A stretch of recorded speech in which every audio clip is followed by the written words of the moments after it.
First order of business is to welcome our newest member to the House Oversight Committee, Representative Walkinshaw of Virginia, to the committee.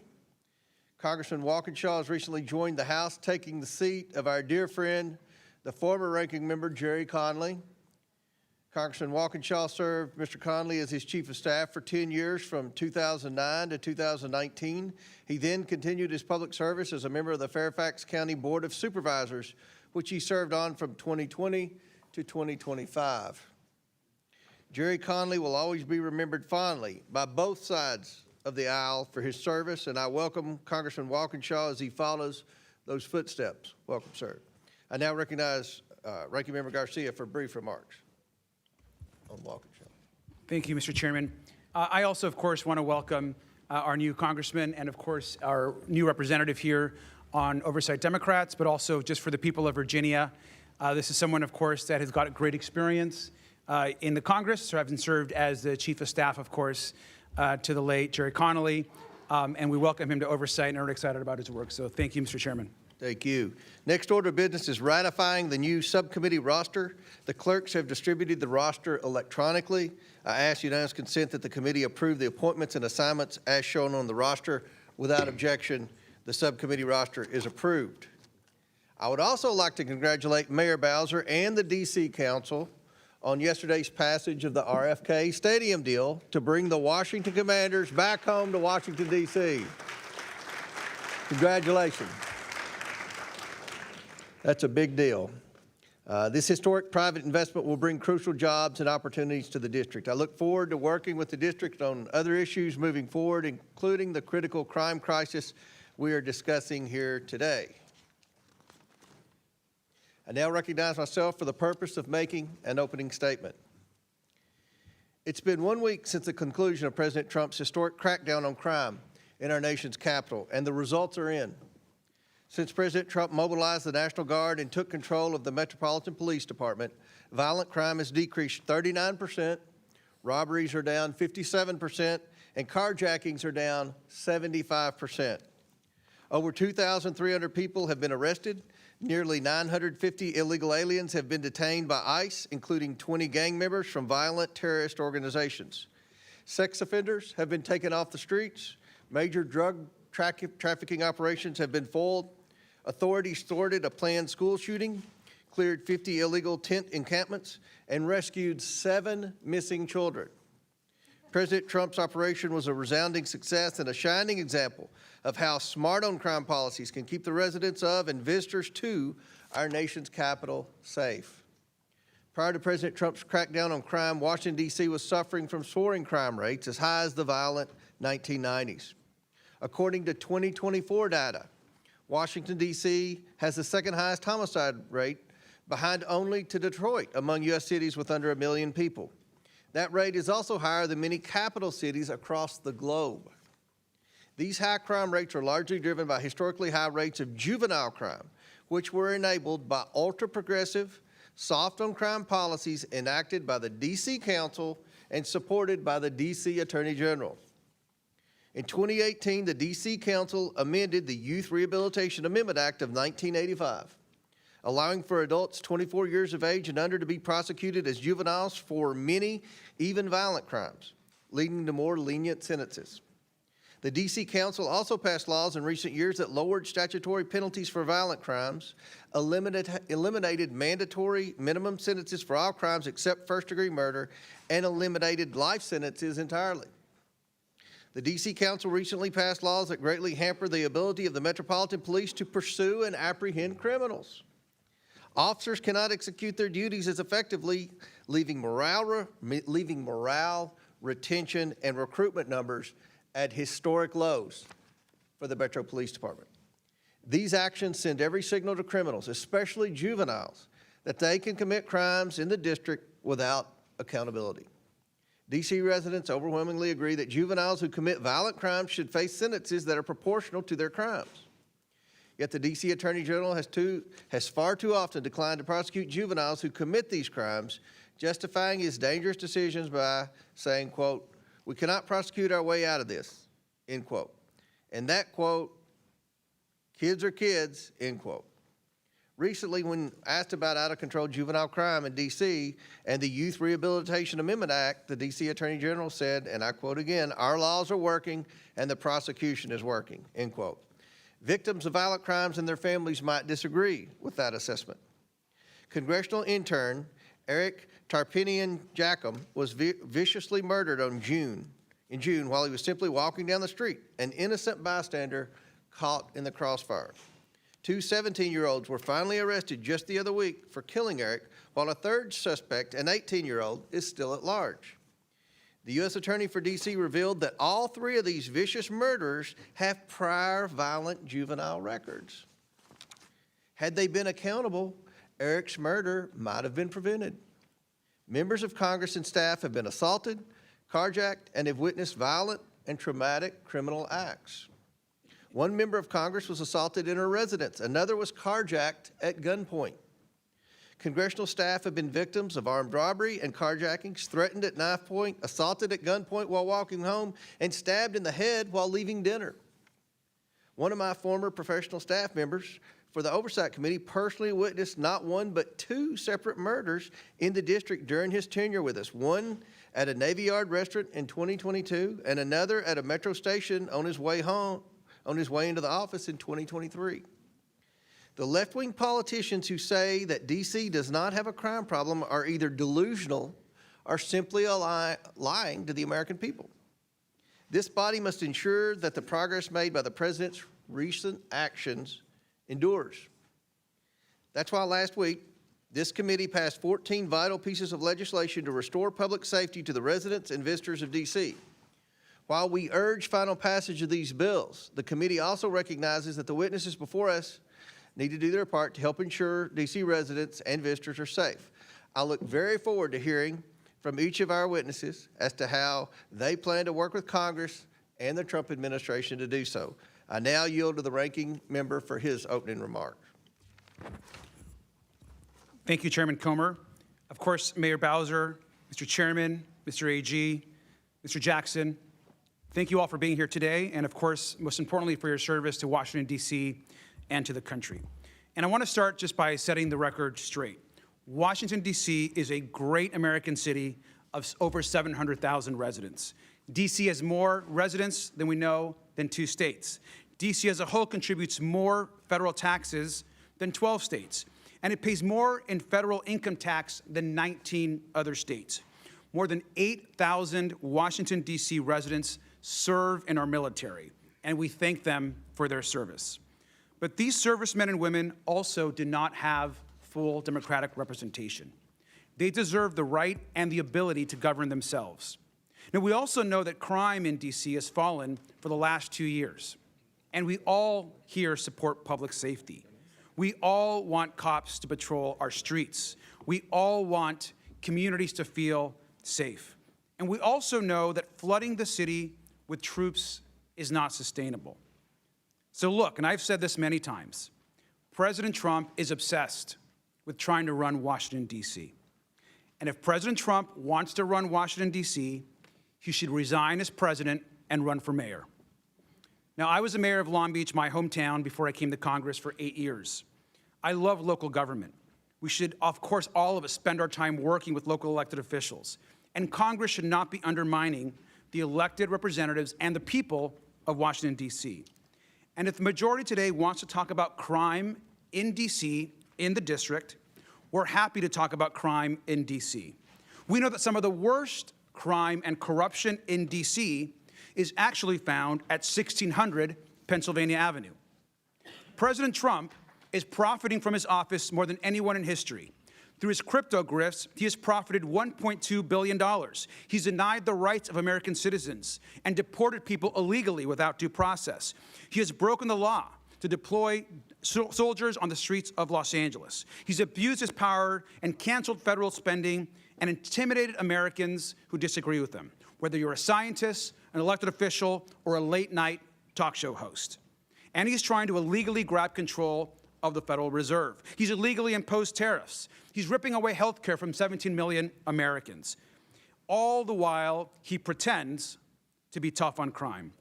And we know that in his first days in office, Donald Trump pardoned hundreds of his followers who beat, tased, and attacked brave D.C. and U.S. Capitol Police.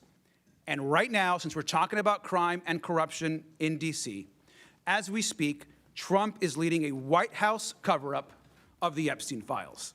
Now, just yesterday, Trump's FBI director falsely claimed that he could not release the files, which we know is false. And let's review the facts. Epstein told the reporter that Trump was his closest friend for 10 years. One survivor also said that Epstein's biggest brag was he was very good friends with Donald Trump.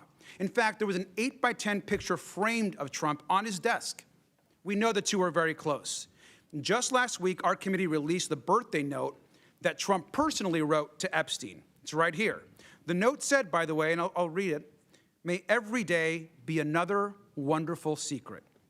That's a disgusting message to send to a sex trafficker. Now, the cover-up of this note might be just as bad as the crime, since we're talking about crime in Washington, D.C. today. Trump filed a $10 billion lawsuit to punish the Wall Street Journal for reporting on the birthday book, which he claimed didn't exist. Now, of course, we've verified that to the world. Now, experts have looked at this. Of course, this is Donald Trump's signature. It certainly looks like the signature to me. At the same time, his administration is cutting deals with a criminal, Ghislaine Maxwell. We know who she is exactly. She's a monster who participated in crimes against up to over possibly 1,000 women. Now, Trump and our Attorney General have not turned over the full Epstein files to our committee, despite a bipartisan subpoena signed by our chairman and this committee. If we want to get tough on crime, if we want to talk about crime in D.C., we need to stand up to where the crime and corruption is happening, and that is at 1600 Pennsylvania Avenue, and hold Donald Trump accountable for his record and his actions. It's time for the House majority and Republicans to stand up for the Constitution and take on the biggest crime happening in this country. It's time to release the Epstein files. And with that, I yield back. Gentleman yields back. Our witnesses today include 3 current District of Columbia government officials and 1 former official from the Biden administration. First of all, we're very honored to have Washington, D.C. Mayor Muriel Bowser here. Mayor Bowser was sworn into office on January 2nd, 2015, and began her 3rd term on January 2nd, 2023. Welcome, Mayor Bowser. Next, we have Phil Mendelson, Chairman, Council of the District of Columbia. He was sworn into office as chair on June 13th, 2012. His 5th term as chair began on January 2nd, 2023. Mr. Mendelson has been a member of the D.C. Council since 1999. Welcome. Next, we have Brian Schwalb, Attorney General of the District of Columbia. He was sworn into office on January 2nd, 2023. Welcome, sir. And finally, we have Gregory Jackson. Mr. Jackson served as the Deputy Director of the White House of Gun Violence and Prevention and Special Assistant to the President during the Biden administration. Again, thank you all for joining us. I look forward to this discussion today. I'll say again, the purpose of this hearing is to try to determine solutions to the crime crisis in Washington, D.C., and how we can work together to make sure that the district is safe for all the residents and all the visitors who come here on a daily basis from all over the world. Pursuant to Committee Rule 9G, the witnesses will please stand and raise the right hand. Do you solemnly swear or affirm that the testimony you are about to give is the truth, the whole truth, and nothing but the truth, so help you God? Let the record show that the witness has answered in the affirmative, and thank you all. You may take a seat. We appreciate you being here today and look forward to your testimony. Let me remind the witnesses that we have read your written statement and they will appear in full in the hearing record. Please limit your oral statement to 5 minutes. As a reminder, please press the button on the microphone in front of you so that it is on and the members can hear you. When you begin to speak, the light in front of you will turn green. After 4 minutes, the light will turn yellow. When the red light comes on, your 5 minutes have expired, and we would ask that you please wrap up. I now ask Mayor Bowser to begin the opening statement segment of this hearing. And Mayor Bowser, the floor is yours. Thank you, Mr. Chairman. Chairman Comer, Ranking Member Garcia, and members of the committee. I'm Muriel Bowser. I'm Mayor of Washington, D.C., and I'm joined by the Chairman of the D.C. Council, Phil Mendelson, and the Attorney General for the district, Brian Schwab. I'm pleased to be here today to report on the state of the district. First, a bit of a primer about my hometown. As you know, in 1973, Congress passed the District of Columbia Home Rule Act, creating a local government with an elected mayor and elected city council. We are represented in this body by a mighty warrior, Eleanor Holmes Norton, but she does not have a vote, and we have no representation in the Senate. DC residents are full-blooded, tax-paying Americans. We are a donor state. We give more to the federal government than we get back. We have all the responsibilities of citizenship, but not the most important benefits: representation and full autonomy. I'm proud to report that the state of the district is strong, and while we face macroeconomic headwinds, with our continued sound financial management and your help, our economic growth outlook can improve. I recently sent to the council our 30th consecutive balanced budget with no new taxes or fees, a budget that reflects the sober reality of our time: declining revenues due to the unfortunate continuation of remote work, the reduction and relocation of DC-based federal workers, and other macroeconomic shifts. In 2024, we had the fastest growing population in the nations. Our schools grew in enrollment and achievement. Our parks system was rated #1. Over 27 million people visited our city, besting our previous record. Our metro system rebounded faster than other transit systems in the nation, and we drove down violent crime by 35%. Let me say something about our public safety ecosystem. It is unique. Like what happened in most jurisdictions across the country post-COVID, we experienced a violent crime spike in 2023. When I was last here, I explained how we would drive down those trends, and it is working. Today, compared to 2023, burglaries are down 34%, theft, motor vehicle theft, 37%, homicide down 44%, robberies down 60%, and carjackings are down 71%. Overall, violent crime is down 53% compared to 2023.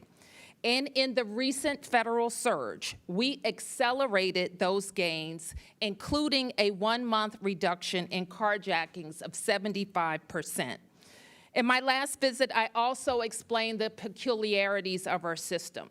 We are very proud of the men and women of MPD who commit their lives to protecting the nation's capital, and they have my commitment to get back up to 4,000 officers with critical changes to our policy environment, a 13% raise, and enhanced recruitment efforts. MPD makes arrests. Most adult cases, however, are prosecuted by the U.S. Attorney for D.C., who is part of the United States Department of Justice. Our youth offenders are prosecuted locally by our Attorney General, and our Department of Youth and Rehabilitation Services, a local agency, is responsible for their commitment. But our youth and adult offenders are supervised by federal agencies. DC Jail is local, but most of our residents who are committed to detention are in federal facilities across the nation. Our judges are appointed by the president and confirmed by the Senate. We currently have 13 vacancies. As I've told you, we are putting every resource necessary towards public safety. I've authorized the chief to use the overtime necessary to make sure we have adequate police on the streets. We spent 1.8 million hours of overtime last year at a cost to us of $75 million. I've also reported to you previously that we engage regularly with regional and federal partnerships, including the United States Attorney, the FBI, and the ATF. And that's why we will continue to use enhanced federal resources as outlined in my mayor's order, creating the DC Safe and Beautiful Emergency Task Force. In 2023 and in the years since, we pushed for legislation to rebalance our public safety ecosystem, including the Secure DC Omnibus. I'm out of time now, Mr. Chairman, but throughout the questions, I hope to also explain to you other ways that the Congress can be helpful, including helping us get back to 4,000 officers, fully funding the president's, when it comes, requests for beautification and safety efforts in D.C. to support America 250, helping with our homeless services, especially bridge housing that is working to get people off the streets. And finally, as we were able to do, Mr. Chairman, with the RFK legislation, their finance and economic resilience opportunities, like creating an opportunity zone, or DC's Act 60, like Puerto Rico's, to ensure the economic resilience of the nation's capital. Thank you. Very good. I now recognize Chairman Mendelson for his opening statement. Thank you, Chairman Comer, Ranking Member Garcia, Congresswoman Norton, members of the committee. I'm Chairman of the Council of the District of Columbia. Our form of government is nearly identical to yours. The Council's relationship to the mayor is the same as yours to the president. I'm pleased to testify and to finally present our views on matters that are clearly of concern to the committee. We are a beautiful city. Our parks, our public parks are well maintained. Our roads are in good condition. We have a world-class public transit system. Our public education system is a leader in the country in terms of choice and a leader among large city systems in terms of growth and academic achievement. Political rhetoric notwithstanding, criminal activity has been on the decline, with violent crime dipping to a 30-year low last year and even lower this year. The percentage of our citizens with health insurance is one of the highest in the country. Public lands, public transit, public education, public safety, public health, core functions of government, and we are doing well. And we are well managed. We adopt a balanced budget on time every year. We spend within our budget every year. We've had clean audits every year. We continue to maintain strong cash reserves. All of our pension programs are fully funded. And we continue to maintain AAA and AA plus financial ratings, despite Wall Street's expressed concern over the negative economic impact of federal actions. Despite these pluses, we are a city under siege. It is frustrating to watch this committee debate and vote on 14 bills regarding the district without a single public hearing, with no input from district officials or the public, without regard for community impact, nor a shred of analysis including legal sufficiency or fiscal impact. Bills like H.R. 5183, the District of Columbia Home Rule Improvement Act, make the district less efficient, less competitive, and less responsive to the needs of a highly complex, unique local government that serves local, county, and state functions. The SOAR Improvements Act would actually hurt 50,000 school kids in the district by defunding the D.C. public school system by approximately $17.5 million. It also would void a long-standing compromise agreed to by Congress with district officials. H.R. 5140, the Juvenile Sentencing Reform Act, is actually criminogenic. Data suggests that juveniles tried as adults are not scared straight, but rather are more likely to reoffend sooner and more often than those treated in the juvenile system. Moreover, you criticize the council for being soft on crime, but the current age thresholds this bill repudiates were enacted by Congress. Over the last several years, the council has taken steps to strengthen our criminal laws, and I will note that we have been able to pass these bills while Congress has not. For instance, we have strengthened the probability of pretrial detention. Even before we did that, the rearrest rate for individuals released pretrial was among the lowest in the country. We have strengthened, by clarifying and imposing new penalties, the criminal laws including shoplifting, carjacking, strangulation, and felony endangerment with a firearm. We have reinstated police resource officers in our schools, and we have taken a number of steps to support our police, including approving, just yesterday, a 13% pay raise for police officers, and approving hiring incentives to increase the ranks of our police force. And we're about to adopt a deferred retirement option program to make service more attractive and to incentivize officers to stay longer. Instead of blaming the council, there are tangible actions we need from you, because our public safety system is part federal. For instance, the greatest deterrents to crime are arrest and prosecute. But the U.S. Attorney prosecutes our criminals. And the best way to reduce recidivism is prison programming. But the U.S. Bureau of Prisons is responsible for this. And to further reduce rearrests for ex-offenders and pretrial suspects, we need two federal agencies, CSOSA and Pretrial Services, better resourced. If Congress really wants to further reduce crime in the District of Columbia, here's what you can do. Fill USAO vacancies. Double the funding we already provide for MPD hiring bonuses. Adequately fund CSOSA and the Pretrial Services Agency. Fully reimburse MPD for protecting the federal presence. The underfunding by Congress over the last 4 fiscal years totals $83 million.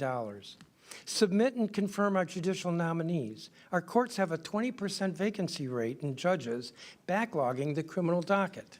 Amend the Federal Privacy Act so that more data can be shared between federal and local law enforcement agencies. Allow our local attorney general to prosecute all misdemeanors because the United States attorney usually does not.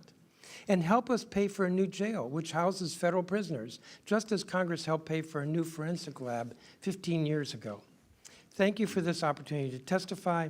I appreciate the committee's attention, and I also want to welcome Congressman Garcia as the new ranking member. Thank you. Now recognize General Schwab for his opening statement. Chairman Comer, Ranking Member Garcia, Congresswoman Norton, members of the committee. I'm Brian Schwab, D.C. Attorney General, and I'm pleased to testify about the work my office is doing to advance the district's interests and to make Washington, D.C. safer and more affordable for everyone. I'm a third-generation Washingtonian. My wife and I raised our 3 daughters here. I love this city. Just like your home districts, D.C. is made up of vibrant neighborhoods, hardworking, talented people who are the backbone of our culture and our economy. We are small business owners, veterans, teachers, nurses, and police officers, committed civil servants.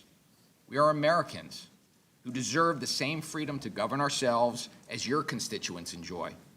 But unlike your constituents who benefit from having you here to advance their interests, the more than 700,000 residents who call D.C. home have no vote in Congress. We do, however, have elected local leaders, including an elected Attorney General. As Attorney General, I am committed to ensuring Washingtonians have a first-rate public law office, enforcing their laws, protecting their taxpayer dollars, and advancing the public interest. My office handles thousands of matters across an array of issues, from enforcing child support orders and protecting domestic violence victims to holding companies accountable for fueling the opioid crisis. We protect seniors and consumers from scams. We go after slumlords. We defend district agencies, including our police department, securing and saving hundreds of millions of dollars every year. Nothing is more important to the work we do than making the district safer for everyone who lives here, works here, and visits here. As you've heard, D.C.'s criminal justice system is unique, and its structure is often a source of confusion.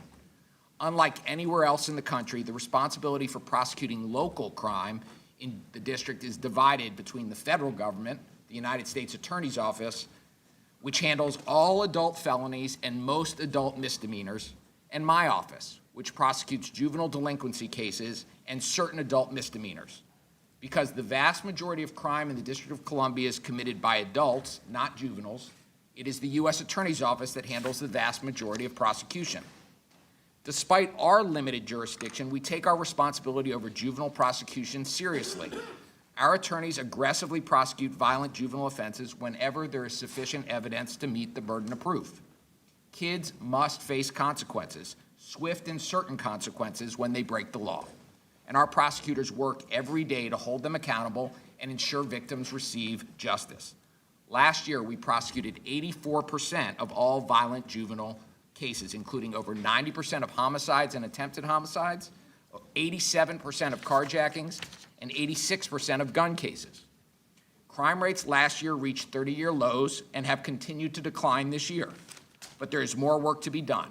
We must continue to pursue a comprehensive public safety strategy.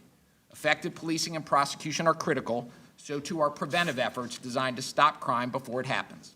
Keeping people safe is not a choice between law enforcement or prevention. We must do both. As the nation's capital, public safety in the district has always required a strong working partnership with federal law enforcement, regardless of who is in the White House. We have worked and will continue to work closely with our federal law enforcement partners every day.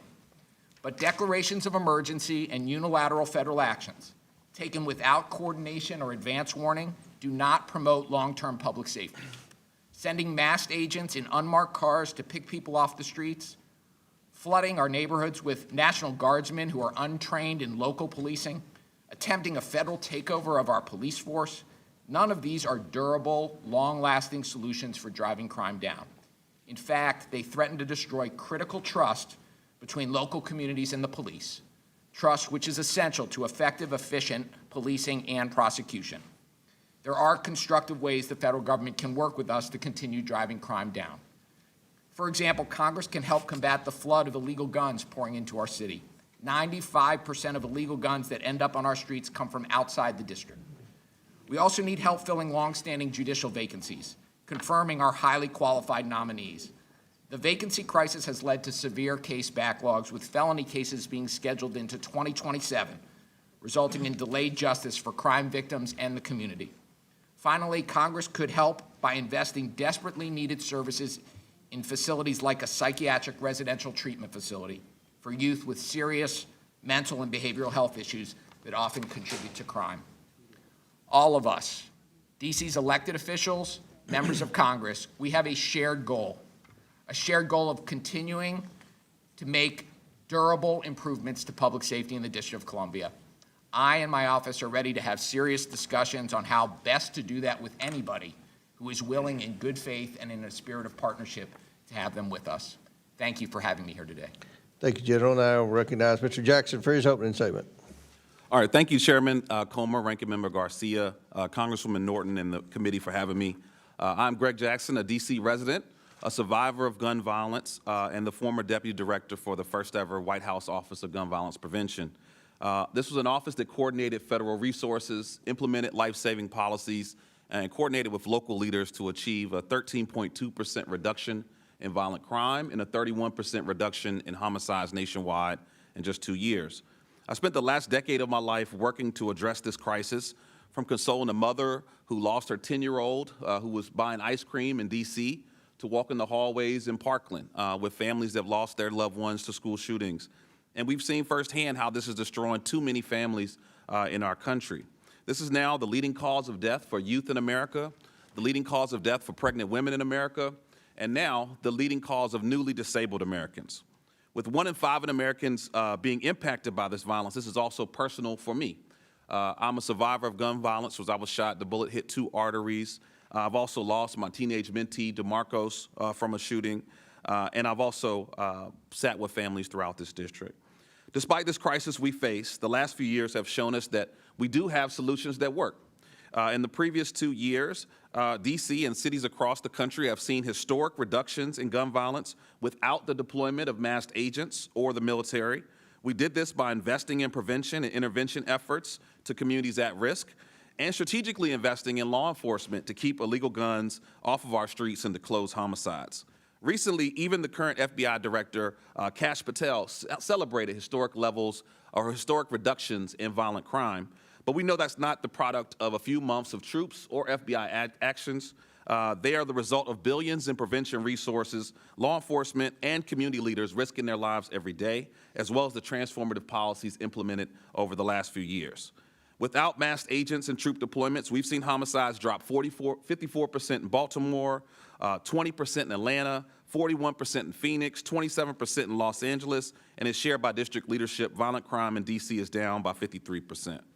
We got here in major part because Republicans and Democrats came together to enact a bipartisan law that provided historic resources for violence prevention, law enforcement strategies, as well as enhanced our background check system for those under 21, preventing domestic abusers from accessing guns, making the largest investment in youth mental health in history, as well as community violence intervention, and making gun trafficking a federal crime, prosecuting those who are flooding guns into our communities.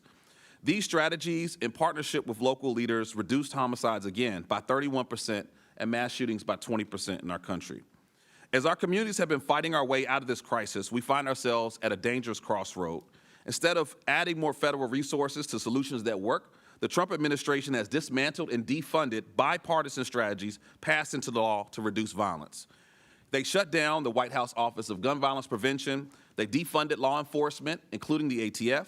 They cut over $1 billion in mental health resources for our schools, terminated $812 million in funding for community violence intervention programs, defunded gun violence research, shut down the CDC Firearm Injury Center, dismantled important regulations like the zero-tolerance policy for gun dealers, and now plans to further defund critical resources to address the root causes of violence like housing, employment, and health care.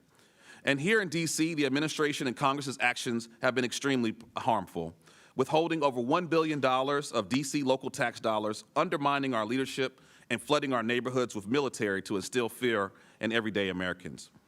Look, I live in Ward 8, a community that the White House has called a slum. But for us, this is a neighborhood where we walk our dogs, we listen to jazz on Sundays, we grill out during the summers, and most importantly, like any neighborhood, we support each other.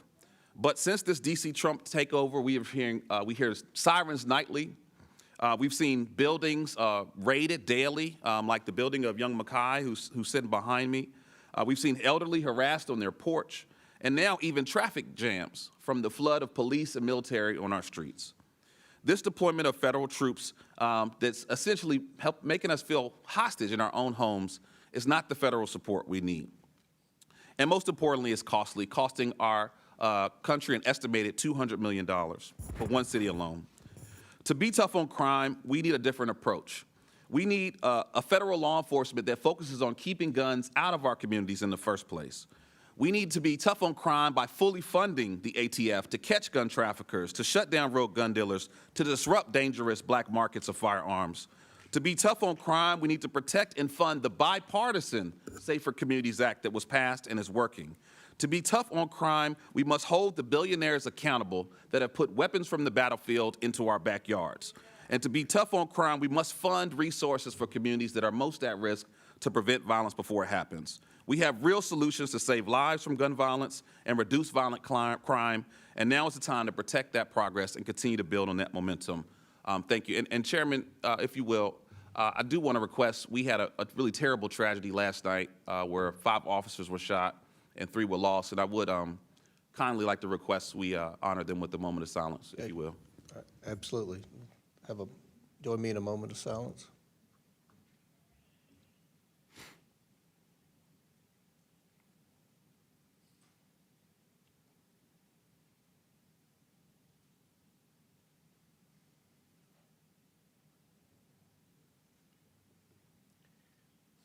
Thank you. Thank you. Thank you for your statement, Mr. Jackson. That concludes our opening statements. We're now going to proceed with questions. The chair recognizes the gentleman from Arizona, Dr. Gosar, for 5 minutes. Thank you, Mr. Chairman, and welcome, Mayor Bowser. I often say that trust is a series of promises kept, and it's been made clear that Congress can't trust the swamp to enforce the rule of law. Last week, this committee passed my bill, the District of Columbia's Home Rule Improvement Act, to ensure our nation's capital is safe, stable, and governed responsibly. Congressional oversight is vital to rehabilitate the District of Columbia from its chronic crime epidemic and restore law and order. Failed leadership, soft on crime policies, rampant corruption has left D.C. more dangerous than war-torn Baghdad. This committee's investigation reveals Metro PD falsified crime statistics, while the Attorney General's office seals the juvenile criminals records to protect those so-called minors. But let's be honest, they aren't kids. These are 24-year-old criminals. By allowing adults to be tried as minors, Washington, D.C. is aiding and abetting criminal activity that threatens the lives of residents, visitors, and everyone who works in our nation's capital. Washington, D.C. must earn back the trust of President Trump and Congress, but it does not happen just by blatantly manipulating crime statistics, seeking politically motivated litigation, and spending irresponsibly. Mayor Bowser, I must tell you, I've never felt safer in D.C. There's a record low crime rate, an increase in gang-related arrests, and friendly National Guardsmen patrolling the streets. Why is DC safer now than it was 38 days ago? Thank you for the question, Congressman. And as I explained when we were here 2 years ago, it is true that we experienced, like many places, a spike in 2023. I can say unequivocally, this is not 2023. In each of the past 2 years, we have driven down crime. In 2023, we finished the year 35% down. Last year, we finished the year, I believe, 24% down. And all throughout this year, we were driving down to more than a 20% decrease in violent crime. I have also testified that during the surge, we experienced many hundreds of federal officers and agencies that we typically work with, and we did experience further decreases in all categories. The most substantial was in carjackings. Gotcha. Now, Chairman Mendelson, you voted in favor of the Youth Rehabilitation Amendment Act of 2013, right? Correct. Okay. Now, if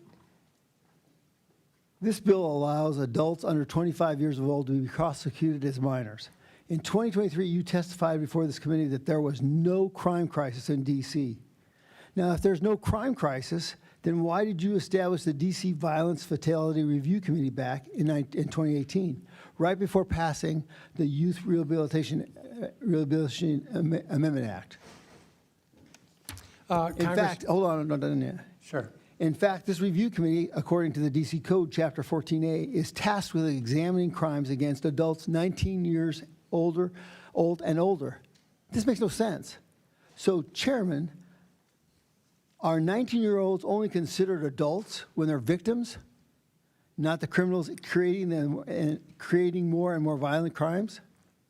Your juvenile curfew emergency declaration resolution of 2025 states, since 2023, the district has seen a rise in unruly behavior by juveniles. Which is it? Yes or no? Do you admit that there has been a rise in juvenile crime here in D.C.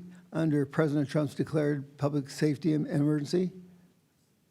That there's been a increase in juvenile crime in the last month? I've not seen the data. I don't think so, though. Okay. But let me just say that the Youth Rehabilitation Act doesn't allow adults to be prosecuted as minors. They're still prosecuted as adults. Well, I mean, it's very confusing when you have the definition of a minor is 25 and under. And then your statistics, actually, you look at victims at 19 years and younger. So it has to be statistically, you can make anything work with statistics. Well, So it's got to be one way or the other. as you know, each law sometimes has its own definition. So for purposes of YRA sentencing, we define younger adults under 24, but that's not the same as they're being prosecuted as juveniles. Our criminal code is quite clear that anyone who's under 18 is prosecuted as a juvenile unless they are, for the most serious crimes, murder and sexual crimes, they are, by the U.S. Attorney, chosen to be prosecuted as adults. Thank you. Thank I you, yield Chair. back, Mr. Chairman. Thank you. Chair recognizes Mr. Garcia from California. Thank you, Chairman Comer. I want to just also say this clearly, and I know that we all believe this. Violent crime, we know, has no place in our communities. People absolutely have a right to be concerned about crime. As a former mayor, and a lot of us have been in local government, we know that those concerns are real on the ground. Now, Democrats believe in investing in solutions that actually make people safer. Now, Mayor Bowser, Chairman Mendelson, Attorney General Schwab, now can each of you just confirm with a yes or a no that you agree with me that one, we need to make sure that we have local officers on the beat, that two, that we're investing in community partnerships and organizations on the ground, and three, that we're building trust with law enforcement. Are those things important, Mayor Bowser? Yes. Mr. Chairman? Yes. A.G. Schwab? Yes. Thank you. Now, Mr. Jackson, is it also true that President Trump has actually destroyed and eliminated many of the programs which fight gun violence and save lives? Yes, sir. And did President Trump also not eliminate the Office of Gun Violence Prevention, of which, of course, you were very involved in leading? Yes. Thank you. And also, Mr. Jackson, is it not true that the the Office of Gun Violence Prevention, and the other work in the administration was literally focused on making this country safer. That's correct. Now, Mayor Bowser, as a former mayor, I know how hard, of course, you are working to keep people safe. You have said that mass ICE agents on the streets of D.C. are not helping, which I appreciate, and all of us appreciate. And of course, today we could be talking about more community policing. We could be talking about illegal guns. We could be talking about real partnerships and fully funding Washington, D.C. But we can't do that, of course, because the majority continues to ignore the crimes and corruption at 1600 Pennsylvania and the corruption of this administration. Now, we can't pull out a full map of Washington, D.C., but there are other corruption hotspots across the district. Now, let's look right next door to the White House. Here is the headquarters of the Office of Management and Budget. Just next door, OMB ordered the unlawful freezing of more than $425 billion in congressionally authorized funds. This ovulates the law. It's corruption. It's a crime. This has hurt communities in D.C. and across the country. They're blocking funds for energy, education, law enforcement, and much more. Now, let's go down the map a few miles south. Here is the Department of Homeland Security, where Secretary Noam has ordered unlawful deportations and unleashed masked federal agents to harm innocent people across the country. And we have no idea, by the way, of who's following that and who's not. Who's following what rule, who is not. What we do know is that the legal rights of people and due process is being ignored. If we go up the map back to the north on Maryland Avenue, we have the Department of Education, also in D.C., more crimes and corruption. Here, the Trump administration illegally froze billions of dollars of K-12 and adult education funding. They even froze funding for mental health. And they're trying to illegally dissolve the agency in violation of the law. Again, more crimes and corruption in Washington, D.C. This would devastate children across the country, especially those with disabilities. Now, if we go back downtown, here's the Department of Commerce, where Trump and the Secretary are breaking the law by illegally imposing tariffs without congressional approval. And all is being done in violation of the law, according to the U.S. Court of Appeals. And finally, if we go across the river, another part of D.C., to the Pentagon, Secretary Hegseth is politicizing the military. He leaked classified information, putting Americans in uniform at risk, and he's illegally seized control of the National Guard and ordered soldiers to illegally engage in law enforcement activities. And so we can map D.C., we can map where crimes is happening, we can map where corruption is happening. This, of course, is all we know, just the tip of the iceberg. Now, we could list nearly every agency across the government and every federal building on a map at where crimes and corruption are happening in the district. But we will not, in this process, be silent where this crime and corruption is happening. I want to thank, again, all of our witnesses for your work to lower crime in the district and to lower the temperature across your population. I thank you all very much. With that, I yield back. Chair recognizes Mr. Groffman from Wisconsin. Thank you very much. I'll point out this idea of crime going up or down. Crime, it depends what year you take as your base year. I guess in Washington, D.C., the all-time high was in 1992, where we had 482 murders. That's just almost beyond belief. Last year, we had 187. If you go back 10 years to 2014, we had 105. So you could say the murder rate almost doubled, or you could look at what we were at 220 and say it fell dramatically. But in any event, I think the number of murders in Washington, D.C. is an embarrassment. The amount of crime is an embarrassment. I guess the thing is what we're doing to solve it, and we just heard 4 experts apparently on the topic give their opinion. I sometimes, when I'm back in my district, which is not Washington, D.C., do ride-alongs with local police, local sheriffs, local police, what have you. And I ask them what the causes of crime, and almost uniformly they talk about the breakdown in the family and how families are not as strong as they once were, is how they're not fathers in the family.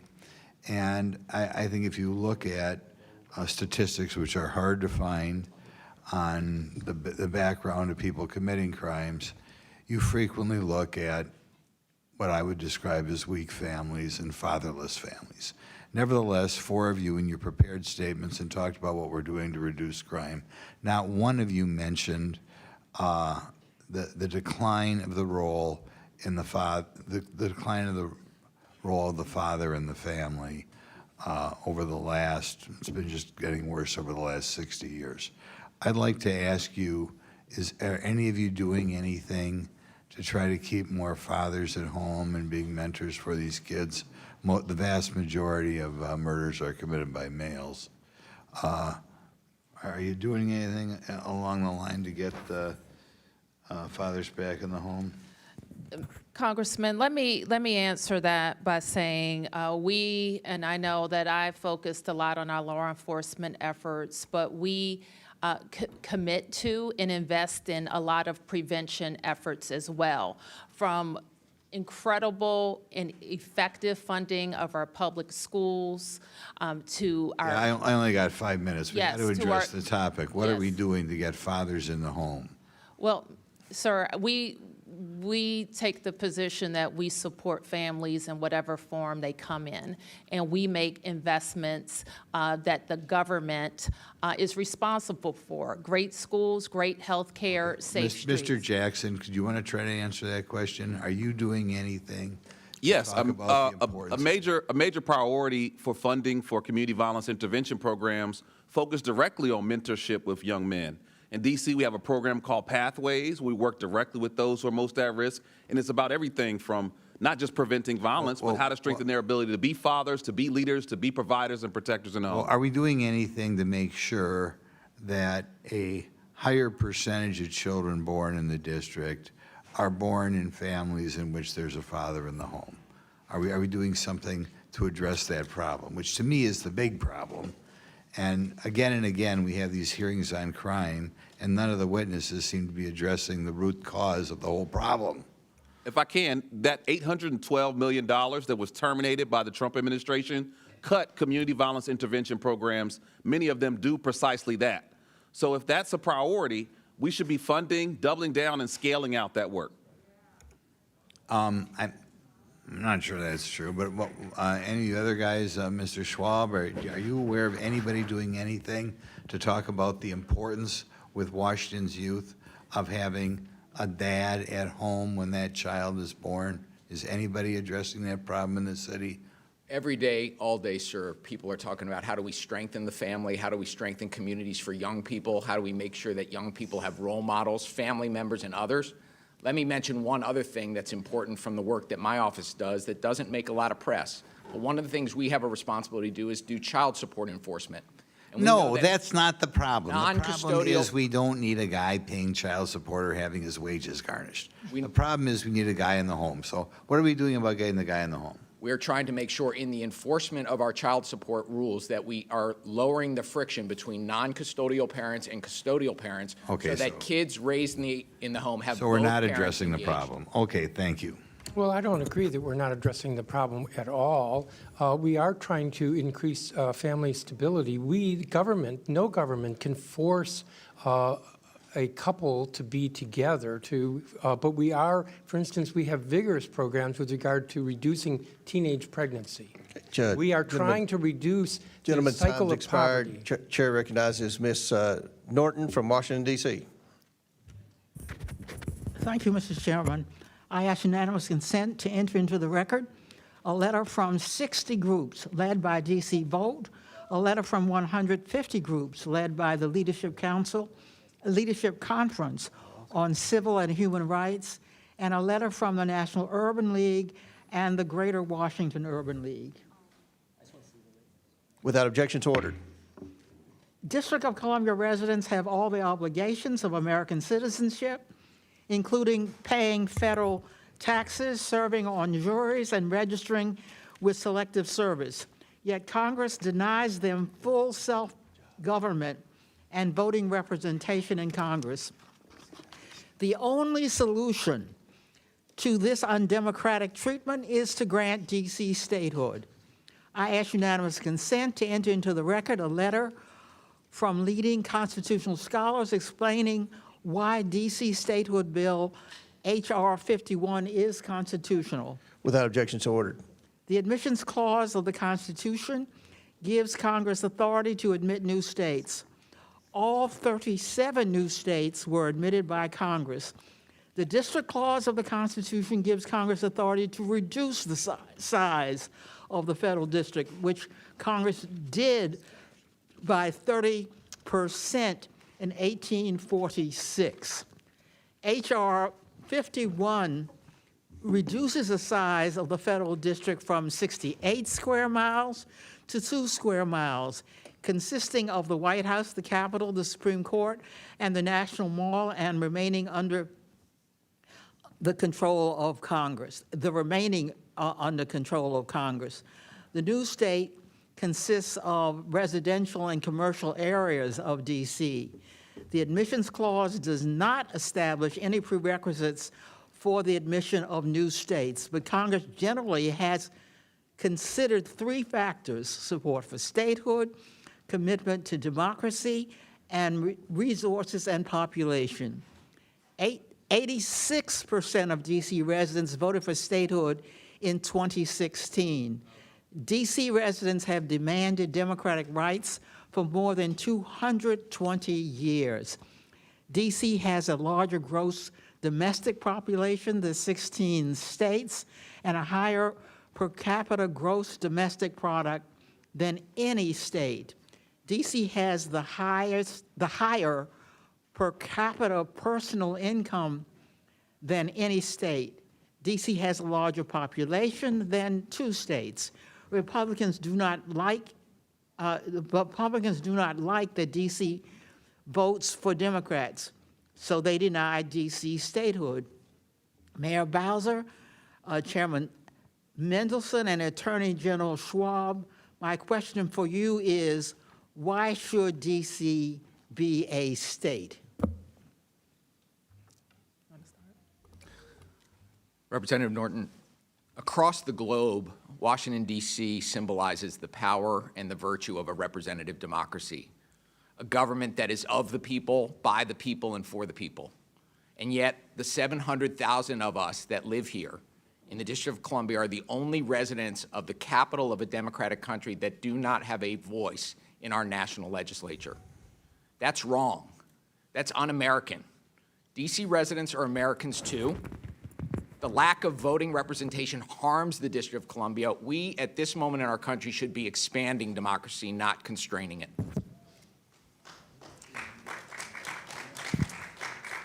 And Congresswoman, if I can add to Attorney General Schwab's remark, because frequently people focus on our lack of representation, and that is certainly an affront to us as tax-paying Americans.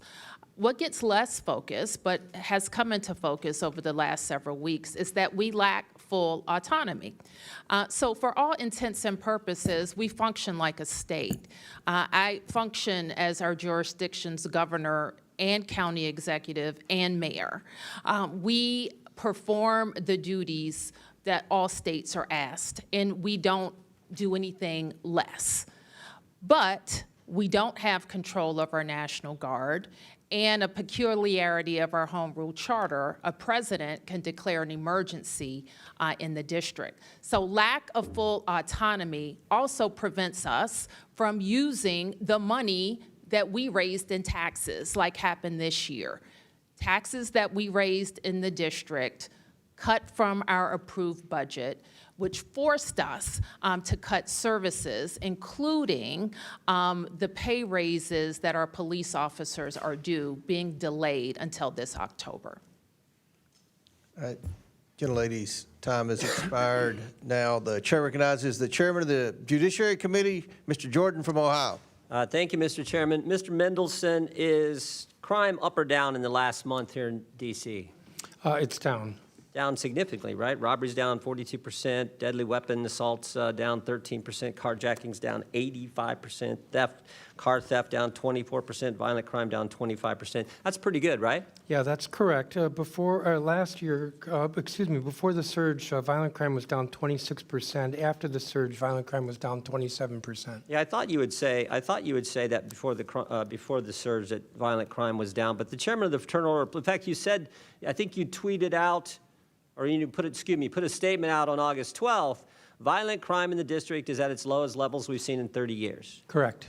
But the head of the Fraternal Order of Police, Mr. Pemberton, said, when our members respond to the scene of a felony offense, inevitably there will be a lieutenant or a captain that will show up on the scene and direct those members to take a report for a lesser offense.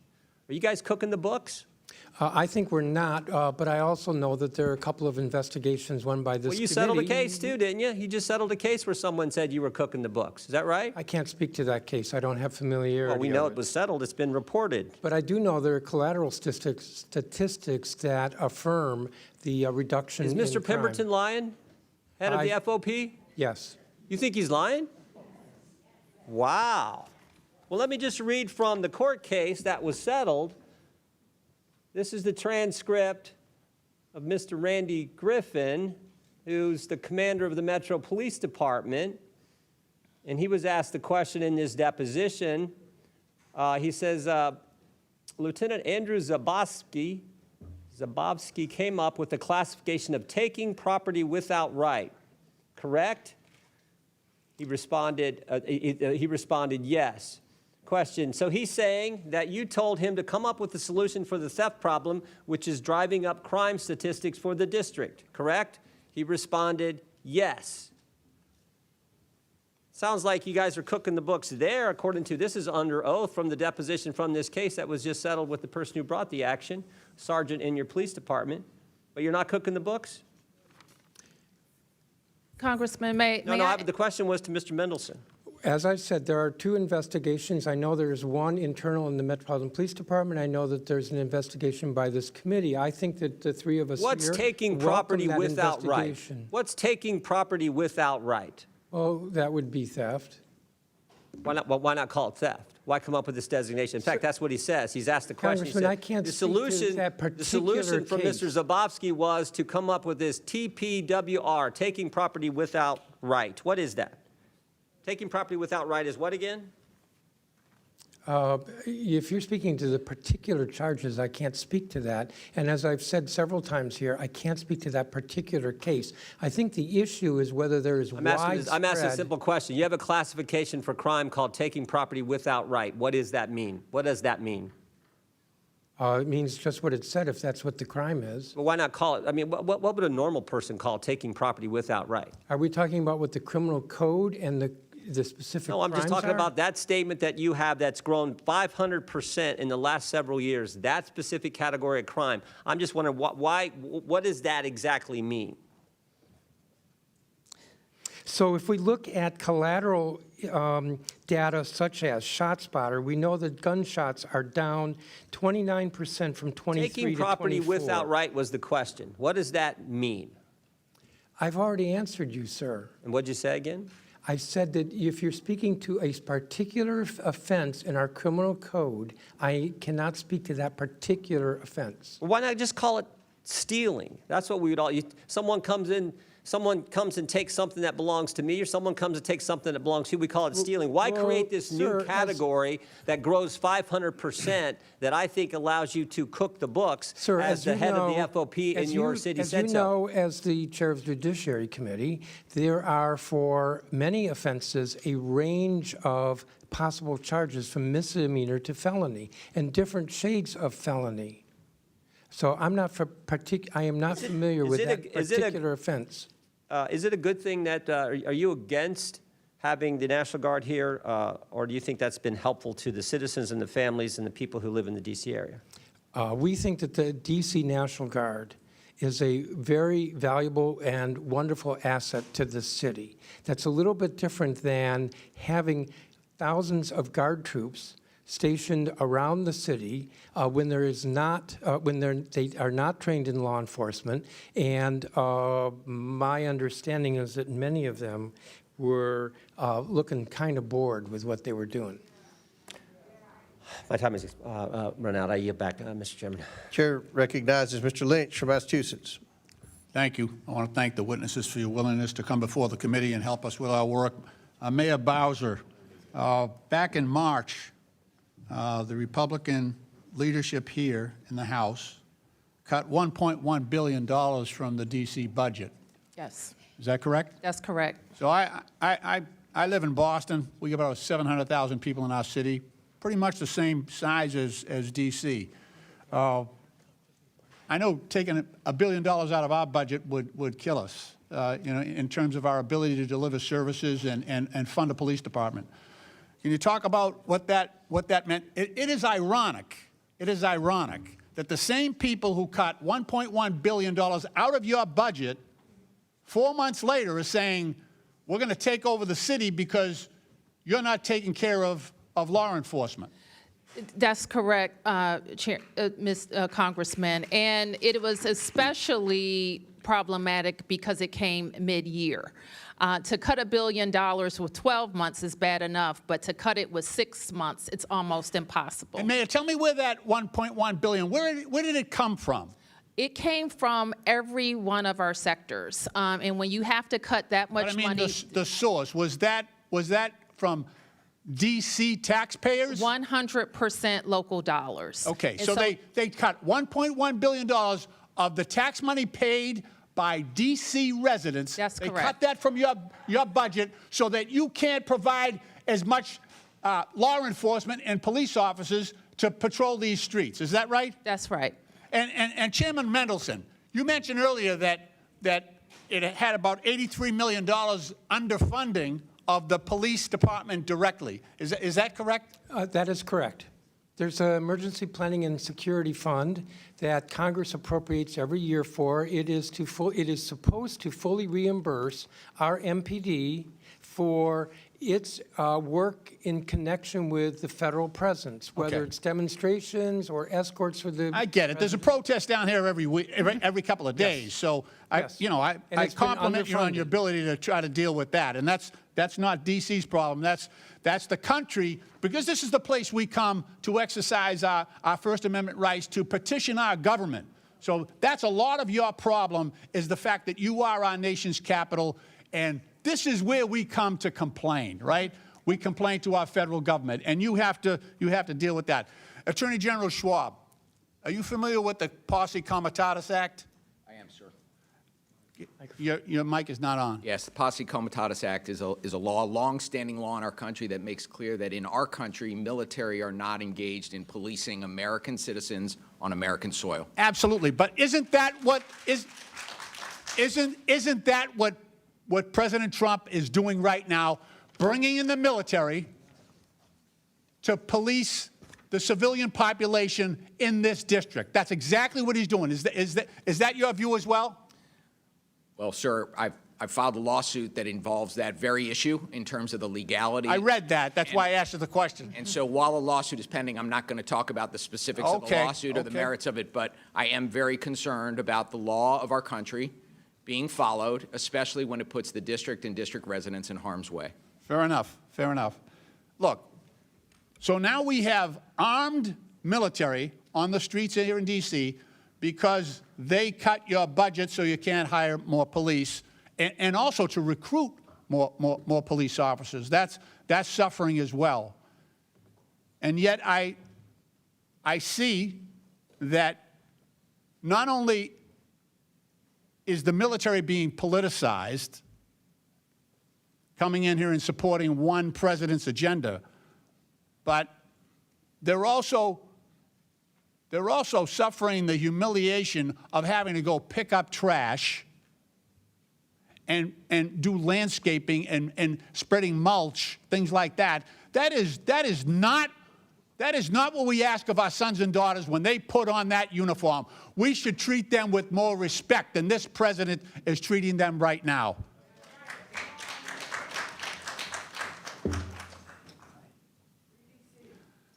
Madam Mayor, how many additional police officers do you think you could hire with that $1.1 billion that was cut from your budget? Well, we think we can safely hire up to 300 officers per year. We know that we can add to our recruitment bonuses.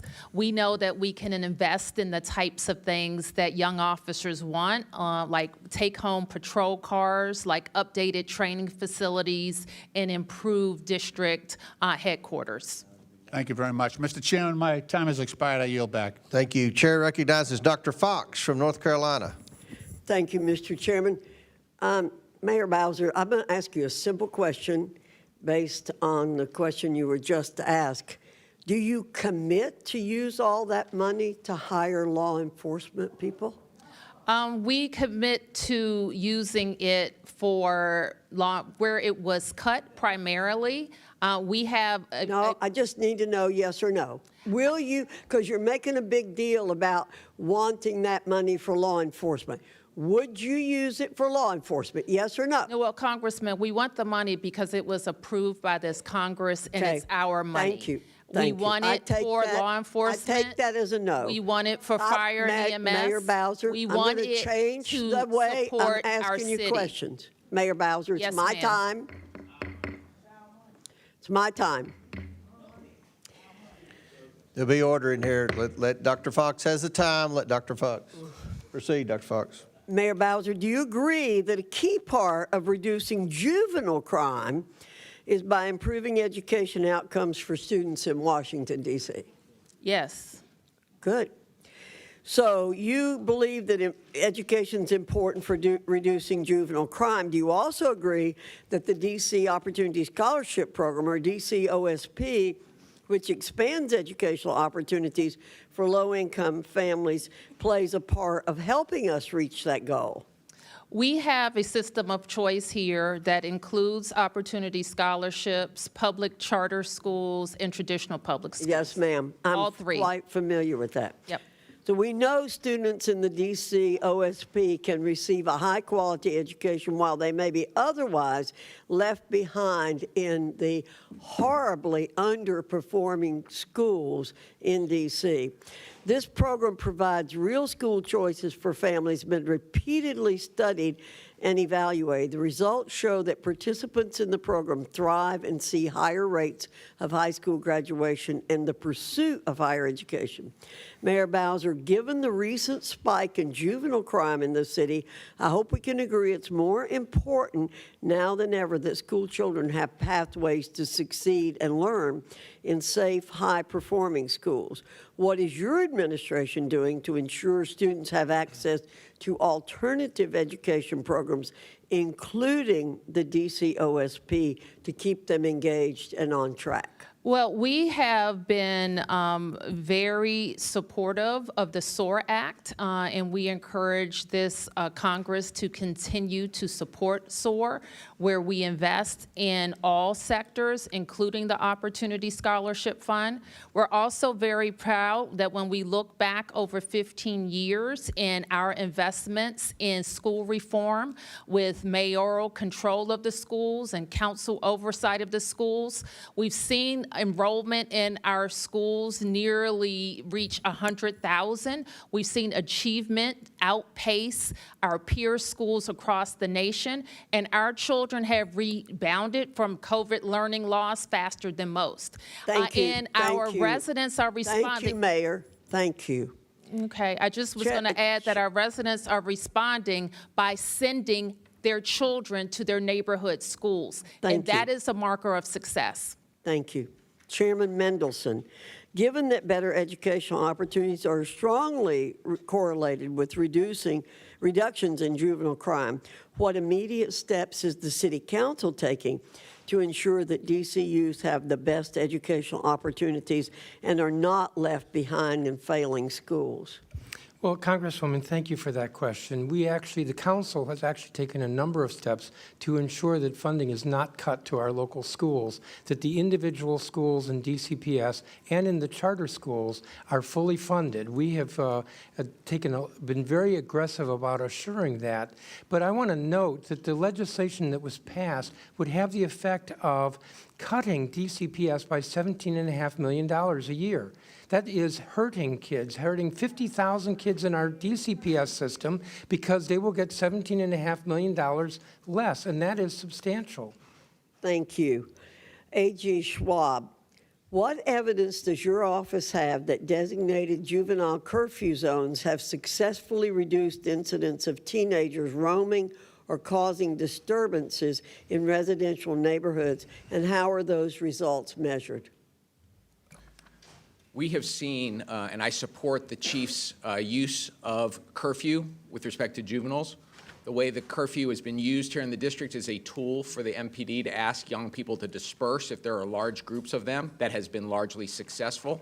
If youth have not dispersed in response to the MPD request, MPD will occasionally pick those youth up and bring them to what's called our Youth Services Center, where their parents are called and they're brought home.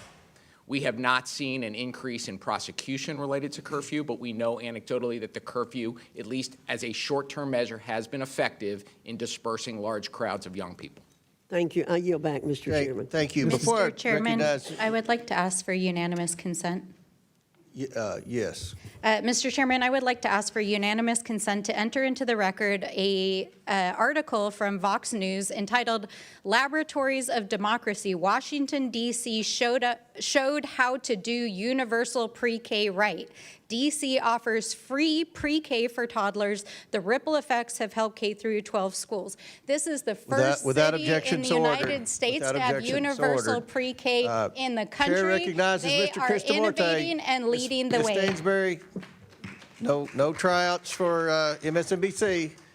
Chair recognizes, and before I recognize Mr. Kristamorte, if I may, that $1 billion is restored in the continuing resolution that we're going to vote on tomorrow. It hasn't been taken up. The Senate took it up a long time ago, and this Well, House has I've been refused a to take that proponent up. for that, and So let's not I've talk about what we're going to do. Let's talk about what we've done. Well, are you going to vote for the CR, Mr. Lynch? Are the Democrats going to vote for the CR that restores that $1 billion funded one? I haven't read it yet. Okay. Let me know what it says. All right, we'll send you the text. Chair recognizes Mr. Kristamorte. Thank you, Mr. Chair. Though we're here today to discuss President Trump's takeover of D.C. law enforcement, Chicago, which I represent, is also on Trump's hit list. President Trump has demonized and called Chicago a, quote, hellhole. Attorney General Schwab, in August, the president called D.C. a hellhole as well, right? Yes, he did. He also said, quote, Chicago is the murder capital of the world. And just yesterday, he called Chicago, quote, a death trap.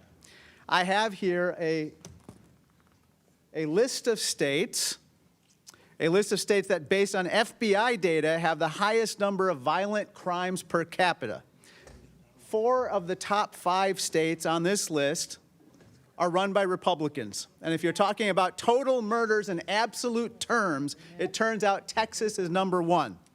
In this particular list here, Illinois is number 29. Now, Attorney General, you see Alaska tops this list. To your knowledge, the president hasn't called Alaska a hellhole, right? I have not heard that. And Arkansas is number 4 here. He didn't call Arkansas a hellhole, correct? I've not heard that. And you haven't heard the president talk about deploying the National Guard in Texas, correct? I have not. Folks, this isn't about crime. It's about politics. Just this week, Trump said, quote, I'm going to Chicago early against Pritzker. Pritzker is nothing. That's not how a president should be talking about any governor or any state. I'd like to talk about the National Guard deployment here in D.C. and the cost of it. Now, Mr. Jackson, as you said, I believe that the D.C. deployment is going to cost over $200 million, correct? Correct, that's a projection. Let's see how this money is being used. Trump says it's for fighting crime. But here's a guardsman carrying trash. Here's a guardsman mowing the lawn. Here's a very nice gentleman, a guardsman carrying a leaf blower. Honorable work, certainly, but this is not why the taxpayers fund the National Guard. If Trump was serious about crime, he wouldn't cut nearly $4 million in federal funding for local violence prevention groups in Chicago.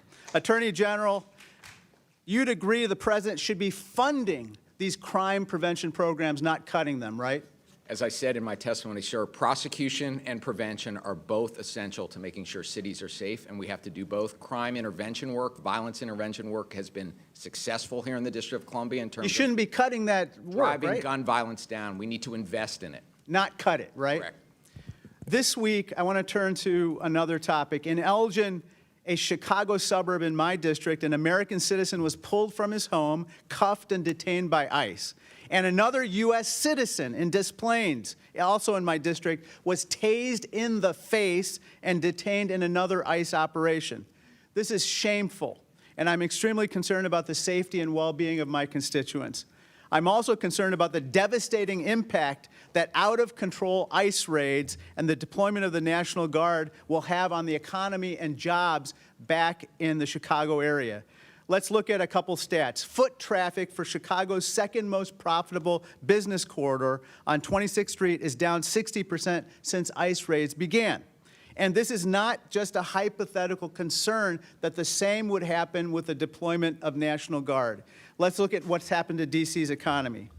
Mr. Schwab, CNN has reported restaurant reservations decreased by as much as 31%, and foot traffic in retail stores is down 81%. Those reports show that the president's unilateral deployment of the Guard is hurting the local economy, right? That's consistent. Folks, our economy is softening. Unemployment and prices for necessities like vegetables are soaring. Mr. President, let's put aside politics and hostility toward governors and elected officials. Let's not take actions that hurt families and the economy. I'd like to turn to my final topic, and that's domestic violence. Attorney General Schwab, according to The Hill, President Trump suggested that, quote, a little fight with the wife shouldn't count in D.C. crime stats. You don't dispute The Hill reported this, right? I saw that. But there's nothing little about 12,000 victims of domestic violence in D.C. or nothing little about 50,000 Illinoisans experiencing domestic violence, correct? No, it's a very serious crime. There's nothing little about 12,000 children, more than 12,000 children who witnessed domestic violence in Chicago either, right? It's traumatizing. It's abhorrent that the president routinely dismisses violence faced by women. And given his friendship with Jeffrey Epstein, this attitude, unfortunately, comes as no surprise. Let's be clear. There's nothing little about domestic violence, not the scale of the problem or the courage of the survivors. I yield back. Chair recognizes Mr. Higgins from Louisiana. Thank you, Mr. Chairman. I yield 2 minutes to the gentleman from Ohio, Mr. Jordan. I thank the gentleman for yielding. On August 11th, 2025, the day the president took action here in D.C., Councilman Allen said this: the president taking over local control of the MPD and putting the U.S. military onto the streets of D.C. under the guise of public safety is wrong. It's an extreme, outrageous, and dangerous move for our city and the safety of our residents. Do you agree with that statement by Councilmember Allen, Attorney General Schwab? I do believe that the presence of thousands of armed troops in the district has been a problem and counterproductive for public safety in the district. Counterproductive, dangerous. He said the second sentence, dangerous move for our city and the safety of our residents. How is 85% reduction in carjackings dangerous for the city, for the city's I don't residents? believe that Chairman Mendelson, do you believe that, do you agree with Mr. Councilman Allen's statement? Well, if the question is about the National Guard reducing carjackings, I don't think the National Guard was involved in reducing carjackings. I'm asking about this statement. Do you agree with Councilman Allen's statement? Could you repeat the statement again? President taking over local control of the MPD and the U.S. military on the streets of D.C. under the guise of public safety is wrong. It's dangerous, outrageous, and extreme move for our city and the safety of our residents. If you'll recall, at the time that he said that, the order from He said that the day it happened. Yes, the order from the Attorney General was that all orders within MPD would have to be approved by... How about you, Mayor? Do you agree with the councilman's statement? But would have to be approved by the Asking the mayor now. I'm DEA. asking I the know, mayor but I now. didn't finish my sentence. Well, I'm Has to asking be the mayor the approved by the question. We control the DEA. time. Mayor That's Bowser, do you complete agree? The disorganization. mayor. Mr. Jordan, I think this statement is not what happened, actually. So the Home Rule Charter allows the president to make requests of MPD through the mayor. It does not allow the president to take over MPD, which at no time happened. Well, I'll just point out that it seems to me you disagree because you said just 2 weeks ago, we greatly appreciate the surge of officers that enhance what MPD has been able to do with the city. We know that when carjackings go down, when gun use goes down, when homicide or robbery go down, neighborhoods feel safer. So it's like Councilman Allen doesn't know what he's talking about. Looks like you definitely disagree with him. We, having more officers enhance the effectiveness of MPD allowed us to accelerate crime reduction. Representative Higgins. Go ahead. Thank you, Mr. Chairman, and I thank the gentleman from Ohio. We are constantly at odds with the leadership of D.C. as a body, Congress, from the Republican side of the aisle, because there's a fundamental difference between the ideological perspective of the elected officials of D.C. and the majority of Americans across the country. And this is their nation's capital. And we have, we can admit that. It's okay to have ideological variances. The city of D.C. plays a special role, and it's our nation's capital. So there needn't be this level of friction when we're discussing variances of political and social opinion that exist within our own family. But this battle about the authority of Congress within our nation's capital and over our nation's capital that doesn't have to be a fight. The Congress shall have the power to exercise exclusive legislation in all cases whatsoever over such district. The indispensable necessity of complete authority at the seat of government carries its own evidence with it. This is baked into the birth of our country. And I have respect for the process that has elected you, good lady, and you, gentlemen. And I very much respect you, Sir Mr. Jackson, of everybody here. You're plugged into the reality of the street. And I would like to talk to you further about some of the programs that you embrace. That's a different conversation. That's not elected guys with scripted answers scrubbed by attorneys. You're for real, and I'd like to talk to you more. I was happy to yield much of my time to the gentleman from Ohio. And, Mr. Chairman, thank you for convening this hearing, and I yield my time. Thank you, Mr. Higgins. Mr. Chair, I request unanimous consent. Okay. I request unanimous consent to enter into the record this August 22nd, 2025 article from CNN titled "GOP Governors Are Sending Troops to D.C. Their states have 10 cities with higher crime rates," which shows the blatant hypocrisy of the GOP when their states have higher crime rates. Without than objection, DC, so ordered. and yet choose to pretend. Chair otherwise. recognizes. Thank you very much, Mr. Chairman, and I want to thank you and the Vice Chair for convening us, the ranking member, I should say.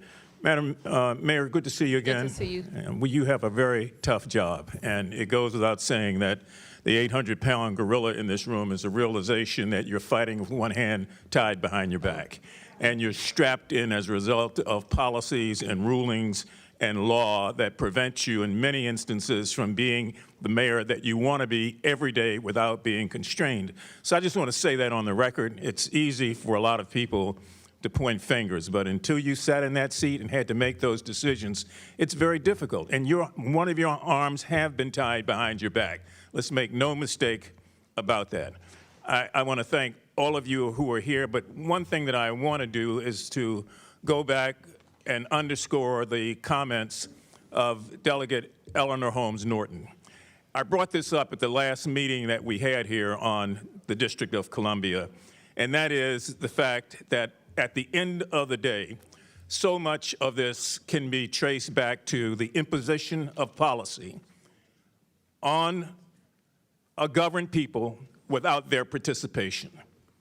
Let me repeat that. The imposition of policy without participation by the citizens, the Americans.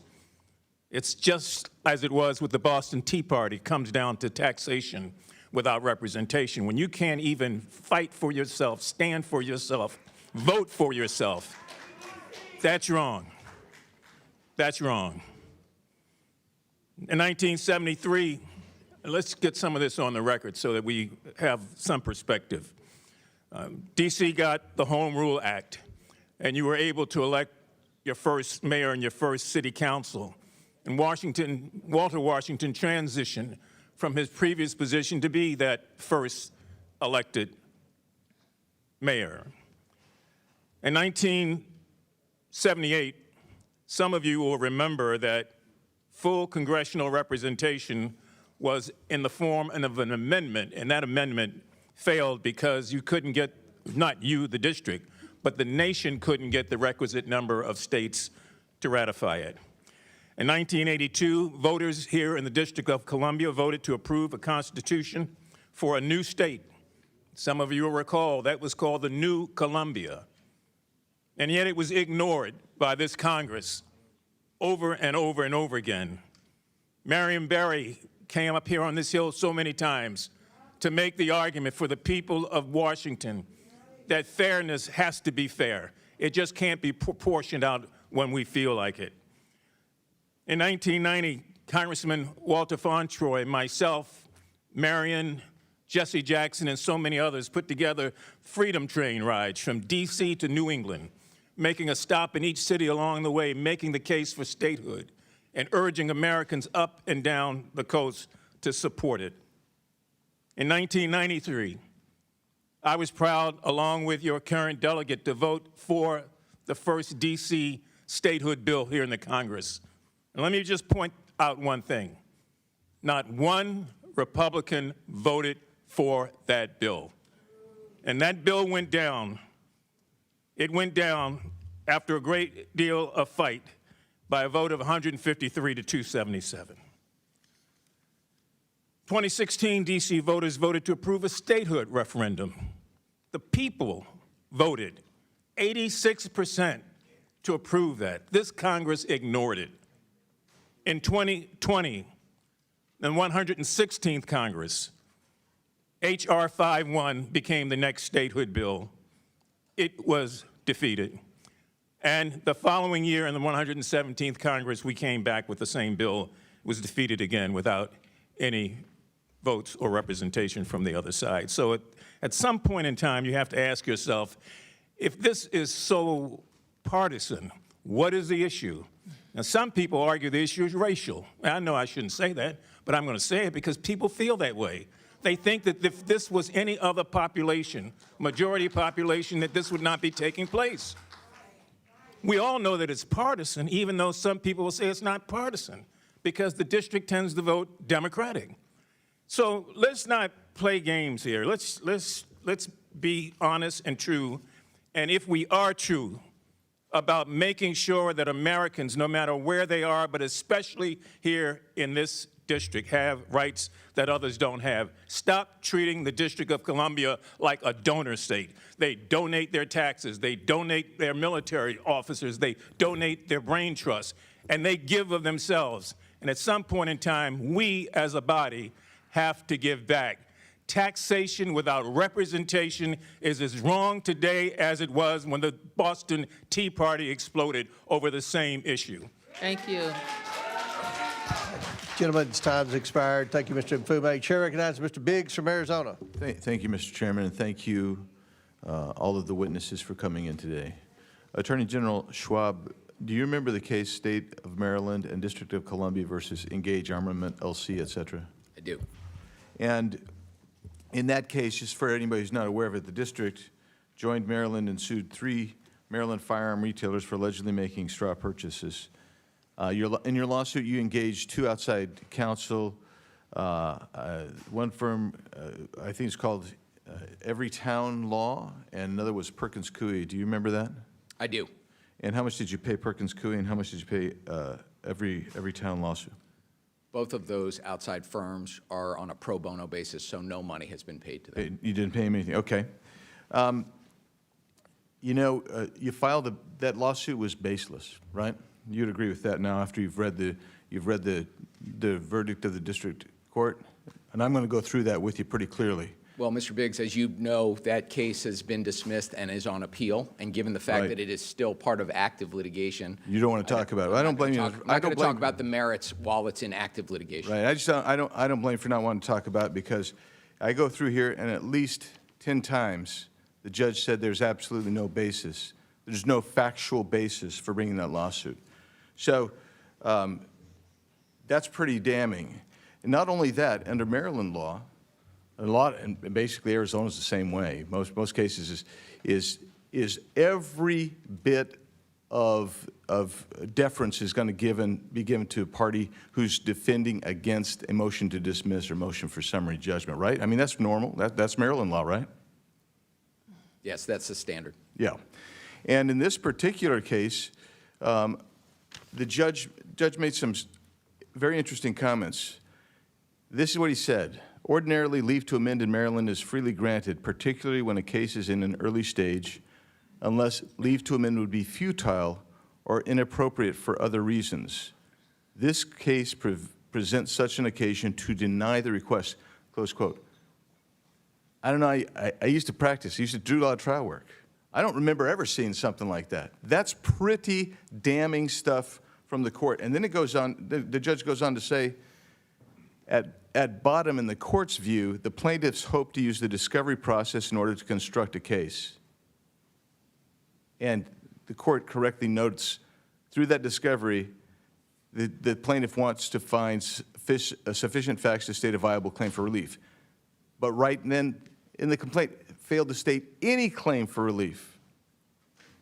And so, the question that's begged here is, why wasn't a Rule 11 sanction brought against you and the other plaintiffs' attorneys? Was a Rule 11 sanction brought? No, sir, and while we obviously disagree with that ruling, we are pursuing an appeal as the rules allow us to do, and I'm confident that we'll get it turned around at the Court of Appeals. Yeah, of course, you were confident you were going to win the case when you didn't have jack squat, but you went after 3 FFLs because you had a political agenda. There were no sanctions. Did you have to pay attorney's fees or costs? Were any of those ordered? I didn't see them ordered in here. I assume they weren't ordered. There were no sanctions.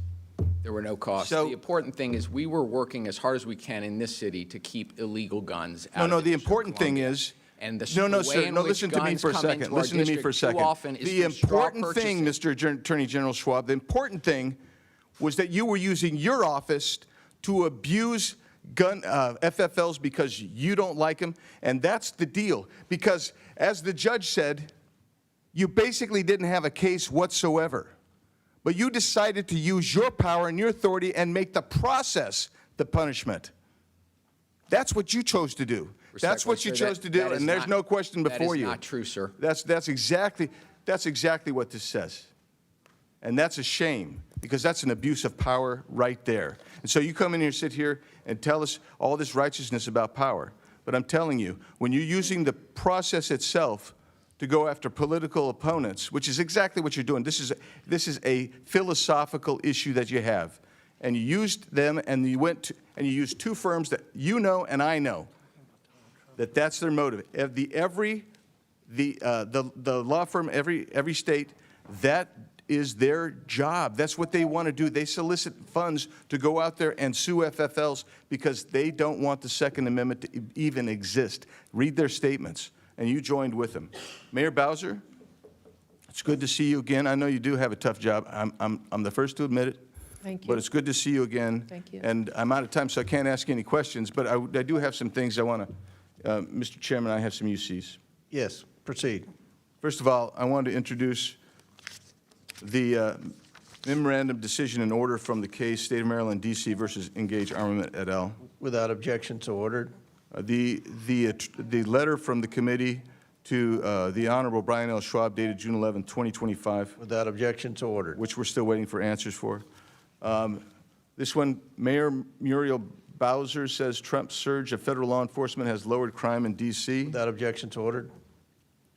Trump's D.C. crime crackdown busts another alleged Trinidad gang member. Make D.C. safe again. Without objection, so ordered. This one, Trump's executive orders target D.C. crime as the city hits 12 days without a homicide. Without objection, so ordered. This one is radical D.C. officials treated officers like crap, police leader says. Without objection, so ordered. Murdered congressional intern's mom says Trump should take over Washington, D.C. Without objection, so ordered.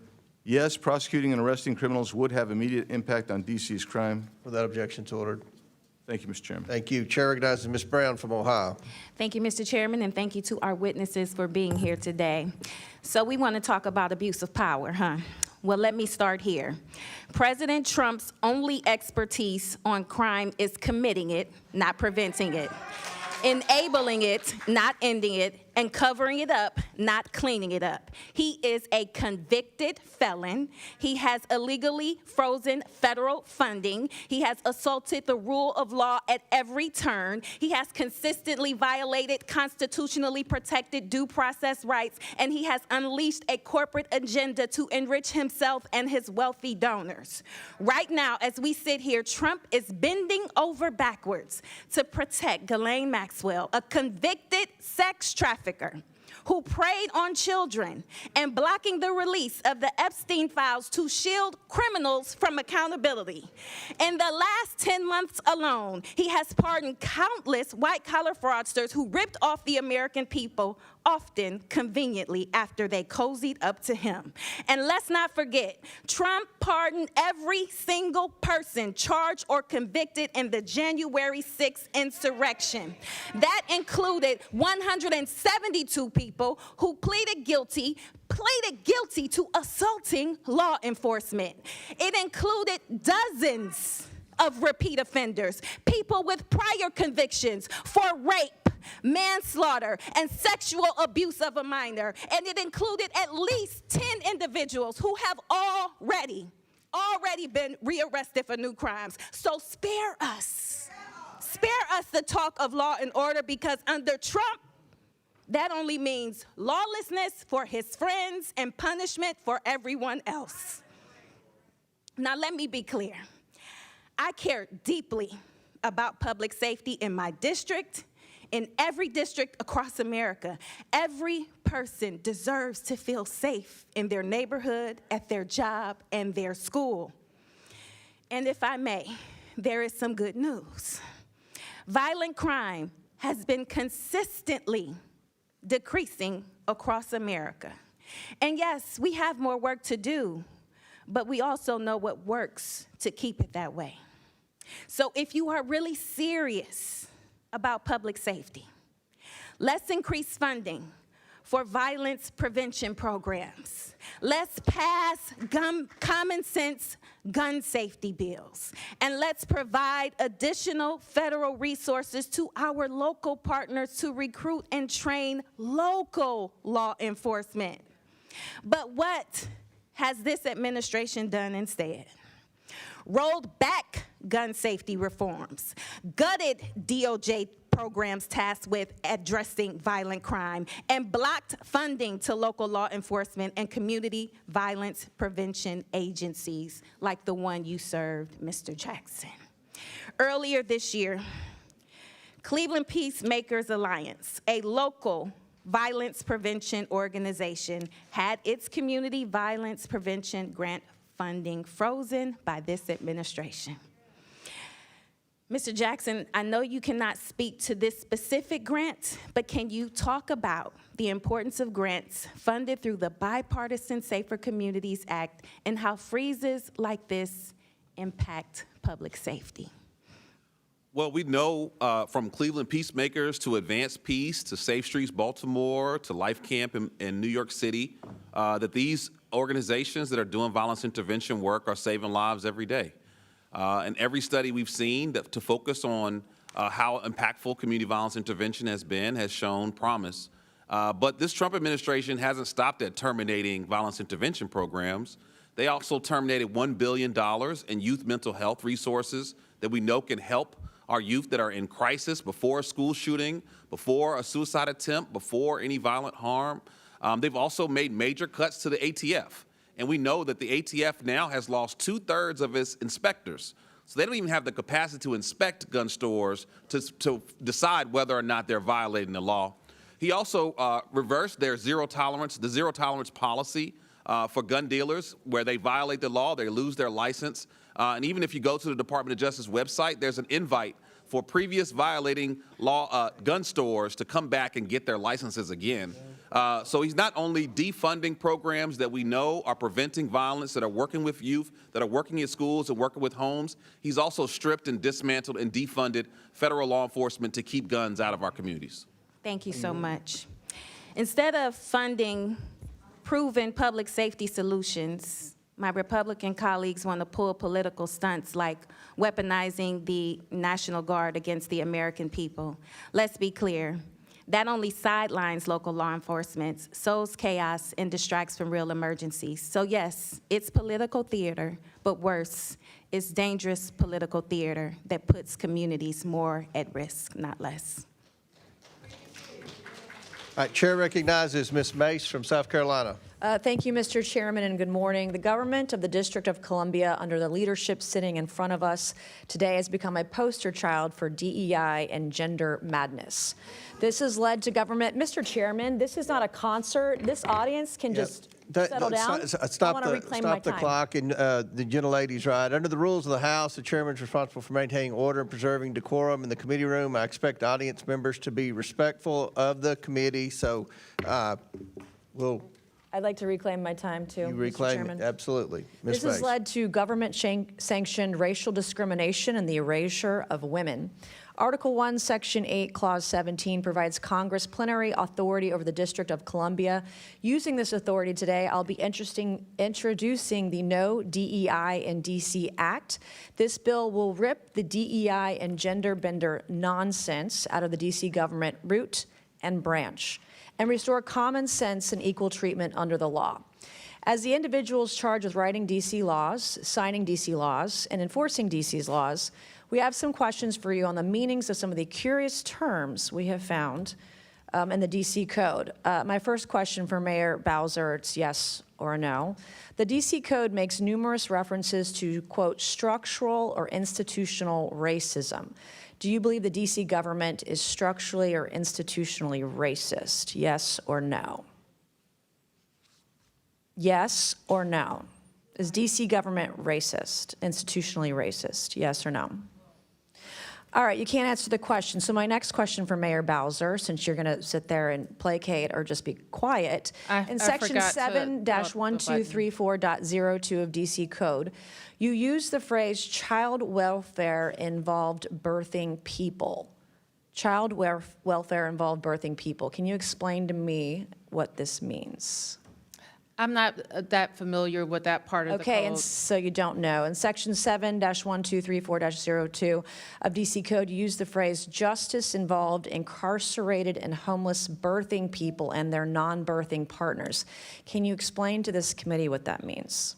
I would have to see You the don't whole know. section. You're literally the mayor of D.C. and you don't know your own code of laws. Well, I don't know All right, them one thing we verbatim. noticed the D.C. Code struggles to define is the term woman. So Mayor Bowser, what is a woman? I'm a woman. Are you a woman? 100%. Okay. 100%. I'm a woman. You're looking at one. Okay, good. You actually, in Section 3-703 of the D.C. Code, you use the phrase, the intersectionality of gender and race to create unique dynamics and effects. Can you explain what this means to the committee? Where is that, ma'am? Section 3-703 of the D.C. Code. Do you know what that means? No, could you you give don't me know the what that means. title So of the- Chapter 14D of the D.C. Code establishes Mr. the Chairman, commission. I'm happy to answer questions. Mr. but Chairman, I'm going to can't- reclaim my time. This is not her time, it's my time. You can be quiet as I ask you Chair questions, and then you can recognizes answer them. Ms. And then Mace. you can If answer you them. would give- I'm not, Mr. Chairman, this is my time, not hers. I'd like to reclaim my time. Let's make good use of the time, Ms. Chair Mace. I'm making very good use of my recognizes time. Ms. There Mace. And you're is- Ms. Mace making has my the point. floor. You're the mayor of D.C., and you don't even know your own code of laws. What is a birthing person? I would assume it's someone who gives birth. All right. Why don't you use, are these women, are these moms? You think it's appropriate to call them birthing person? Can a man birth a person? Well, Be a that's birthing what person? I would call it, but I don't write all the laws, and I'm not familiar with every Can section. men get pregnant? No. Can men become women? Can a man become a woman? Yeah. Can a man become a you're- woman? Miss Yes Mace, or no? Can a man become a woman? Yes or no? Miss Mace, I'm not Okay, here to my talk next about question, Chapter 14D of the D.C. Code establishes the Commission on Reparations and a reparations fund to provide eligible African Americans monetary reparations or other forms of redress. Is it the position of D.C. government benefits should be provided to individuals on the basis of race? I believe that the legislation requires a study. Okay, I'm asking you, is it the position of the D.C. government that government benefits should be provided on the basis of race? If you're is the referring to question. that legislation, I believe it requires a study. Okay, I'm asking you a question. Do you believe that government benefits should be given out on the basis of race? That is the question. This is the third time I'm asking. We have any number of benefits programs, and eligibility is established. You're not answering per- any of these per program. questions. I'll give it to you. You're slick. In Section 2-1383 of the DC Code, you use the phrase social value of the LGBTQ community business economy to the district. Can you explain what this means to the committee? It means that LGBT businesses provide economic benefit to the district's economy. Do you think all businesses provide economic benefit to the DC economy? They should, or they would be out of business. Yeah, of course. All right, thank you, Mr. Chairman. I yield back. Thank you. Chair recognizes Ms. Stansberry from New Mexico. All right. Well, good morning, everyone. I just want to take a moment to decompress after that. And I do want to just take a moment of personal privilege for our witnesses and for the members of the public who are here today to apologize for the behavior of my colleagues, for the disrespectful language that has been deployed, for the personal assaults on your character and professionalism. We know that you are representing the people of this city and doing an excellent job, and we support you. Thank you. Now, I want to turn to where the ranking member went at the beginning of this hearing and talk about the real crime wave here in DC. I think it's very demonstrable, and the data shows that the largest crime wave that we've had over the last 9 months began on January 20th. And the epicenter of that crime wave, one might call it a white collar, or in this case, an orange collar crime wave, is the White House.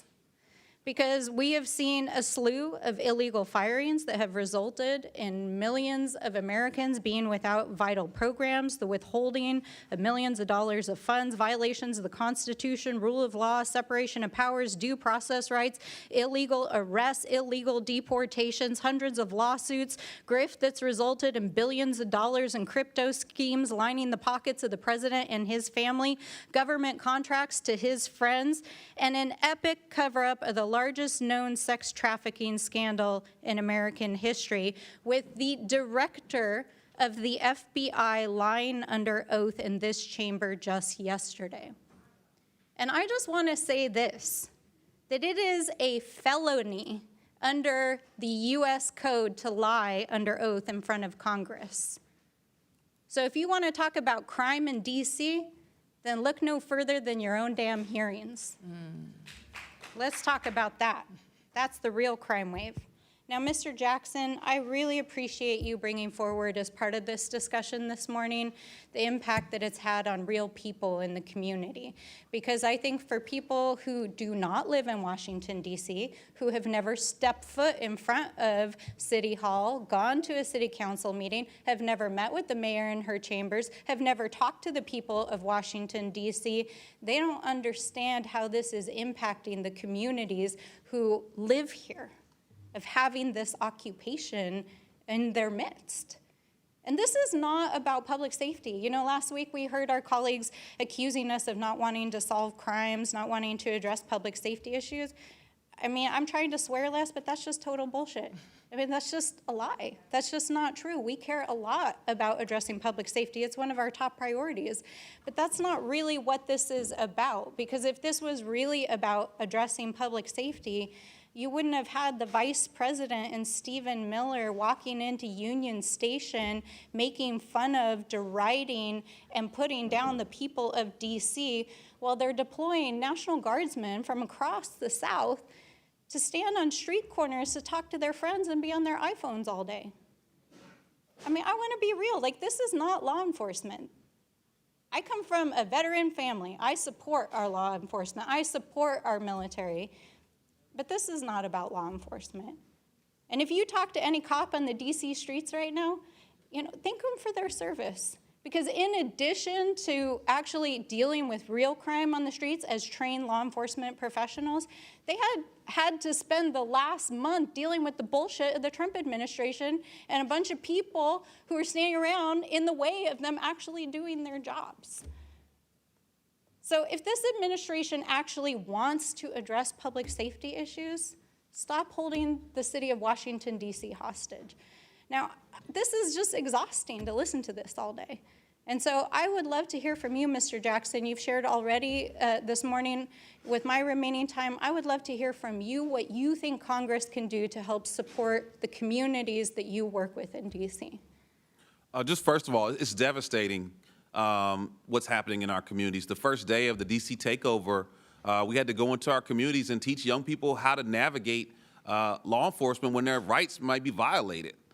Instead of teaching them about going to school and studying math and playing sports, they're trying to figure out how to navigate masked agents raiding their neighborhoods multiple times a day. Elderly folks that are getting arrested for petty crimes, 55 and plus, are now coming to us and saying, what can I do when these masked agents run into my neighborhood? And that's not how we solve crime. We don't scare and incarcerate our way out of this issue. We tried that in the 90s, it failed.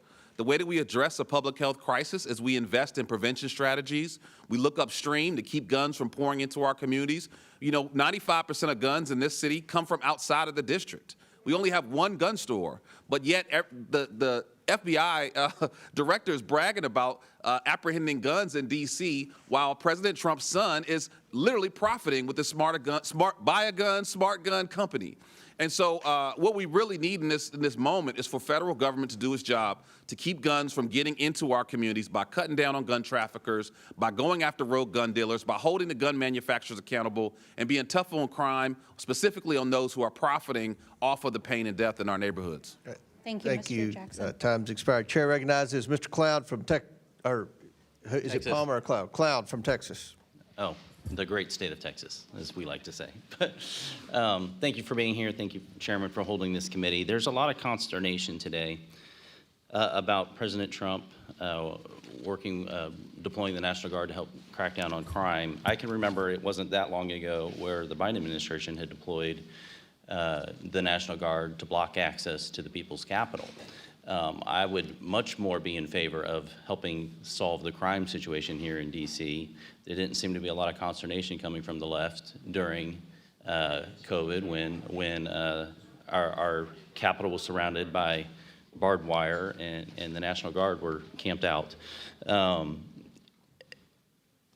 Over the last 3 weeks, it's pretty undeniable. I mean, I remember what D.C. looked like, and it was just a couple months ago when Trump was elected. You can go by Union Station. There were homeless camps camped out. We had 2 staff members who had to deal with situations at gunpoint where they were accosted at gunpoint. We had another staff member who had to move out of their apartment after being threatened. I was took a train into Union Station and missed being present for someone getting shot. My chief of staff at the time was sitting out front and saw it happen. Missed it by 3 minutes myself. You know, and you look at the stats of what's happened, and it's important to, you know, there's a lot of comparing today apples to oranges and trying to, you know, you put up charts and the numbers don't. But if you compare the 3 weeks this time to the 3 weeks last time, it's dramatic. 38% decrease in homicides, 44% decrease in sex abuse. I mean, this is extraordinary. If those trends were to continue, that's 50 people walking around the city alive, 50 families that haven't been broken up over the course of a year. That's extraordinary. Chairman Mendelson, can you not agree that D.C. is a safer place than it was 5 weeks ago? There's no question, but that if you look at the data, the crime statistics, that there was a reduction in crime during the surge. Yeah, okay. But as we have said, if you want to add 500 officers working with our MPD, of course we're going to see a reduction in violence. That's not the same as ICE raids, masked men. Important. It's not the same as the National Guard who's landscaping on the mall. Do I need to go back to my National Guard point? You didn't have a problem when the National Guard was blocking access to the nation's capital, prohibiting people from coming here. And to that point, D.C. is different than other cities. DC is unique. Our founders, there was mention of the Boston Tea Party, the ones who were actually there, wrote the Constitution and said that DC should not be a state because it houses the federal government. And it would be important for a state not to give undue influence over the federal government. We If you saw read this the during Federalist COVID. Excuse Papers, me, I'm they say talking. nothing about Excuse me, denying sir. us the franchise. Sir.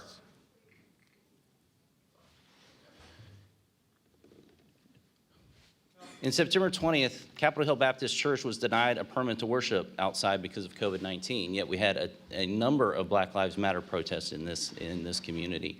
The concern I have is when Washington, D.C., access to the nation's capital is prohibited or curtailed in any way. Could you explain to me, Mayor, why the church was not able to have a worship service outside, but yet the Black Lives protests were unable to go on? You're talking about the public health emergency? I'm talking about during COVID, Black Lives Matter protests continue to happen in Washington, D.C. With no retribution from the city, yet churches were not allowed to worship or worship outside even. Yes, I think that matter was litigated and it's resolved. Well, yes, COVID's over, but the point is that you have a city basically defining who has access to the nation's capital. And there were times where there were going to be a Trump rally and somehow restaurants got closed down that weekend and those sorts of things. Why was this church not allowed to worship outside, yet Black Lives Matter protests were encouraged by the city? My recollection is I mean, you went as far as to paint Black Lives Matters across the street. I want to answer your question. My recollection, and while I don't remember the specifics of that case, is that it fell under our large gathering prohibition in the early stages of COVID. But Black Lives Matters were okay? Were they not large enough? They weren't violent enough? You are probably referring to violent, outdoor First Amendment gatherings that were not. Worship service falls under the First Amendment. And as I mentioned, I only have a couple of minutes left, and so I'll just point out that the $1 billion you're asking for is in the CR that's on the House floor this week. And everyone over there, I would encourage you to encourage the people up here to vote for that, because if you want your dollars, they can help us provide it for you. Congressman, might I just add, and I hope that that is the case, that the FY25 fix is attached to the CR. We worked very hard with the administration and with you, Mr. Comer, to make sure that the anomaly was included moving forward in 26. But the House, following Senator Collins' bill in the Senate, can still fix the FY25 CR problem that was $1.1 billion. And it's not too late, and it will help us balance. The CR extends funding that our folks here have already voted for. It also adds security features and then adds that for DC. So I expect unanimous support over there, right? Okay. Thank you, Mr. Chair, Chair recognizes unanimous Mr. Frost consent. from Florida. Mr. Chair. Oh, Mr. Bell. Thank you. I request unanimous consent to enter into the record this August 20th, 2025 article from the AP titled, U.S. Attorney will no longer bring felony charges against people for carrying rifles or shotguns in D.C., which shows that U.S. Attorney Without objections ordered. Pirro is outright ignoring gun crimes and making the city less safe. Mr. Chair, I have UCs. Let me recognize. Yes, Ms. Simon. Thank you, sir. I request unanimous consent to enter into the record on April 24th, 2025, an article from Records that was titled, Exclusive U.S. Department of Justice Cuts Grants Valued at $811 million. People of record say, which shows how the president's DOJ cuts will affect police and correctional facility funding. Without objections ordered. And I have a unanimous consent request. This is the CR, and it does restore that $1 billion in funding. So we'll be voting on that tomorrow. I'm going to vote for it. I've been very vocal in trying to get that included. I know that my colleagues on the other side of the aisle have mentioned it several times, so there are a lot of people in Washington, D.C. I assume this is on TV in Washington, D.C. Are you all going to vote for it tomorrow? I mean, that's a question I think the people in Washington, D.C., especially the people that are testifying here today, would probably like to know. But I'm going to vote for it. So Mr. Chair? without objection, we'll enter that into the record. Mr. Chair, I have another UC, sir. Yes, go ahead. Thank you, sir. I request unanimous consent to enter into the record this September 7th, 2025, an article from The Hill entitled "Most Oppose Trump Deploying National Guard to D.C. Other cities." Polls say that Without objection, so 57% ordered. of respondents said that they are against Donald Trump's decision to deploy the National Without Guard objection, into the so nation's ordered. capital. Thank you, sir. I'll get back. Chair recognizes Mr. Frost from Florida. I yield 10 seconds to Mr. Mfume. To Mr. Mfume. I thank the gentleman for yielding. I'm sorry that my colleague from Texas has left the room. I just want to say that he pointed out in his remarks that the founders of the Constitution said that D.C. should be a federal district and never a state, as if they were right. And I would just simply call to his attention those same persons at that same constitutional convention and for 200 years afterwards said that black people in this country were property, not citizens. And then the Dred Scott decision said that we were 3/5 of an individual. So just because they said it clearly does not make it right, and it doesn't make it right with D.C. Yeah, no, I really appreciate you bringing that up. And also, they're wrong about what's in the Constitution in the first place. The Constitution does not say that we cannot make Washington, D.C. a state. It does not say that. You claim to know the Constitution, and you haven't read it. Nowhere in the Constitution does it say that we can't do that. What it says is there should be a federal district. And the legislation put forth by Representative Norton and supported by House Democrats would make the federal district encompass the places that we work, the White House, the United States Congress, the Supreme Court, and not include the 700,000 people who live in D.C. who pay taxes but don't have proper representation. That's right. You know, usually when we're talking about D.C. in this committee, it's, usually we have just folks who can watch in the audience. But I'm happy that today's different because we have representatives from the district's local government and Mr. Greg Jackson Jr. here to give voice to what's going on in Washington, D.C. Greg, you've called the district home for decades. You bring the perspective of the D.C.'s people to this committee. You bring years of expertise and experience in crime reduction to this hearing. And of course, a survivor of gun violence yourself. Before President Trump started playing dictator with the people of D.C., he started dismantling important community safety and violence crime prevention programs, most notably the White House Office of Gun Violence Prevention. Not a partisan office, an office that worked at reducing crime in all of our districts. As a former deputy director of that office, can you describe some of the important work that has stopped due to this administration? Yeah, one of the most critical things was we were coordinating the response to mass shootings and concentrations of violence. And so without that coordination, cities, states, and local jurisdictions are on their own to navigate these mass tragedies. We implemented 54 executive actions, including adding $2 billion to the Victims of Crime Act Fund.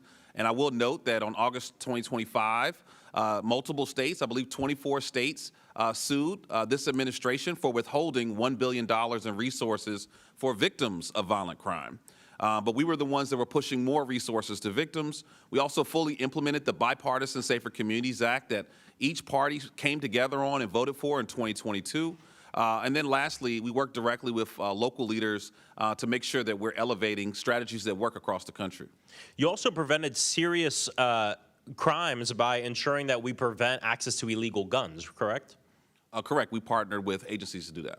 You know, between 2017 and 2021, over 11,000 criminal firearms were recovered in D.C. Most of them, as you noted before, come from outside Washington, D.C. And an interesting statistic, too, is a third of those guns traveled over 300 miles. Over 300 miles to come here. You want to know where they came from? South Carolina, North Carolina, Georgia, Mississippi, Louisiana, Tennessee, Ohio. These are the states where these guns are coming from. States that don't have good gun laws. States that aren't keeping their people safe, and as a result and byproduct have wreaked havoc on the people of Washington, D.C. Trump's total disregard for American safety is obvious from his current budget requests. Having already fired a majority of the federal gun dealers inspectors, now he wants to slash another $1 billion that could be used to crack down on these guns. Congressional Republicans are also doing their part to make us less safe. They're trying to remove restrictions on silencers, trying to remove restrictions on rifles, even on firearms designed to look like everyday objects.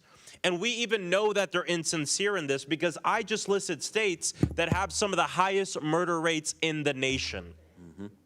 I asked this question last time and asked it again. Where's their bill?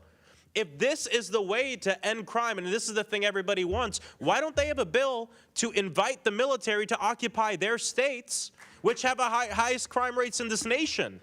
They're not going to do it because they don't want the military to occupy their communities in their states because they know it's a load of crap and they're insincere about it. I yield back. Chair recognizes Mr. Palmer from Alabama. Mr. Chair, I have a unanimous consent request. Okay, who said that? I'm looking. Oh, Frost. Oh, yeah, Mr. Frost. This is a Washington Post piece by E.J. Dion Jr., The Good News About Murder, Homicides Way Down, What Happened, What We Can Learn, and How Progressives Became Crime Fighters. Without objection, so ordered. Chair recognizes Mr. Palmer from Alabama. Microphone. Attorney General Schwab, are you aware that the FBI requires that all states and local governments, police departments report crime to the National Incident-Based Reporting System? I think that is correct, sir. Okay. Washington, D.C. has not done a good job at that. As a matter of fact, you've been accused of cooking the books, and it's not just a problem in Washington. Mr. Chairman, when this went into effect, Illinois only reported 30.6% of their police departments reported. New Jersey only 28.7%, New York 13.8%, Maryland 9.5%, California 1.9%. I would argue that when you're presenting crime statistics that these are highly suspect because state and local police departments are not reporting the data. We've known this for a long time, that the homicide rates are underreported. The FBI has made that clear. I want to move to something else. We do have a crime surge. Violent crime, property crime, particularly vehicle theft. Washington, D.C. has a truancy problem. Almost 33% of the students are chronically truant, second only to Baltimore. What are you doing to resolve that, Mayor Bowser? And I want to add that 18,000 truancy cases went uninvestigated over the last 3 full school years. Well, first and foremost, I'm just asking, are you doing anything? yes. What? We have in place a regime where schools report, and we've most recently updated it to focus more on our Human Services Department, a department. Ma'am? Yes. When I'm asking you about investigating truancy cases, that means going out and finding the kid and getting them back in the classroom. Oh, we do that. The police do that every day. 18,000 went uninvestigated. No, half of your carjackings are by juveniles. So You've got 5 times more middle school students truant than you did a decade ago. That's a crisis. Do you believe that kids that are chronically truant are going to wind up becoming dropouts or undereducated, that it might lead to an increase in crime in that population? we think the best place for kids is in school. No. How does it impact their life going forward? Because I'm a big believer in getting kids out of failing schools. My wife and I support 2 private schools that are targeting inner city kids. These kids don't show up truant. They come to class, they graduate, they get jobs, they go to college. What are you doing to find these kids? And I'm not talking about giving them a free lunch. I'm talking about getting them back in the classroom. I mean, you said something about the National Guard mowing lawn, maybe the National Guard ought to be helping you find these kids and get them in school. Congressman, if I may, the council has had hearings at least once a year. We have a hearing scheduled it's not doing next any month good. with regard to attendance and what we're doing to Yeah. reduce truancy. Yeah. I agree with you. What about all that these kids that you've already I lost agree because you with sat on your butt and didn't do anything about it? Well, 18,000 went uninvestigated. I agree with you that attendance is important and truancy is a problem. Truancy is actually down. It's down 22% since school year 21-22. And serious still absenteeism, which is almost 30% of 33%. days, is down 43% since It's school down year 5%. 21-22. Baltimore from 54% to 49%. That's half your kids. So it's down below that at this point. We get a report every fall. I don't know if you've seen the reports from the Attorney General, from Child and Family. Let me ask the mayor from- this. Do you plan to take full advantage of the $1,700 tax credit scholarship program that can go to scholarship granting organizations to help kids get into schools where they're safe and where they can learn? We do take advantage of the Opportunity Scholarship Program. That was in the One Big Beautiful Bill, by the way. We are committed to trying to help kids get a good education. So are we. Well, I appreciate that, Mr. Chairman. I yield back. Gentleman yields back. Chair recognizes Ms. Lee from Pennsylvania. Thank you, Mr. Chair. Every single time the Republicans call one of these overseer hearings on the district, we get the same paternalistic, infantilizing, just racially coded drivel. We are hearing the same old fear-mongering, the same misdirection and misinformation today, off-topic claims, including getting rid of DEI in D.C. And it's crazy to say because you can introduce DEI laws, but at the end of the day, you are not going to erase black people from the District of Columbia or any other place. And I just wanted to start with that. And let's be real, that's what's at the heart of all of these same conversations that we keep having about crime and underfunded and under-resourced black communities while they ignore crime in the White House and in their own houses. So I just wanted to establish that as we go through this. But Washington, D.C., we know is in a unique situation, especially, you are especially vulnerable to Trump's power-hungry overreach.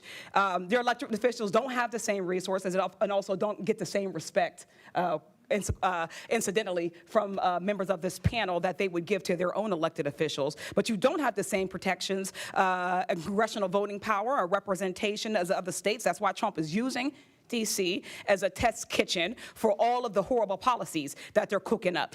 As members of Congress representing those other states and cities, we need to be concerned about where he's going to target next, and we cannot roll over, shrug our shoulders, and say that at least the National Guardsmen are gardening or picking up trash. We have to push back on this right now, in this moment, before he comes for all of our districts. To be clear, none of Trump's actions have made D.C. any safer. And just as a reminder, crime had already been dropping in the district without his involvement.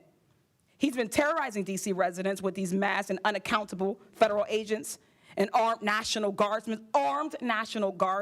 He's completely broken any small amount of trust these communities have with local law enforcement. Many of the National Guard troops are from out of state. They don't know D.C. any more than you all do, and they don't know the communities. D.C. residents deserve to govern themselves and have elected officials that are accountable to them, who uniquely understand D.C.'s needs and their concerns, but instead, Republicans want to micromanage people who didn't vote for them and do not support their policies. Chairman Mendelson, we marked up 14 bills on D.C. last week, 13 of which you opposed. Was the D.C. Council consulted on any of those 13 bills? We were not. Have you taken any of the members on this committee on a full tour of a D.C. neighborhoods?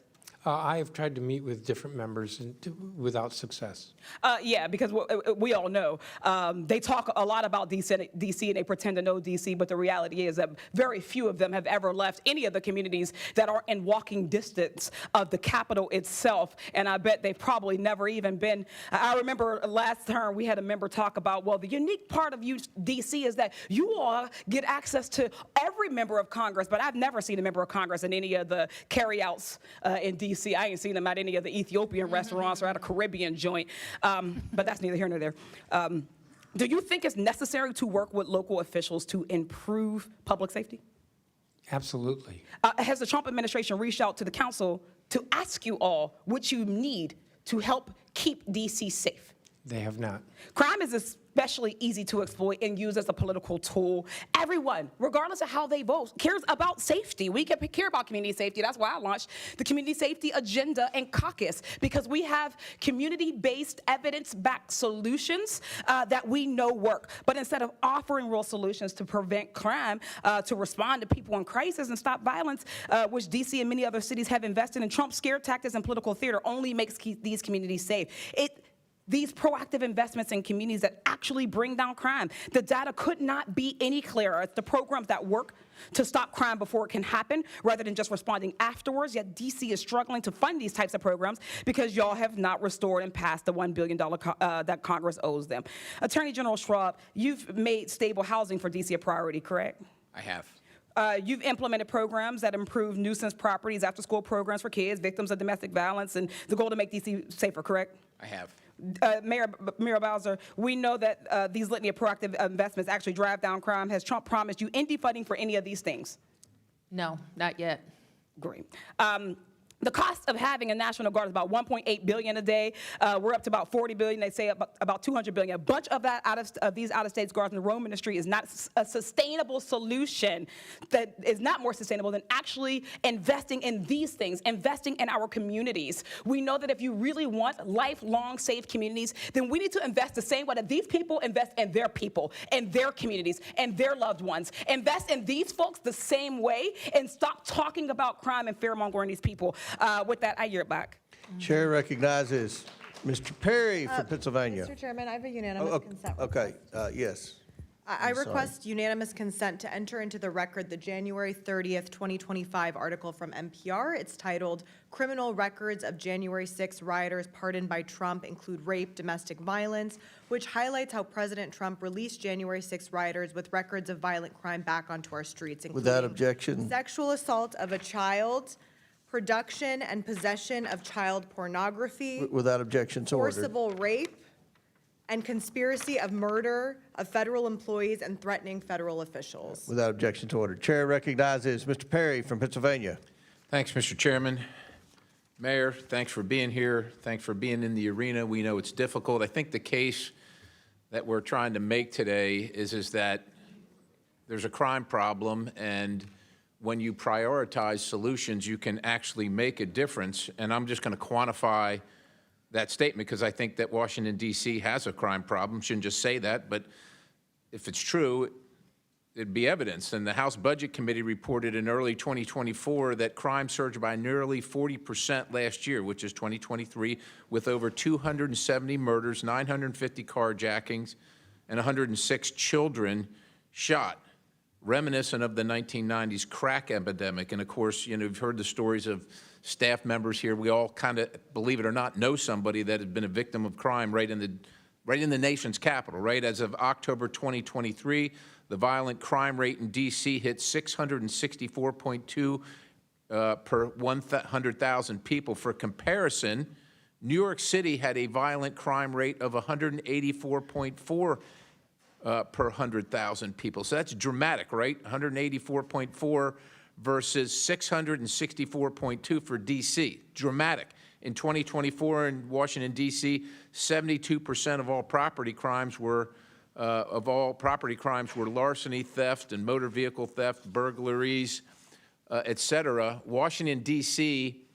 had 3,693 offenses per 100,000 people, which would rank it first among all states in terms of highest property crime rates per USA Facts, and that's if it were a state. So that's what I'm saying. I think D.C. does have a crime problem. And look, there's been a lot of complaining here, not necessarily by you, about, you know, what the president's actions are, the Guard being in D.C. In one case, they're, you know, claiming that they're policing D.C. In the next case, they're, you know, blowing the leaves away. It's one or the other, but it's not both. But let me ask you this. You got a problem. You're the mayor. You probably know. You're living here, too.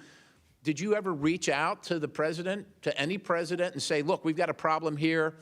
Will you deploy the Guard? Will you help us with police? We're not handling it. We can't fill our ranks. We can't afford to.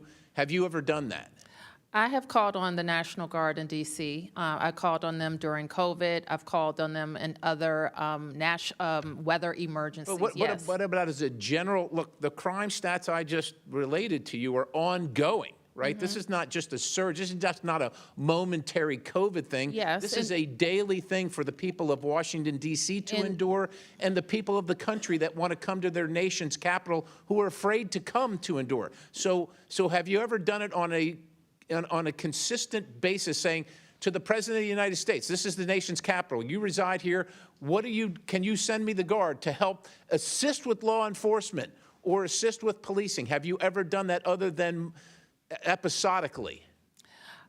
No, I described to you the times that we have done it. And it's we just have episodic, and so my point is that the problem has to be focused on, and it has to be fixed. Mr. Perry, can I answer you a different way? Yes, ma'am. Because we don't regard the Guard as a law enforcement agency. It's not a law enforcement agency. It can assist in law enforcement. We wouldn't call on them to But police you our neighborhoods. would agree that right now crime has dropped dramatically since they've been present. Mr. Perry, what has worked is not the National Guard in helping enhance MPD services. What has worked is more DEA, more FBI. So you're saying the Guard has had no enforcement. impact in D.C.? No, what I'm saying is the Guard is not, as has been described to us, has not been. Can you quantify that? I can't quantify a causal relationship. You can't quantify it, so you can't make the claim. But I can quantify something. Listen, I want to talk to you about something else, which is. But I do want to make the point. I want to ask you this question. I'm running out of time, and I want to be respectful of everybody. But I don't here. think the Guard has made any arrests.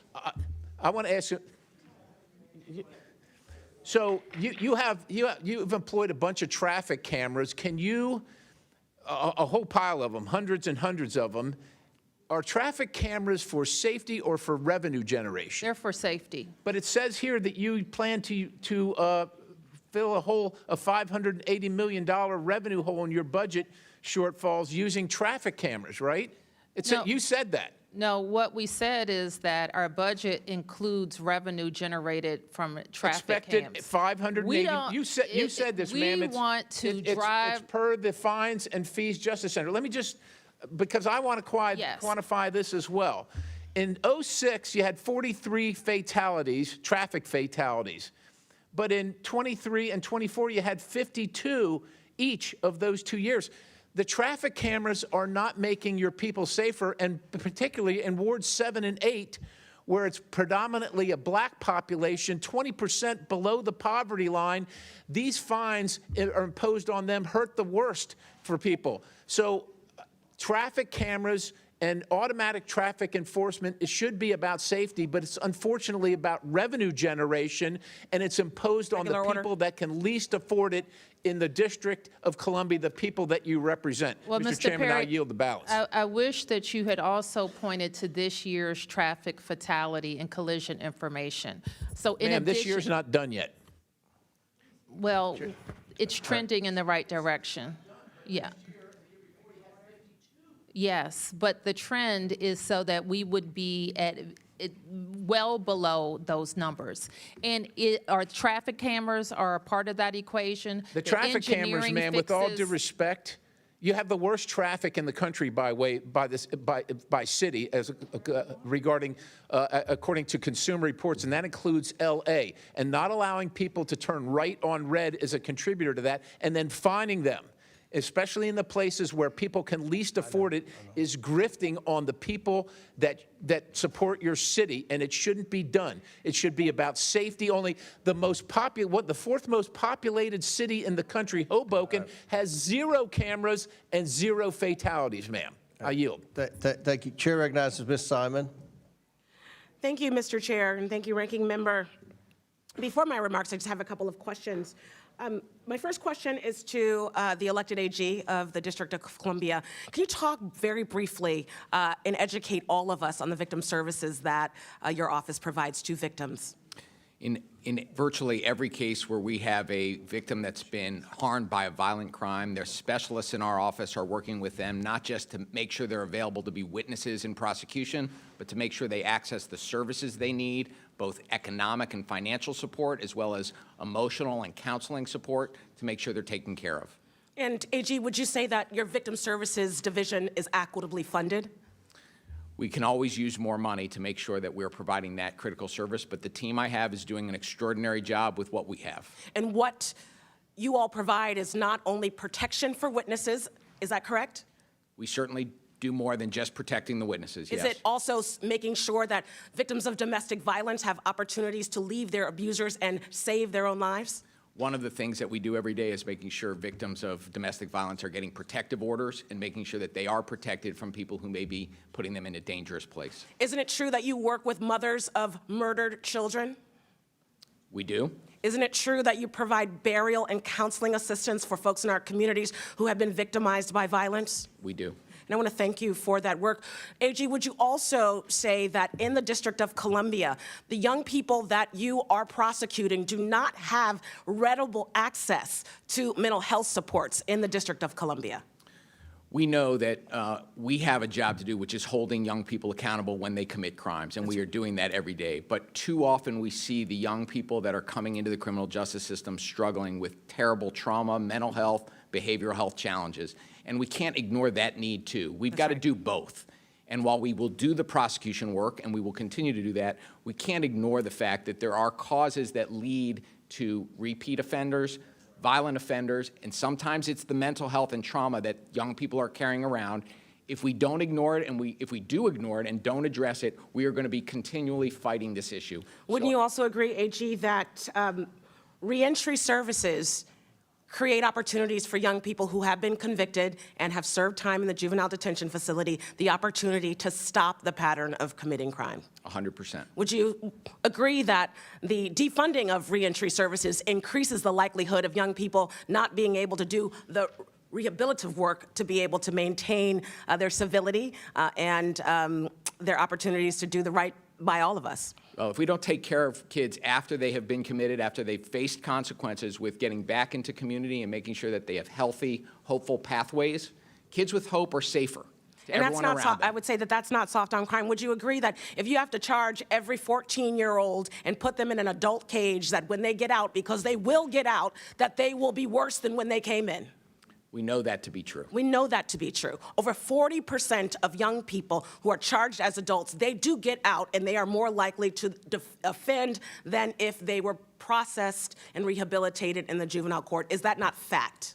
We need to make sure that young people, when they commit crimes, are held accountable with swift and certain consequences, and we are doing that. Long prison sentences or putting kids into the adult criminal justice system does not make us safer in the long run, and that's what I'm committed to. I want our DC to be safer now and into the future, and we can do both.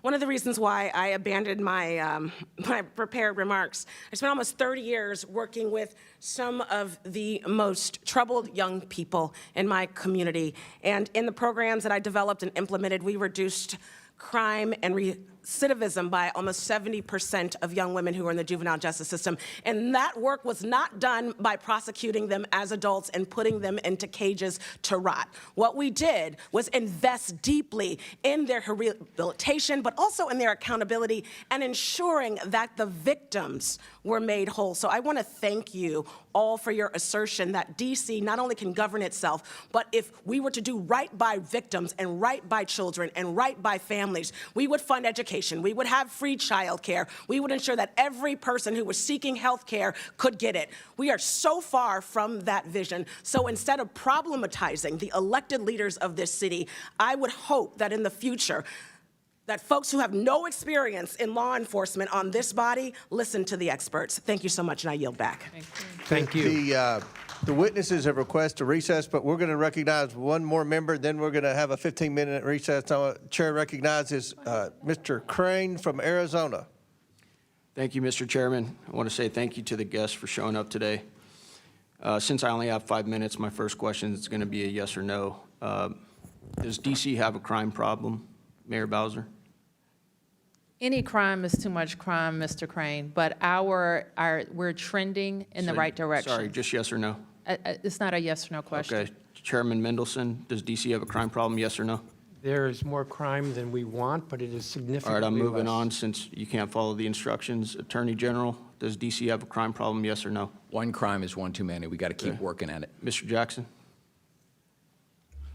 One crime is one too many, I agree. Thank you. Do you guys know where D.C. ranks amongst U.S. cities in crime? Mayor Bowser? In what category? Crime rates. You would have to be more specific, and I don't It's I don't okay. have a list It's of okay. other cities. You guys or actually states. ranked number 7. Okay. So you're in the top 10 of most violent cities in the United States, and this is, as other members have pointed out, our city's, our nation's capital. A lot of people come here. And Mayor, I know you, like many of my colleagues have already mentioned, you got a very tough job, and we all appreciate that. It all depends on how you crunch the numbers. Hold on a second, I didn't ask you a News question. and World Report didn't place Has us in crime the gone top down? 25. Hey, hold on a second. I'm asking the questions here. Has crime gone down since the president deployed the National Guard and other federal agencies? Mayor Bowser? I already mentioned, Congressman, the numbers during the federal surge. So it has gone down? It accelerated, yes. Okay, thank you. Mr. Mendelson, you said in criticism to the National Guard being present in D.C., you said that they looked bored. I'm going to ask you a question, sir. Would you rather have National Guardsmen standing posts around D.C. looking bored but driving down crime, or continue to be ranked in the top 10 in the country in violent crime? Well, with as no I was guardsmen? trying to say, depending upon how you look at the data, we don't even place in the top 25. Now, in my testimony, I outlined That's definitely not the ways- reporting that I've seen. You Well, guys are US ranked, News you and guys are World ranked number Report. 7. You U.S. guys News are and ranked World number Report, 7. you can see that study. All right, moving on. Councilman Mendelson, did you vote with the rest of the city council to defund the police by $15 million in 2020? I don't believe that's the correct amount, but I did vote Yeah, you for the did. budget then. You did. Okay, Councilman, did you call the police in July 2025 because of a protest outside of your home? I called 911. Okay. It was at midnight. In fact, it was 12:30 in the morning. Right. And it was a Okay. number of individuals who were actually breaking the law, the Residential Tranquility Act, with how loud they were. Okay, so you voted to defund policing by $15 million in 2020 with the rest of the council. This is what the police union, police officers had to say about your interaction with the police. I know what you're going to say, and I've already said yeah, to Mr. Pemberton. well, I'm going to say it, so you're not going to interrupt me. Over the weekend, Chairman Mendelson called the police because there were peaceful protesters at his house, because he decimated the police department with horrible legislation, and our staffing has now 800-plus vacancies. There was a delay in responding to his home. Because of the delay, Chairman Mendelson called and screamed at OUC and MPD staff. There is now a permanent security detail at his home staffed by an MPD officer who should be handling more important matters. We currently have 3,100 total sworn members, the lowest in 50 years, and we now have to dedicate one of them to be a security blanket for a man who hates cops, while other people calling 911 for real emergencies will have to wait. This nonsense must end immediately. So that's what the police department had to say about you in police that union, incident. not police The department, Yeah, the sir. police union. The union that I'm aware of that represents police statement, officers. and it's false on Do they numerous represent police points. officers, Mr. Mendelson, the police union? It's the union Thank you. president. Okay, Attorney General Schwab, do you agree that all legal measures should be on the table to combat crime and lawlessness in the city? I do. Okay. Then why historically has the D.C. Attorney General declined to prosecute crimes? According to media reports, D.C. declined to prosecute crimes in 67% of arrests in 2023 under A.G. Graves. The D.C. quarterly clearance reports from your office show a similar trend in 2025 through Q1 and 2. You are only prosecuting 53% of gun-related homicides, 50% of sex abuse cases involving a knife, and 37% of non-fatal shootings. There is also an ongoing investigation into if the D.C. crime data was manipulated under Joe Biden so that historic level of crime didn't look as bad on paper. And I look forward to the outcome of this investigation. Now, Mr. Crane, if I can going answer back to your can I answer your initial question? answer, is that doing everything you can to protect this city? The statistics that you just read are the statistics not from my office, but from the federal U.S. Attorney's Office. The prosecution rates from the Office of Attorney General have been in excess of 84% for violent crime over the last 2 years. So the statistics you rely on to malign my office don't come from my office. They come from the federal U.S. Attorney's Office. So you're not so you're prosecuting all of these crimes, is what you're saying? The jurisdiction of the Office of Attorney General in the District of Columbia is to prosecute juvenile delinquency crimes, and last year we prosecuted more than 84% of the violent juvenile crimes that MPD brought to us. We prosecute every violent crime where we have sufficient evidence to meet our burden of proof. Kids need to face consequences and be held accountable, and we are doing that. The rates speak for themselves. Are you in support of moving the age of minors here in D.C.? That's one of the bills that we have this week. The residents of the District of Columbia, the 700,000 of us who live here, know more and care more about how we're going to make our city safe than anybody else. You didn't answer my question. The residents of the District of Columbia and their elected officials do not believe we're going to make ourselves safer. Why do you think the rest of the country? Why do you think the rest of the country considers somebody at 18 years old no longer a minor? Yeah, what is it here in D.C.? The age of anyone younger than 18 is a juvenile in the District of Columbia, just like the rest of the country.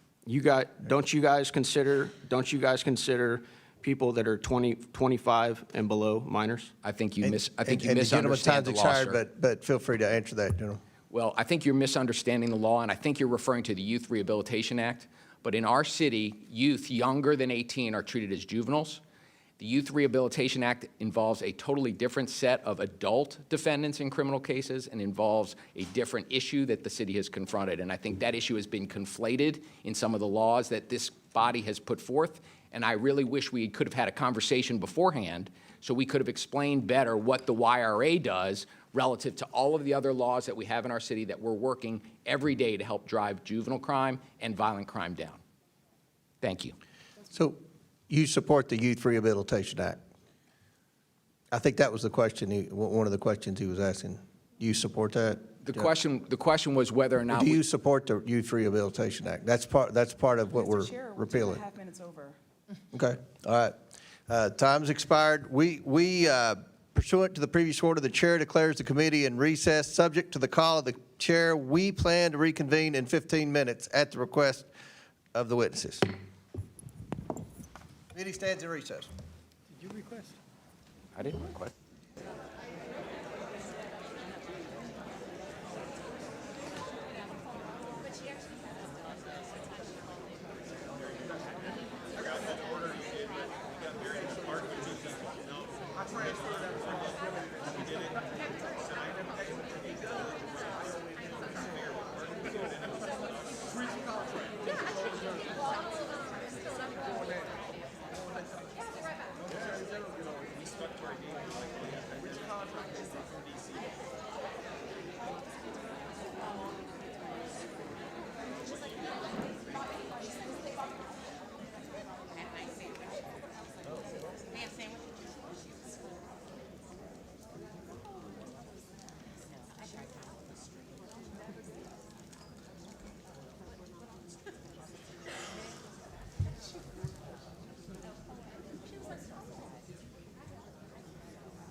The committee will come to order.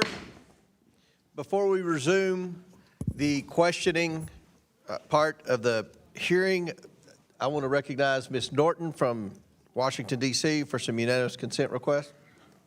Ms. Norton.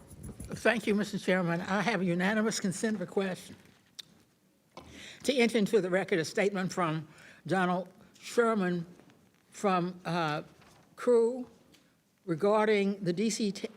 takeover of D.C. local law enforcement, a letter from Brady on restricting the autonomy of the District of Columbia, and a statement from the Project on Government Oversight regarding the militarization of law enforcement in the District of Columbia, Mr. Chairman. Without objection, so ordered. All right, I'll recognize myself for 5 minutes. I want to touch up on something that Mr. Frost said. He kept asking, where's your bill? Where's your bill? And, there are two schools of thought up here as we try to address the crime crisis in Washington, D.C. and try to come to solutions. And I feel like one thing that my colleagues on the other side of the aisle constantly say, you have to have a bill to do this. They said you had to have a bill to secure the border. Well, President Trump secured the border within days of assuming the presidency. It wasn't the lack of a bill, and their bill, by the way, had a lot of amnesty in there, which made it a toxic bill, and that was a poison pill, as we say often about bills. So there's also a school of thought that to alleviate poverty or to control poverty, you have to have a bill, you have to have government programs, you have to hire a bunch of government bureaucrats, you have to have government funding, and it has to increase by 10% every year, for every year, year after year, year after year, year after year. Many of us, myself included, believe that the best way to end poverty is to try to help grant access to a good paying job, a good paying job. And we don't think you get good paying jobs through government bureaucracies, through government agencies, through never-ending creation of new government programs. And with respect to alleviating crime in Washington, D.C., we had, as we all know, an aggressive markup last week. And, you know, the bills addressed, many of them, juvenile crime. So, General Schwab, do you agree or disagree that there's a juvenile crime problem in Washington, D.C.?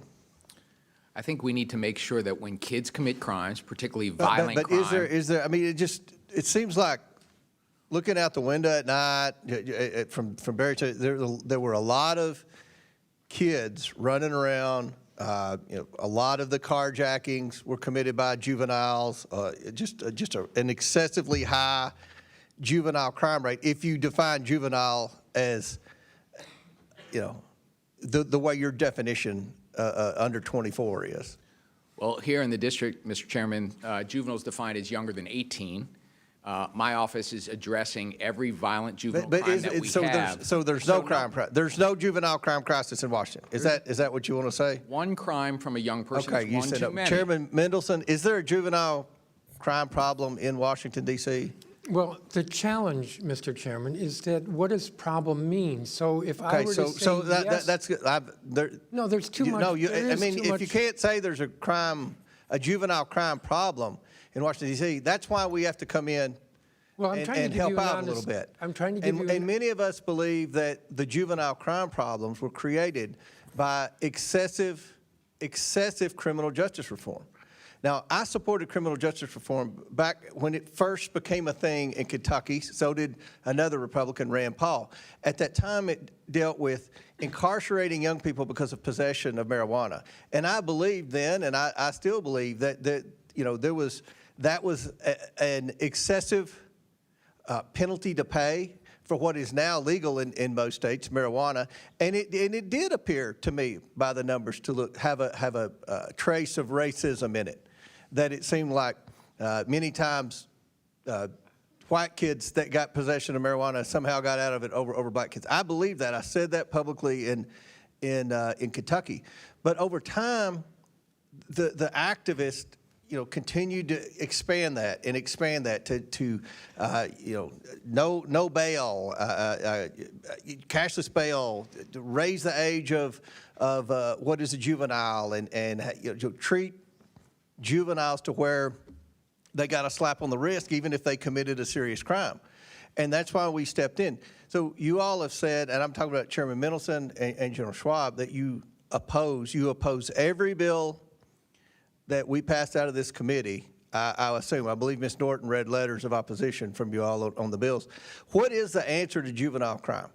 And I mean, do you think it's working? If we do nothing, which is what the Democrats in here want to do, and which is what I think you all want to do, is it going to get better on its own? Mr. Chairman, if you want a conversation, yes or no is difficult for a conversation. What do I think we can do to reduce juvenile crime? Because I do think there's more of it than there should be by far.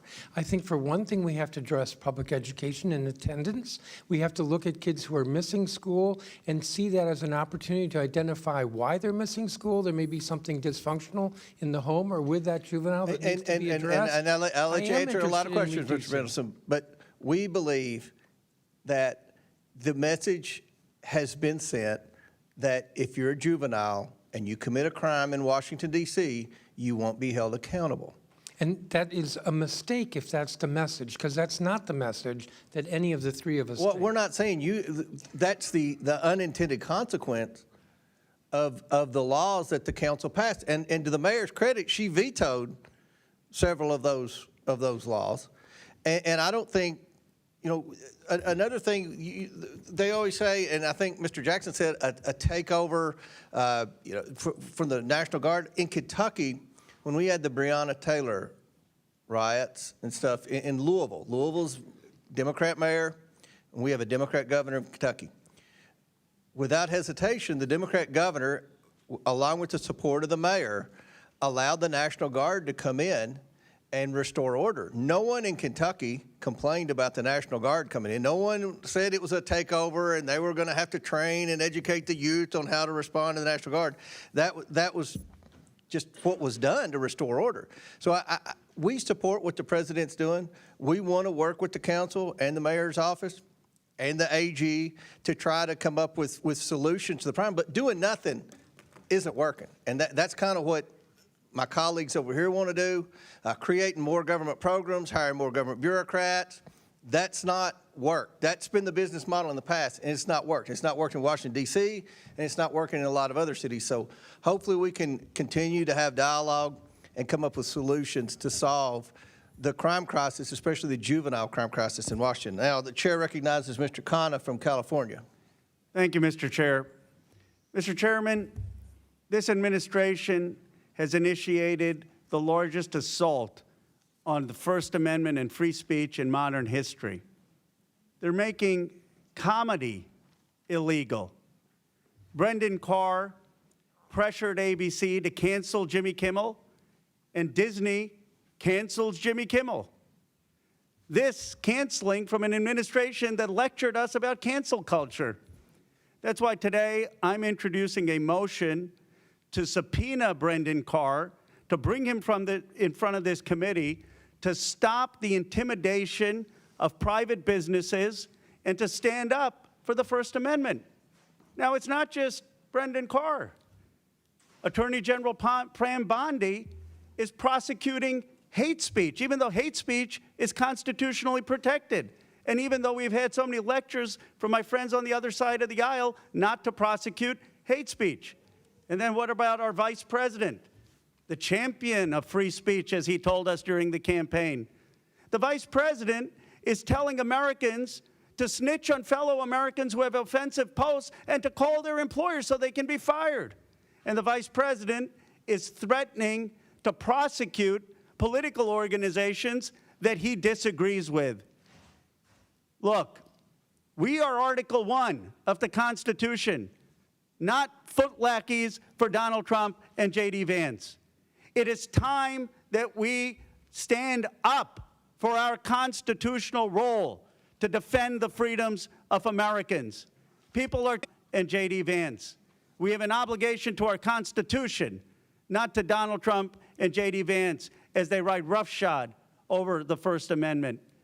So in the name of all those who are being censored in Washington, D.C. and around the country, in the name of all those who are being intimidated in Washington, D.C. and around the country, in the name of Americans, Republicans, Independents, and Democrats who believe in the First Amendment and free speech, I motion today to subpoena Brendan Carr and to have him explain to the American people why he's bullying private individuals and private businesses. Thank you, Mr. Chair. Pursuant to this rule, and I'll get the exact language so we make it official. House Rule 11, Clause 2K6. Pursuant to House Rule 11, Clause 2.6, I motion to subpoena Brendan Carr to come before this committee and testify in front of the full Oversight Committee, and I hope that my motion to subpoena him will be voted on as soon as possible.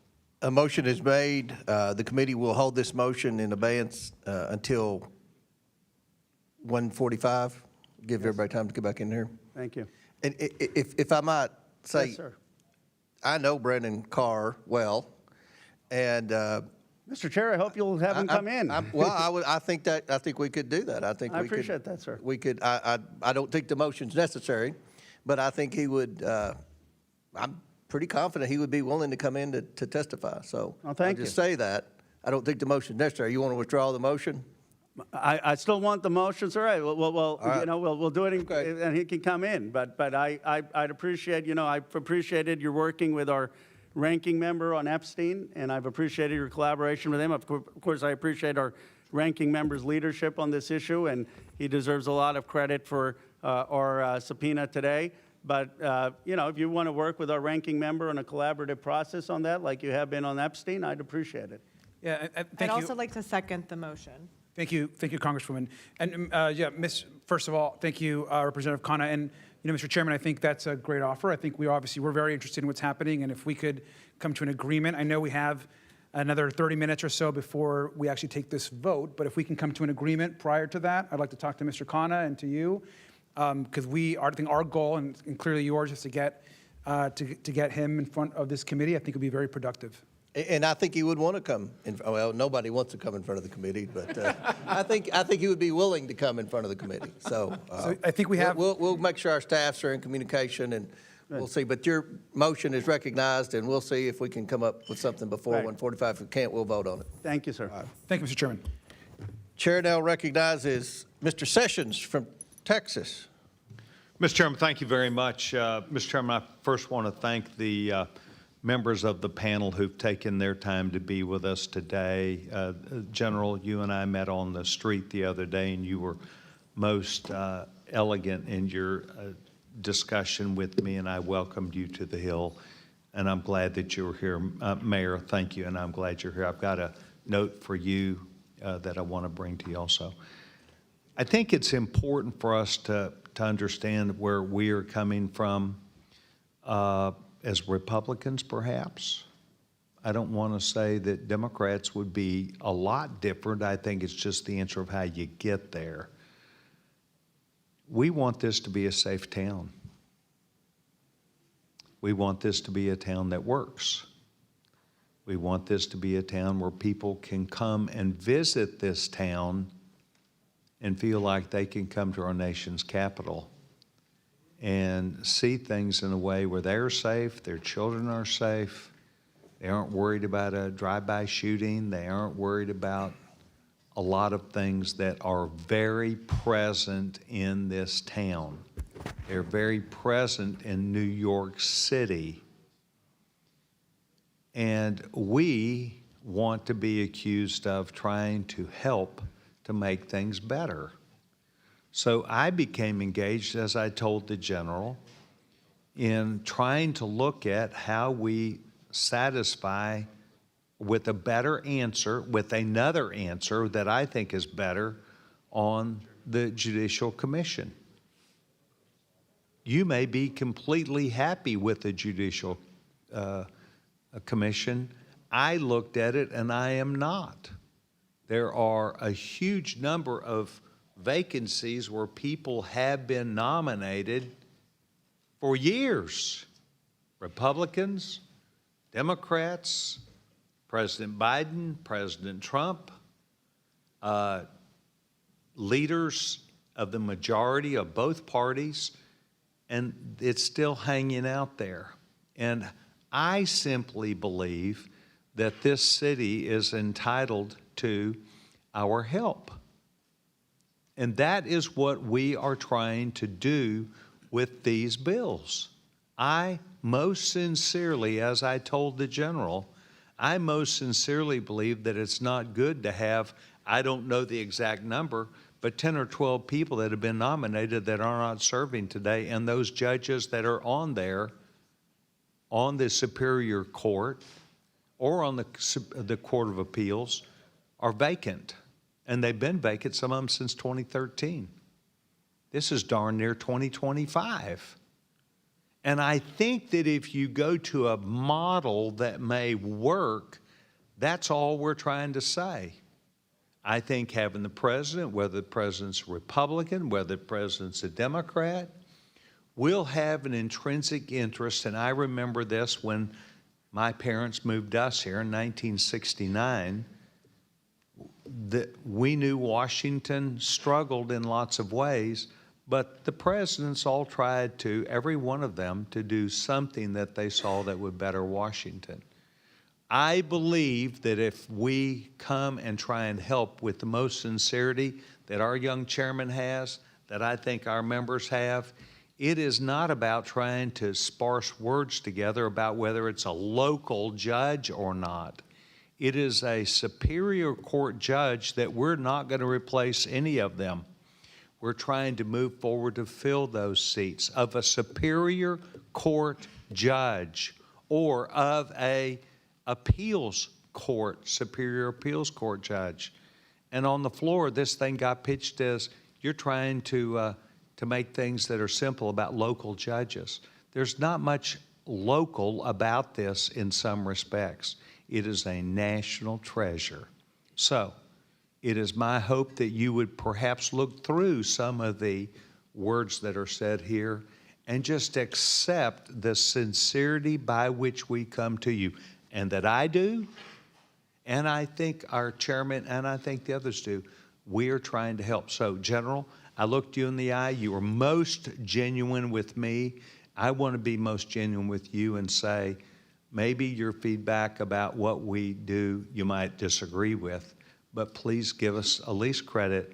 We're trying to leave it for any Republican or Democrat to make the decision, because they'll take the responsibility to get the judges. Representative Sessions, I want to appreciate very much your spirit of working with us on this issue, because the vacancies on our court are having a very significant impact on our public safety system and our economy. But the problem with getting judges on our court is not sitting with the JNC. The way to solve getting judges on our court, and I appreciate your willingness to think about solutions, would be to allow our mayor to nominate judges and have our council confirm judges the way it's done in your state and states around the country, and we would get that vacancy on our Superior Court fixed right away. So there are multiple ways of getting it solved. I don't think the JNC is the problem. I think the problem has been in the White House and in the Senate, and we could solve this problem together if you would be open and your colleagues open to changing the law to allow the mayor to nominate, the council to confirm, just like states around the country do. And I appreciate your spirit of cooperation. Yes, sir. And my only counter to you is, like a lot of things here, they have been in control of the council or the mayor, and we slightly disagree. We slightly disagree about the crime bill. We slightly disagree about a lot of things. I'm trying to fix it. Lastly, Mr. Chairman, I thank you. We believe that if a president has some skin in the game in this town, Republican or Democrat, they will follow through and get those judges confirmed. I want to thank each of you, Mayor. I'm going to walk down and give you something, just a note. General, could I answer for just a second? I think the problem is, if Mr. Chairman, may I just? Go ahead. Thank you. This is part of good dialogue, sir. I agree. In my view, the problem is that the district is not important enough to the federal government. It's important today in this hearing, but that vacancy for 13 years, no president has seen us important enough to submit a nomination. Last December, it's been nominated. Last December, the pending. Senate didn't think it was important enough to confirm the judges that were pending that had been reported out of committee, because there are always other issues, there are national issues that are more important to you. But the president nominated them. Okay. The president could have worked it. Y'all can have good conversation. And the ranking after. member, thank you for allowing me this time. I appreciate it. Thank you. Thank you. Chair recognizes Ms. Randall from Washington State.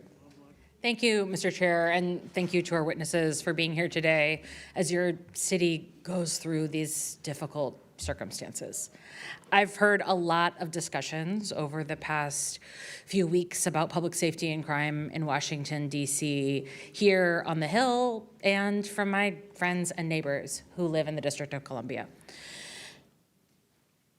And these concerns about crime have been used as justification for President Trump's militarization and occupation. Like my Republican colleagues, I believe that federal government has a role to play in improving public safety. I would also say, like my Democratic colleagues, we believe that everyone deserves to feel safe. Where we seem to differ is that I prefer to focus on proven, not performative solutions. Proven solutions are those that invest in community, but my Republican colleagues arbitrarily cut $1 billion from the DC budget in March of this year, which has impacted the city's ability to fund the police, firefighters, and other public safety programs. And then, while holding these funds hostage, the president deployed National Guard in the name of public safety, instead of giving DC the funds necessary to provide safety. And at the same time, Donald Trump and congressional Republicans have made the largest cut in history to Medicaid, regardless of the fact that Medicaid expansion under the ACA led to a significant drop in violent crime nationwide. What we're seeing from this administration is unlawful, undemocratic, and follows the playbook of an authoritarian government.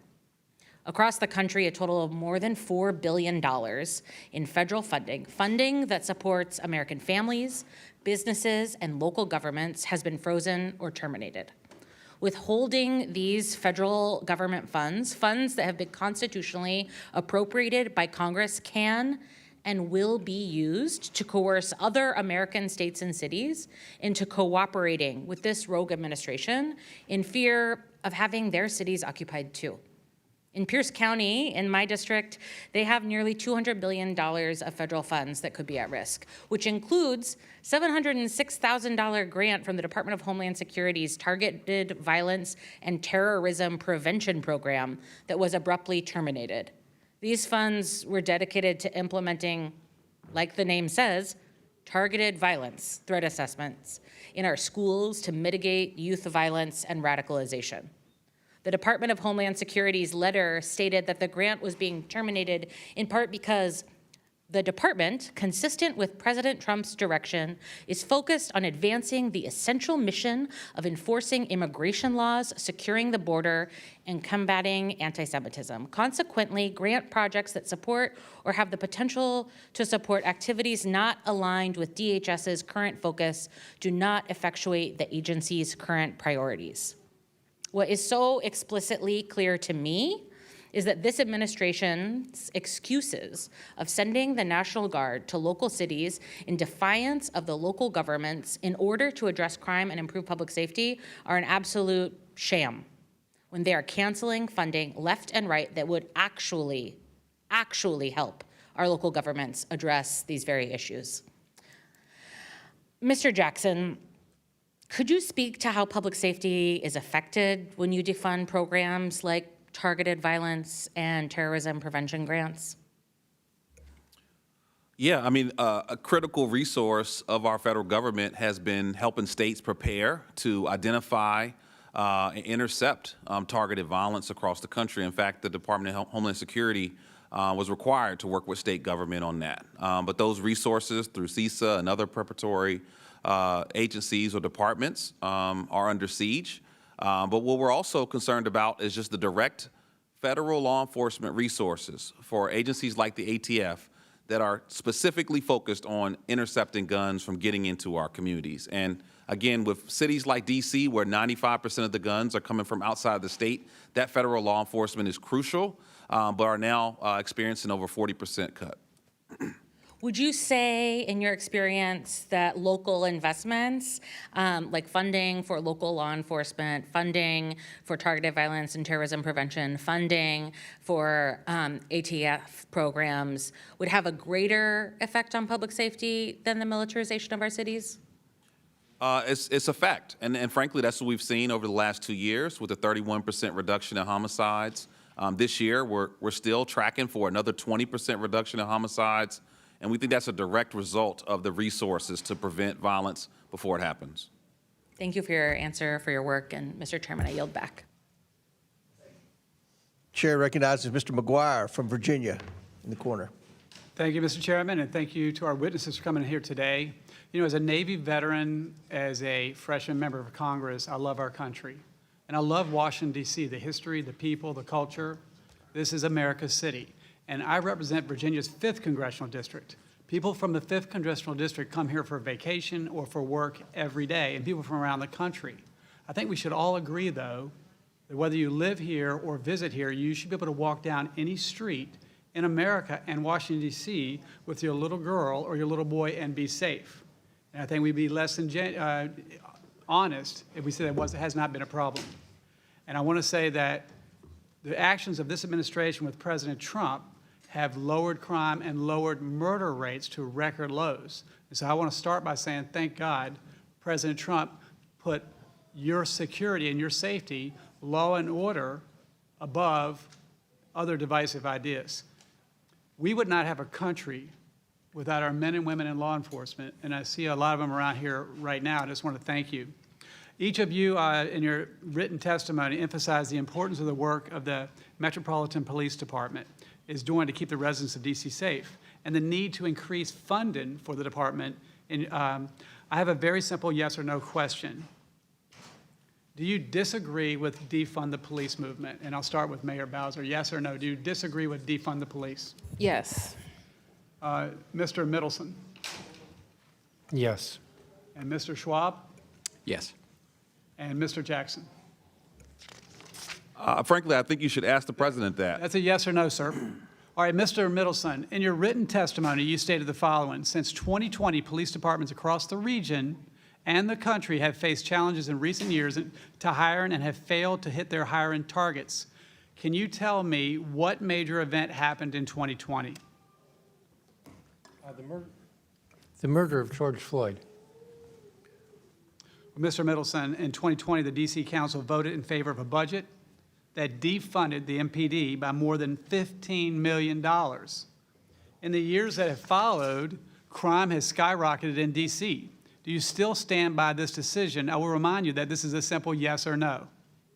Well, as I said to I just said a yes another or no. I've got a congressman, very limited time, with all due respect. I realize that, but All right, Mr. Mendelson, these hundreds questions of are more MPD law complicated than enforcement a yes officers or no. have left the department since 2020 because they don't feel they have support from D.C. Council.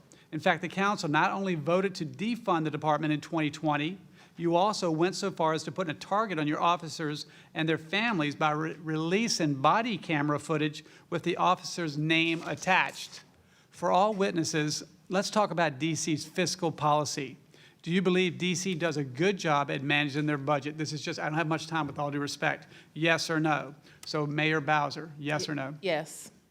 Mr. Mendelson? We do an excellent job. Mr. Schwab?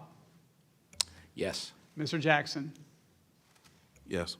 I find that interesting. I'm going to list a few of the programs funded by the city's approved fiscal year 2025 budget.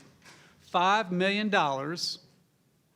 to support D.C.'s hosting of the World Pride 2025. Regardless of party, race, religion, or creed, I love you, but your #1 goal should be to keep the citizens safe. Not that. $1 million to support the construction of an LGBTQ+ community center in Shaw. $250,000 to support Black LGBTQ+ history program. $434,000 in fiscal year 25 and $1.3 million across the financial plan to establish a reparations task force. $600,000 to provide workforce development services for transgender and gender non-conforming residents who are experiencing homelessness and housing instability. $40 million to ensure migrants in D.C. are treated humanely. $868,000 for a cost of living adjustment for council staff. And yes or no, do you stand by these funding initiatives? Yes or no? I don't have much time. Mayor Bowser. I do. Mr. Mendelson? Mr. Schwab? We have a $20 billion Jackson? budget, and I stand by what we Instead of funding appropriated. these programs that promote the far-left radical woke agenda, this $48 million could have been used to hire approximately 685 additional MPD officers. If you had put this money towards supporting policies instead of woke agendas, we would have had less murders and safer streets. So I'll go back to what I said. By the grace of God, President Trump loves the American people regardless of party, race, religion, or creed, and you are safer today. Thank you. I yield Congressman, back. we have fully funded the MPD budget request. Every year, we have fully funded the MPD budget request. The challenge is that there are not enough applicants for big city police departments across the country and in the region. Chair now recognizes Mr. Suberman. Thank you, Mr. Chair.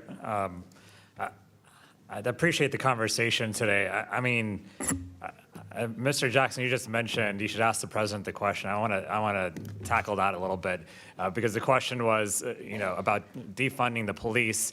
Yet this Congress and this president has not fully funded the police and fully funded DC with its own taxpayer money, correct? And what we are seeing is that we're hundreds of police officers and law enforcement officials short in DC. So could you explain that a little bit more? I was referencing a little bit broader than DC, but this Congress has made the largest defunding of law enforcement, I believe, in American history. Under Republican leadership and under Trump's advisement, to cut ATF, to cut DEA, to cut FBI, and then the remaining officers that are left, as opposed to putting them to their jobs to intercept guns that are being trafficked into our communities, they are now patrolling impoverished communities like Ward 8. And so when we talk about defunding the police, we should look right into the eyes of President Trump and ask him, why are you defunding the federal law enforcement that is supposed to protect our communities from the flow of illegal guns? Mayor Bowser, would you agree with that?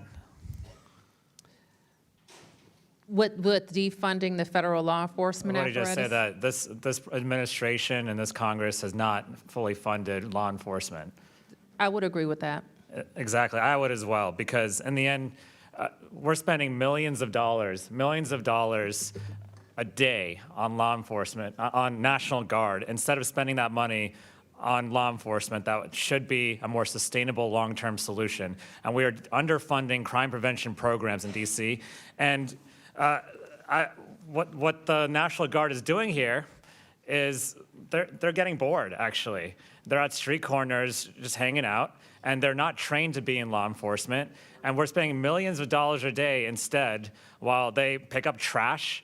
These are National Guardsmen from Louisiana, where there is a very high crime rate. There's plenty to do in Louisiana. I went to school there, so I know. And from other states that have their own crime problem and have their own problems back home, but instead they're just being sent here for photo ops, essentially. And they deserve better, their families deserve better, and the people of DC deserve better instead. And so I think what a better solution that's better for taxpayers and better for the American people, and certainly the people of DC, is why don't we just fund law enforcement and crime prevention programs in DC instead of continually underfunding them? Why don't we actually do what Chairman Mendelson just said and try to do more initiatives to find more law enforcement officers, because that is a problem. Recruiting is a big problem. Instead, we're sending the National Guard in. And I've got constituents, I'm in Northern Virginia, who work in DC every single day. And one constituent in Warrenton said, I work in the district, and now I'm in fear of my safety to come to work and go home. With military roaming the streets with possible unchecked authorities, there are many opportunities for harassment and abuse. I'll tell you, it's not just opportunities. People have been harassed and abused. And I've never felt unsafe before, but now I am becoming terrified. And I've gotten story after story about that. Mayor Bowser, have you gotten stories like that as well? I have gotten stories about people who are concerned about seeing the military patrolling, policing with guns out of state, and people aren't really sure who they report to. And I had one person tell me that their kids play soccer on the weekends, and they had National Guardsmen at their soccer practice just hanging out, and the kids got scared, right? And so I think a better solution would be to send those folks, those National Guardsmen from Louisiana and Mississippi home. And instead, why don't we fully fund DC's crime prevention programs and its budget instead, and actually move forward with these programs that have been working because crime was going down. And then my constituents can come and work in DC, make that long commute that I make every morning, and we can actually get to work and not be fearing that at every street corner we might get harassed. One more constituent said that they worked in DC for over 30 years and still go frequently. He never felt unsafe until now. And it is a dangerous power play that this administration is doing. And these federal forces are not concentrating on federal issues of protecting our security. And what I think we should be doing is finding people in our communities who can, or people who want to join the police, who can actually stay in our communities long-term and actually fix the problem long-term instead of this short-term photo op that this administration is putting forward. I yield back, Mr. Chairman. Mr. Chair, I have a UC. Mr. Bell. Thank you. Yes, I do. No, I do, but if you, it's still your time. Well, it was like 10 seconds, but I'll recognize you, Mr. Bell, for unanimous consent or whatever. I request unanimous consent to enter into the record this May 1st, 2025 article from the Washington Post titled, Trump Administration Cuts School Mental Health Grants Created After School Shootings, which show the complete disregard this administration shows toward proven solutions to reduce violent crime. Without objection, so ordered.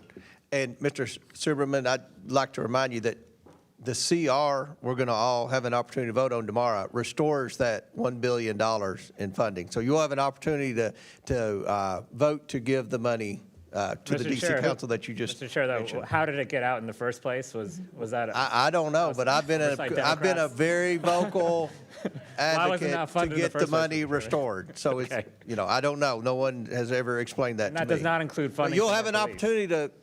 You all will all have an opportunity to vote to restore that funding tomorrow. So, all right, Chair recognizes Ms. Green from Georgia. Thank you, Mr. Chairman. I would like to move to table the motion to subpoena. Jimmy Kimmel was fired because he lied on ABC about the identity of the man that Tyler Robinson that murdered, assassinated, martyred Charlie Kirk. He lied and said he was MAGA. Tyler Robinson was not MAGA. Not one bit. He was part of Antifa. He was in a relationship. He was in a relationship with someone who identified as furry and trans. And this is an absurd lie. And so I move to table the motion to subpoena. So, Mr. Chair, since typically this is non-debatable, I do have a point of inquiry because it seems like what we just heard from the gentlelady out of Georgia was her debating why we should table it. So I feel like we should engage, we should all be given an opportunity to engage in debate about whether or not it's...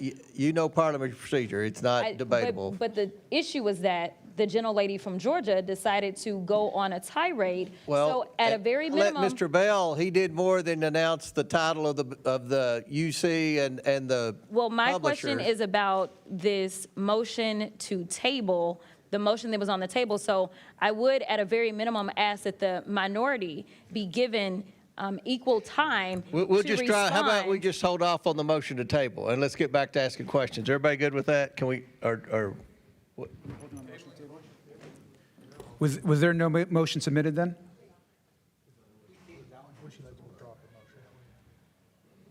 On a point of order. Withdraw the motion for a little bit or not? It's up to you. I'll withdraw it until Okay. time needed All to right, bring it back. Okay, all right. Are you satisfied, Ms. Crockett? As long as the minority gets equal time as Ms. Green. All right, okay. All right. When she brings it back. Chair recognizes Mr. Bell from Missouri. Thank you, Mr. Chair, Ranking Member, Mayor, good to see you again. Attorney General Schwab, I want to extend my gratitude to your office when I was prosecutor. We had a very tough case that actually involved a police officer defendant, and you all helped us work with the victim in that case to a resolution that both parties were happy with, particularly our victims, and I appreciate that. And so I have a couple questions that I want to talk about. One, I think a point needs to be made between the role of the National Guard and what they do and actual policing, and those are two different roles. And I think a lot of folks don't understand that difference. A 20-year-old with a gun in the military is taught how to kill. Police officers have to do a whole skew of things, including de-escalation. And so I think that it's important that we talk about that. And so my first question, and I'm short on time, Mayor, you were asked a question about the resources and what you would do with those resources, and you were cut off. Could you quickly finish that answer? That was earlier. The resources with regard to our budget? Yes. Yes. So in order to close the $1 billion gap, we looked across our government. So we had to cut citywide contracts related to everything from mental health services to the contracts to give our employees raises, most notably MPD and fire and EMS. And so law enforcement would be included in that, obviously, and is Yes. a priority, but there's also other things that a mayor is responsible for. Absolutely, including shifting spending that should have happened in '25 related to affordable housing. Thank you, Mayor. And Attorney General, can you speak to how over-policing and temporary enforcement tactics have addressed or failed to address the root causes of crime in D.C.? Well, as anybody in law enforcement knows and anybody prosecuting cases knows, the level of trust the community has with law enforcement is essential. We need witnesses to feel comfortable coming forward. We need victims to recognize that they can come forward. And that trust between law enforcement, our MPD, and communities all around our city is something that we have worked very hard as a city to build over time. But like so much, it can be broken very quickly. And I worry very much about the distrust that has been caused by the recent events to communities who worked very hard to trust their MPD and vice versa. And I think people also have to understand the cost of sustaining the National Guard in a major city like D.C., or now we're hearing even in my hometown of St. Louis, is astronomical. To send our troops who are trained, who are supposed to be protecting the homeland, to be coming in and doing the policing work, when we could take a fraction of that cost, pennies on the dollar, invest that in local law enforcement who is actually trained, and give them the resources that they need and keep people safe for fractions of the cost. And so it's just interesting to me that my colleague would talk about defunding the police when the big ugly bill actually defunded the police. It cut funding for local law enforcement, and I don't hear my colleagues saying anything about that. And so also there were some, with respect to serious crimes, carjacking, I know that was an issue. What has D.C. been doing to address those issues? Well, my office is prosecuting every case, every carjacking case, every armed carjacking case where we have sufficient evidence to meet our burden of proof. They are difficult cases to make from an evidentiary standpoint, from a witness perspective, and yet more than 84% of the cases that MPD brought to us of carjacking last year we prosecuted. So we need to hold young people accountable and make sure they face consequences when they're engaged in carjacking. And Mr. Jackson, with the remainder of my time, thank you for the work that you do. Can you speak to strategies you have found to be the most effective in actually curbing recidivism rates in our juveniles? Well, we know that one of the most important things you can do is invest in victim services for those who have been traumatized by violence. As I said before, there are 24 states suing the Trump administration for withholding $1 billion for victim service funds through the VOCA Act. But we know that the best way we can reduce violence and recidivism is by investing in those who are most at risk and those who are most vulnerable, whether that's community violence intervention, victim services, mentorship programs, employment-based programs, all of which are under siege or have been cut by this administration. Thank you. And with respect to victim services, I could not agree with you more. It's so important. Sometimes what gets lost in the argument is we do focus on arresting serious and violent offenders, which is so important, and also alternatives to incarceration for low-level offenders struggling with addiction and mental health. But we also got to be laser focused on our victims, and that impacts so many of our communities. I thank you, and I yield back. Gentleman yields back. Pursuant to the previous order, the chair declares the committee in recess for 5 minutes. We plan to reconvene in 5 minutes. So if you all need another break, feel free to take it real quick.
The committee will now take up Mr. Khanna from California's motion to subpoena.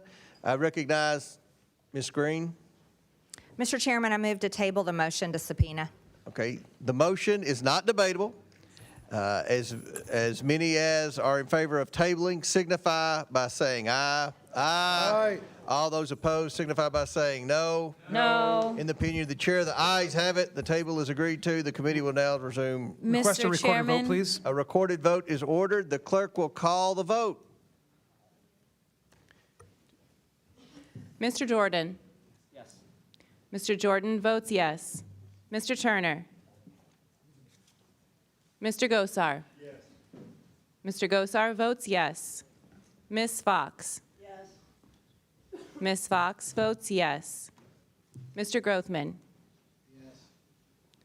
Mr. Grothman votes yes. Mr. Cloud? Yes. Mr. Cloud votes yes. Mr. Palmer? Aye. Mr. Palmer votes aye. Mr. Higgins? Mr. Sessions? Aye. Mr. Sessions votes aye. Mr. Biggs? Aye. Mr. Biggs votes aye. Ms. Mace? Aye. Ms. Mace votes aye. Mr. Fallon? Aye. Mr. Fallon votes aye. Mr. Donalds? Mr. Perry? Aye. Mr. Perry votes aye. Mr. Timmons? Mr. Burchett? Aye. Mr. Burchett votes aye. Ms. Green? Aye. Ms. Green votes aye. Ms. Boebert? Aye. Ms. Boebert votes aye. Ms. Luna? Aye. Ms. Luna votes aye. Mr. Langworthy? Aye. Mr. Langworthy votes aye. Mr. Burleson? Aye. Mr. Burleson votes aye. Mr. Crane? Aye. Mr. Crane votes aye. Mr. Jack? Aye. Mr. Jack votes aye. Mr. McGuire? Aye. Mr. McGuire votes aye. Mr. Gill? Aye. Mr. Gill votes aye. Mr. Garcia? No. Mr. Garcia votes no. Ms. Norton? Ms. Norton votes no. Mr. Lynch? No. Mr. Lynch votes no. Mr. Krishnamurthy? No. Mr. Krishnamurthy votes no. Mr. Khanna? No. Mr. Khanna votes no. Mr. Mfume? No. Mr. Mfume votes no. Ms. Brown? No. Ms. Brown votes no. Ms. Stansbury? Ms. Stansberry votes no. Mr. Frost? No. Mr. Frost votes no. Ms. Lee? Ms. Lee votes no. Mr. Kassar? No. Mr. Kassar votes no. Ms. Crockett? No. Ms. Crockett votes no. Ms. Randall? Ms. Randall votes no. Mr. Subramaniam? Mr. Subramaniam votes no. Ms. Ansari? No. Ms. Ansari votes no. Mr. Bell? No. Mr. Bell votes no. Ms. Simon? No. Ms. Simon votes no. Mr. Min? No. Mr. Min votes no. Mr. Walkinshaw? Mr. Walkinshaw votes no. Ms. Presley? No to table, yes to subpoena. Ms. Presley votes no. Ms. Tlaib? Ms. Tlaib votes no. Mr. Chairman? I vote aye. And how has Mr. Timmons been recorded? Mr. Chairman votes aye. Mr. Timmons is not recorded. Mr. Timmons votes aye. And how has Mr. Higgins been recorded? Mr. Higgins is not recorded. Mr. Higgins votes aye. Will the clerk please add the total?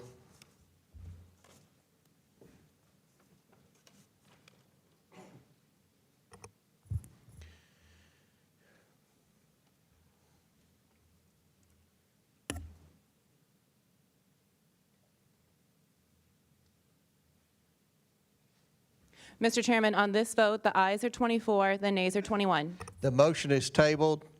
Before I recognize Ms. Green, I'm going to recognize the ranking member. Thank you, Mr. Chairman. Obviously, I want to thank Representative Khanna for the motion, but I also just want to just say that the chairman and I have been talking throughout the last 30 minutes or so, and we're both going to try to work together on an effort to bring in Mr. Carr in front of the Oversight Committee. And it's of interest to both the majority and the minority. And so we're going to try to move forward in a bipartisan way to get in front of the committee. So I thank you, Mr. Chairman. Yep. Mr. Chair, I have a UC. I do too. I'm going to recognize Ms. Norton for unanimous consent. Mr. Chairman, I have a unanimous consent request. I ask unanimous consent to enter into the record an article on the cut to DC's local budget, Mr. Chairman. Without objection, so ordered. Mr. Chairman, while I know you oppose the cut, Republicans keep saying today that their fiscal year 2026 continuing resolution fixes the $1.1 billion cut they made to DC's local budget, which consists entirely of local funds in the March CR. They are misleading the public. The Senate passed Senator Collins' bill to restore that funding in March. It has been sitting on the Speaker's desk since then. Republicans can never undo the last several months. We'll enter into the record that statement. So it's without objection, it's entered. I recognize Ms. Crockett for unanimous consent. Yes, Mr. Chair, since I wasn't allowed equal time to debate, I have a UC. It is from, it looks like Yahoo News. It says, Charlie Kirk suspect's grandma says family is all MAGA. Without objection, so ordered. Chair recognizes Ms. Green from Georgia. Mr. Chair, remember I have a UC as well. We'll recognize you next time. Chair, Ms. Green, it's your 5 minutes. Thank you, Mr. Chairman. I can assure you that the 22-year-old man, Tyler Robinson, that murdered Charlie Kirk is not MAGA. His family may be Republican, but all of the evidence that is being presented proves that he is a far leftist, very much integrated in online groups that are linked to Antifa. He was in a relationship with a biological male, so-called furry, whatever that is transitioning to be a fake woman. He was not MAGA, not one bit. That is a complete lie, and it's an insult to every single Republican and person that identifies with those type of politics. We will not tolerate it, and that is the exact type of language that is getting many of us death threats day after day, and led to shootings on the baseball field where Steve Scalise was shot. This is what led to President Trump nearly being assassinated this past summer. This is what has led to Charlie Kirk being assassinated. And so I just want to give a warning there. We're not going to tolerate that anymore. You know, something else we're not going to tolerate is crime. On August 11th, President Trump announced major steps to address the out-of-control crime in the district. Thank God, because this is my 5th year in Congress, and living in D.C. and working here has been a nightmare. It is. The crime is ridiculous, absolutely ridiculous. And let's talk about some of that. Since President Trump thankfully brought in the National Guard, carjackings have decreased by 87%. Nearly 1,200 people have been arrested, including known members of MS-13 and Tren de Aragua. Those are both foreign terrorist organizations. By the way, many of them came across the border while Democrats controlled this country in the past 4 years. Federal law enforcement seized nearly 120 firearms and busted a drug trafficking ring attempting to smuggle fentanyl, PCP, and cocaine into D.C. A joint effort by ICE and MPD arrested an illegal alien previously charged with sex crimes against a child. D.C. went 12 days without a single homicide. Can you imagine that that's something that the National Guard had to be here to do? It's unbelievable to anybody that is right-minded. U.S. Attorney Pirro reported that 88% of arrests made between the start of the federal deployment on August 11th and August 25th resulted in charges being filed. This is substantially higher than in 2024, where the Biden-appointed U.S. Attorney Matthew Graves charged suspects only 57% of the time. That's because he was busy chasing down MAGA grandmas that went into the Capitol. So I've got a simple question for you. Mayor Bowser, do you prioritize criminals or the victims? I prioritize law-abiding D.C. residents, visitors, and workers. So that would be law-abiding citizens and victims. Do you support the police, Mayor Bowser? Yes. Mr. Mendelson, do you prioritize criminals or victims of criminals? I believe in swift and certain justice. And No, if I asked you somebody has committed either a one. crime- Victims of criminals, of crime, or the criminals themselves. Which one do you prioritize? As I understand the question, victims. Victims. Do you support the police, Mr. Mendelson? Absolutely. Okay, Mr. Schwalb, I'll ask you the same questions. Unfortunately, hurt people. So sometimes victims are victims one day and So are you perpetrators prioritize the next day. criminals, is that what you're saying, over victims of crime? I prioritize making up my city as safe as it can possibly be. I'll take that as criminals. Do you support police, Mr. Schwab? Of course, we work very closely with MPD every day. Mr. Jackson, the same questions for you. Definitely prioritize victims, and I stand with the 24 states that are suing the Trump administration for withholding $1 billion in victim service funds. Okay, so you're against cleaning up crime in D.C. Thank you for that. I've got an article here. The D.C. Police Union head is the biggest cheerleader of Trump's D.C. police takeover. So the police here in the district support the efforts and the help from the president. However, I've got a quote here from Mr. Mendelson. You call the union celebrating Trump's takeover just despicable. You literally attack the police in your statements. You're calling That's not correct. the union supporting the president and the National Guard here, helping them every day on the streets. You're quoted as saying that's just despicable. You're taking that out of context. I criticized the president of the FOP because he is a liar. Oh, so you are against the police. Thank No, you for clearing that up. no. Also, I have President one, of the I also FOP. have I believe our one time last is thing, the Mr. president Chairman. of the FOP, not the police. I reclaim my time. Lastly here, Mr. Gentlelady's Mendelson. time's expired. Gentlelady's time's expired. Chair recognizes Mr. Bell. Mr. Chairman, I have a UC request. Okay, state your. I would like to enter for the record. All right, I'm sorry, Ms. Green. I recognize Bell. That's on me. I apologize. We'll get you on the next one. Okay, thank you. Mr. Bell. Thank you, Mr. Chair.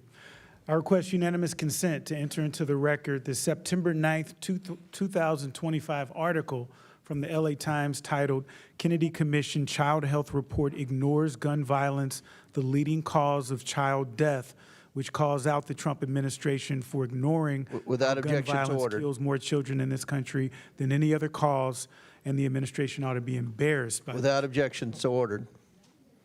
And I, I think Ms. Crockett's unanimous. Ms. Crockett's next. Do you have a UC?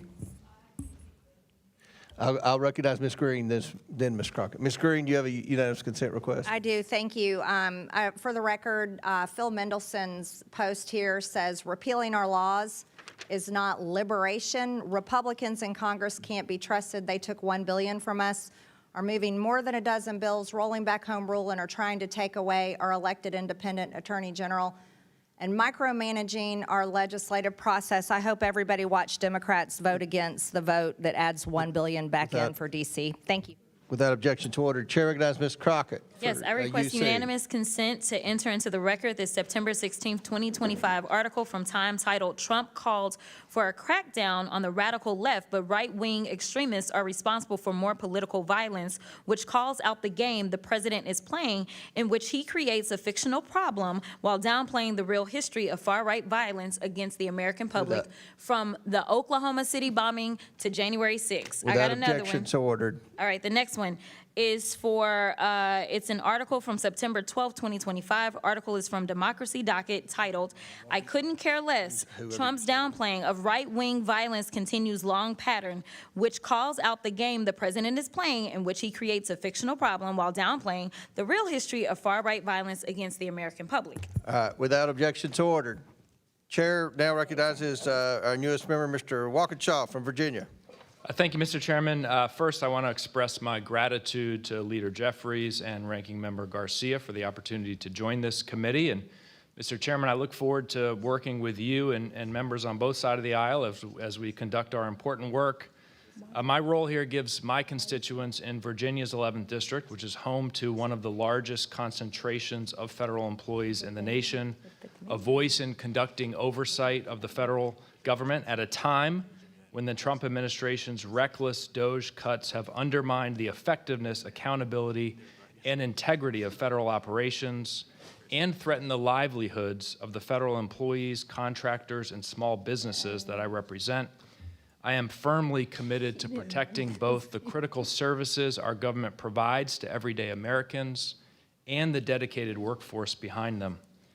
With that, I want to thank Mayor Bowser, Chairman Mendelson, Attorney General Schwab, and Mr. Jackson for taking the time to be here today. I also want to welcome, we have a number of other members of the City Council who have joined us. Thank you for joining us, and thank you all for your service. 10 days ago, I was a local government official as well, serving on the Fairfax County Board of Supervisors, and that's a role that gave me an understanding and respect for the importance of the work that you do as local officials. Local government is the most accountable level of government because the decisions you all make directly and immediately impact your constituents' quality of life. And I know that your constituents, like mine in Fairfax, are not shy about telling you all what needs to be done or done differently. As President Reagan said, that government is best which remains closest to the people. And you all are closest to the people you represent, not us. As Mayor Bowser said in 1973, Congress passed the D.C. Home Rule Act to, among other things, grant to the inhabitants of the District of Columbia powers of local self-government. To achieve this goal, the Home Rule Act expressly gives D.C. residents the power to elect their mayor, legislative body, and attorney general. Some of my colleagues, however, while praising the benefits of local autonomy and authority elsewhere, seek to strip that autonomy from D.C. residents as part of an effort to support a federal takeover of our nation's capital by President Donald Trump. Another stated purpose of the Home Rule Act, and I haven't heard this mentioned today, was to, quote, relieve Congress of the burden of legislating upon essentially local district matters. Yet at a time when Congress should be focused on very urgent national matters, we are trying to micromanage D.C.'s local affairs in furtherance of President Trump's attempt to consolidate power. The American people are facing serious challenges. Our economy is faltering. Inflation is rising. Tariffs are driving up prices and job growth is stagnant. And unless this Congress acts, tax credits that help working families afford health care will soon expire. In my district and the districts of everyone here today, tens of thousands of people will see their health care costs skyrocket.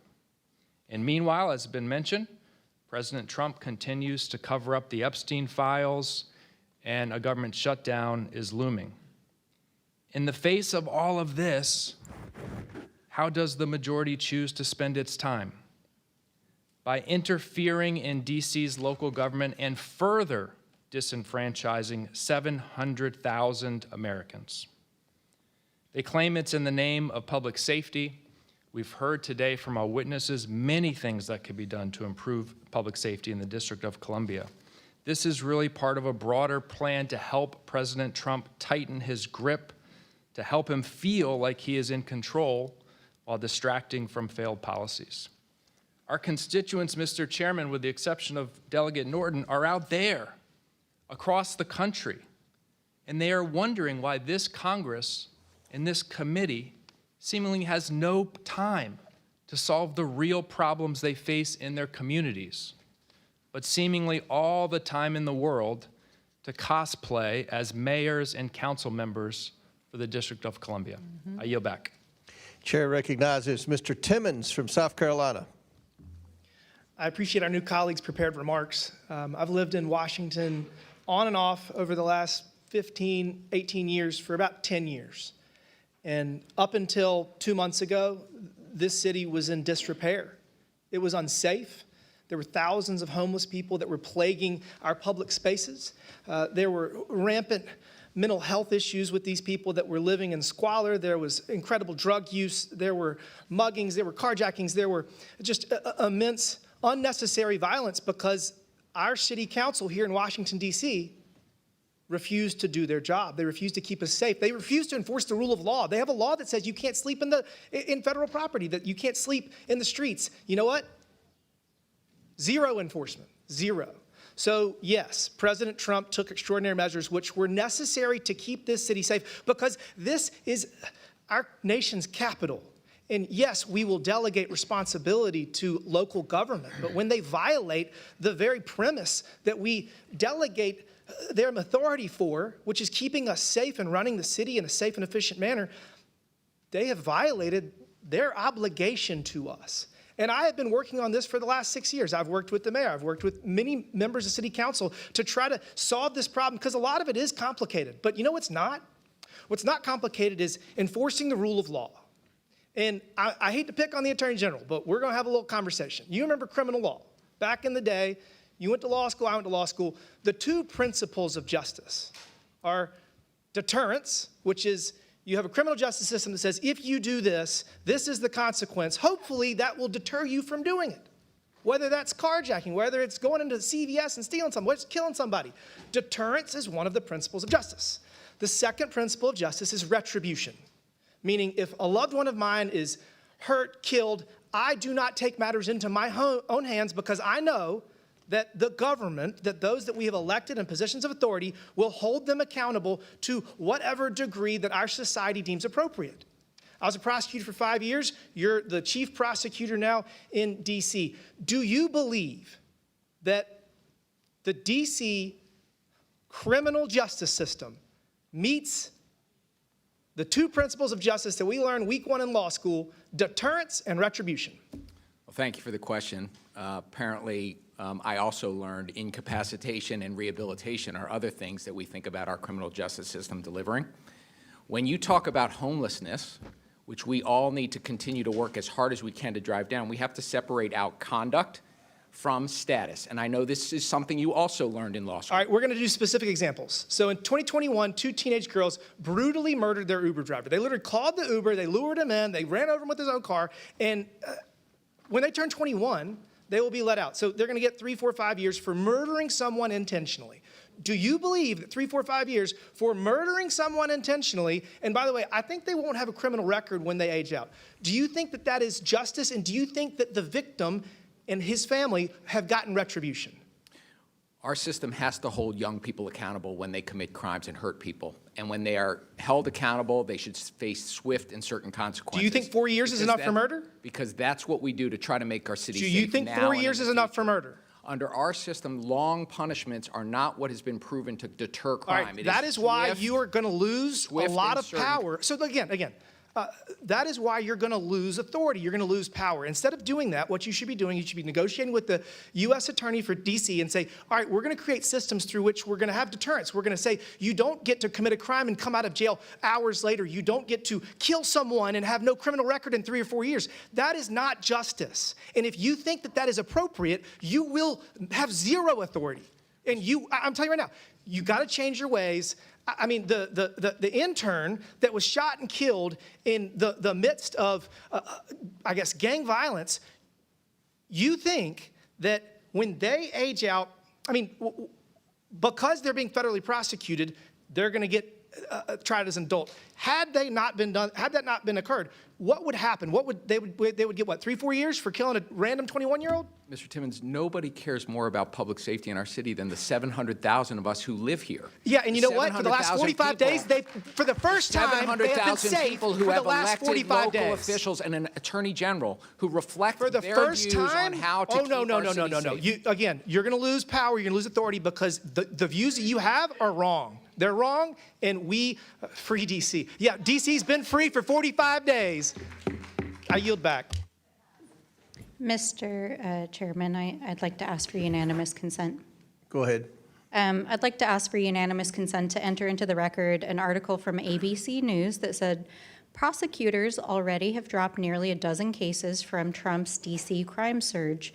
And I want to just explain briefly, this is because Without objection, so ordered. Jimmy Impero is trying Chair to prosecute recognizes cases Ms. that Presley. a grand You're jury taking Ms. will not Presley's even time. indict in because You're taking Ms. she Presley's is time. Ms. not Presley, actually start the indicting clock. crimes. Ms. Presley. Thank you to our witnesses for being here today. What we are seeing in this moment is chilling. The current occupant of the White House is sending federal troops into this beautiful majority black city. And let's be plain about who is being targeted. In this year alone, more than 93% of youth arrests in D.C. were of black youth. More than 40% of the arrests tied to this federal surge have been immigrants. This is not about safety. This is about suppressing black leadership, stopping black progress, and criminalizing black and brown youth. Mr. Jackson, you have an expertise in reducing crime, specifically gun violence, and you have researched what works and actually keeps people safe. We've heard a lot of rhetoric today, loud, inflammatory, dangerous, misleading at best, so let's separate fact from fiction. I'll make a statement and you'll answer with fact or fiction. Let's start. A 14-year-old has a fully developed brain. Fiction. Yes, that's fiction. Easy. Middle schoolers are still learning and growing. Science tells us the brain isn't fully developed until our mid to late 20s, which means children do not have the same judgment, impulse control, or decision-making capacity as adults. Yet just this week, Republicans passed legislation that would prosecute children as adults and send them to adult prisons. Children in adult prisons. Next question, Mr. Jackson, fact or fiction? The criminal legal system incarcerates black youth at disproportionately higher rates than white youth. Fact.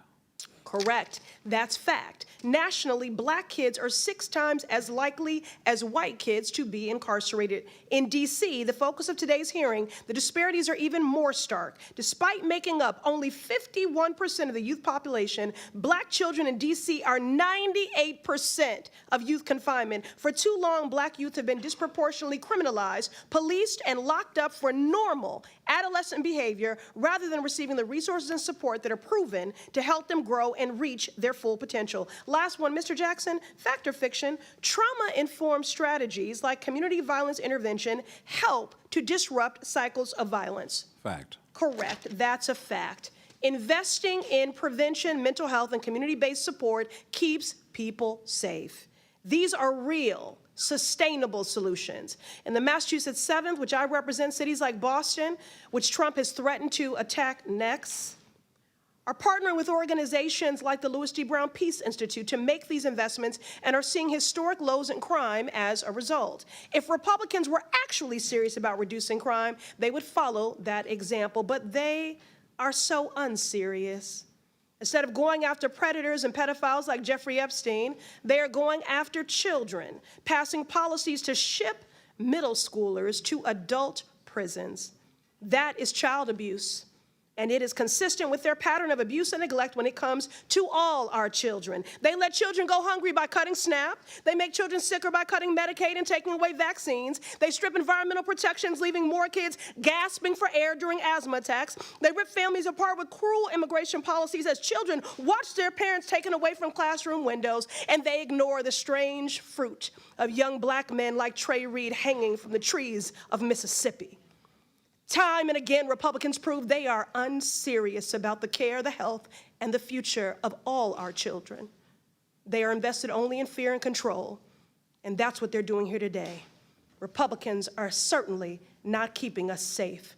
Free DC. Chair recognizes Mr. Fallon from Texas. Thank you, Mr. Chairman. Mr. Mendelson, thank you for coming today. You chair the D.C. City Council, and you have since 2012, is that right? Correct. And you've been on the City Council itself since 98? Correct. 27 years. I don't know when 98 became 27 years ago, but it is. Sir, somebody asked you if you supported soft on crime policies. Would you agree with that, or would you vehemently disagree with that? I would vehemently disagree with that.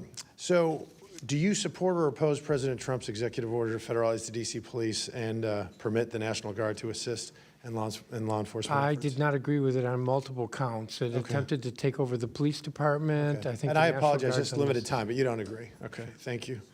Do you think that, sir, that D.C. is safe? Yes, I do. Okay. So that's one of the reasons why you would oppose it, because you feel it's safe already. Okay. Well, no, that's not completely correct. But you do, but again, limited time, but you additional law you said that enforcement DC officers would be helpful. is safe. Well, yeah, it would make it safer, but you did say it was safe. Do you know who Michael Pulliam is?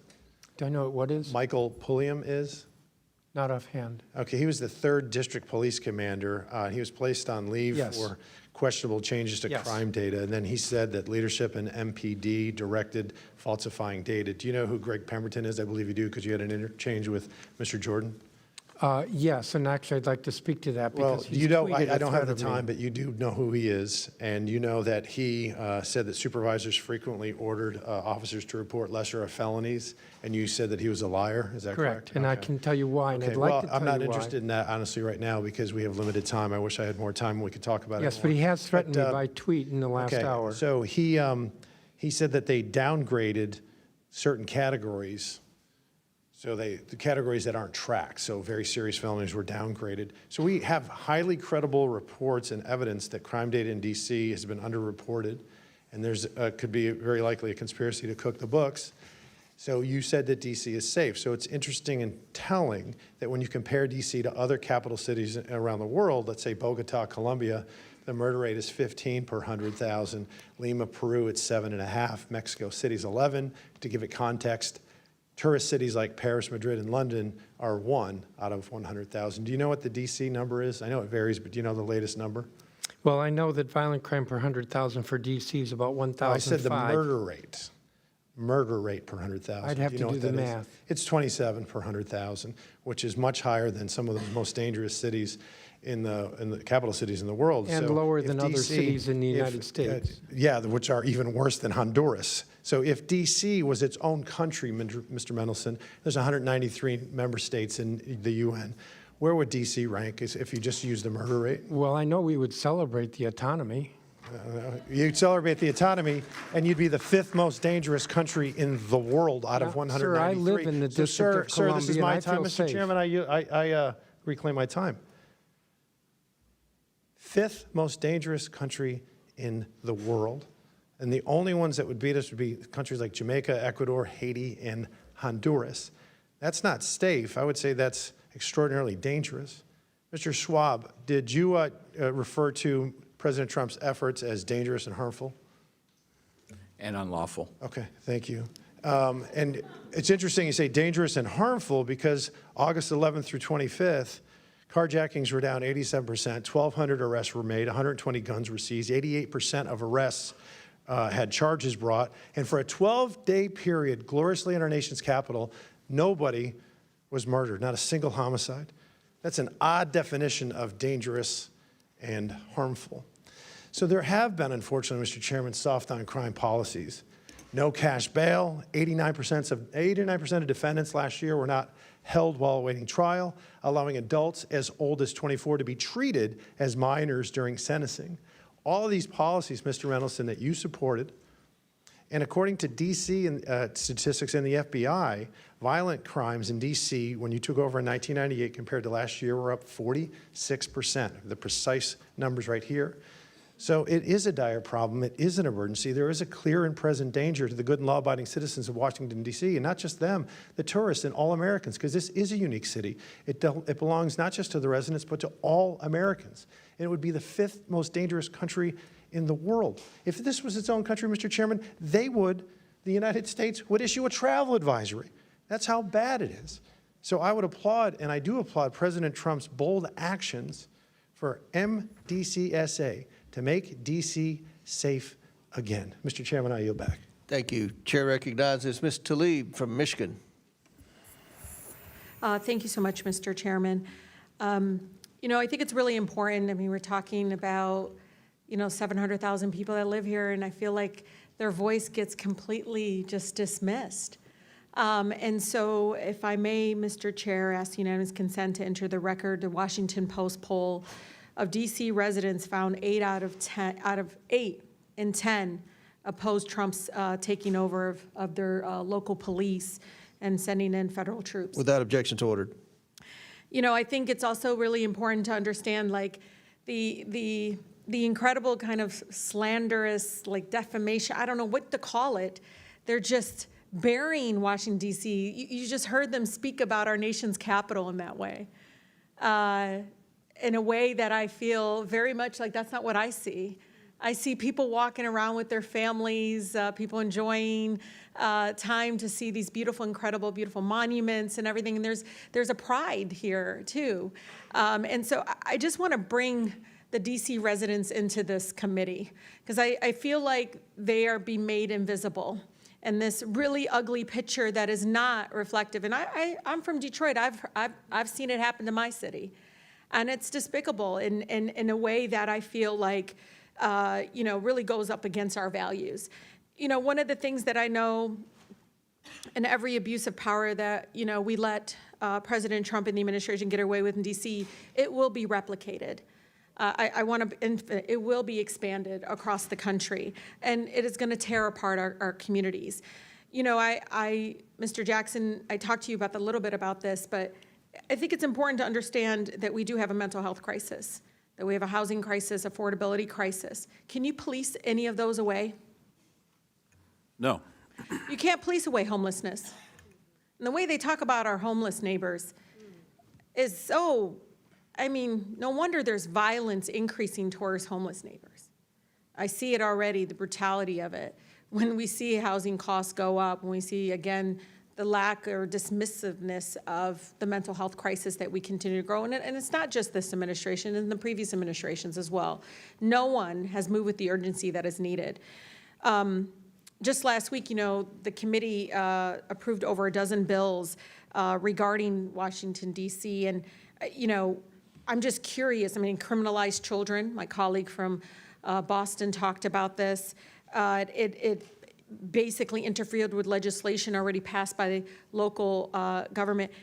Was anyone on this panel consulted? Any of you? Raise your hand if you were consulted on any of these bills. Yeah. We were not. One of the things that, AG, I've been listening to you. One of the bills actually eliminates your position completely. What effect would that have? Completely eliminating your position in regards to be able to do the job that you do to protecting all the families in Washington, D.C.? We'll start with the fact that more than 70% of the residents of the District of Columbia overwhelmingly voted for having an independent elected attorney general. That's right. And that's a recognition of the fact that when an attorney general is directly accountable to the people, directly responsive to the people, we are much better at doing our job in terms of addressing housing affordability and conditions in slumlords, seniors and consumers who are being scammed, addressing the issues that are most important to DC residents, because I am Yeah, accountable to I them. read wage theft is an issue, workplace discrimination. I mean, there's a number of issues that need to be addressed, and they're not going to address that. They want to paint you all as this ugly, dark, all just out in the street. I mean, the way, it's just unbelievable because they all live here. I don't see it. I don't see what they see. I don't understand why we're allowing that to happen, because I actually think it's going to hurt our communities. People are going to look at Washington, D.C. folks in a way that I think is going to be very painful, but also, you know, I don't know, Mr. Jackson, I heard the stories. People didn't leave their homes. They weren't leaving their homes. Businesses didn't see people coming into, I mean, that's what we want in our nation's capital. Stay in your house, don't move, don't go anywhere, stay fearful. It's unbelievable that my colleagues continue again to eject this narrative and this rhetoric in regards to it. But I think it's important, Mr. Chair, just like in DC, home rule was one out of Black freedom struggle in the fight for civil rights. We can't be passive right now. So nobody over there should take anything we say like so personally as if we're attacking them. No, we're attacking a process. We're not attacking people here. And I think it's really important. We need to stand up against this fascist takeover. That's not a bad word. It's a fact. And here in DC and across the country, it is so incredibly important, Mr. Chair, that this committee does not allow rhetoric that defames or paints Washington, D.C. in a way that you all haven't really truly seen. You're just reading it. No, you're just reading it or something off of some. Will the gentlelady yield to a question? Yeah, I think it's really important. Will the gentlelady No, I yield? don't yield. I don't even have time. I can tell you. Your time's expired. It is Ms. expired, but Tlaib. I've Mr. been Chair. nice.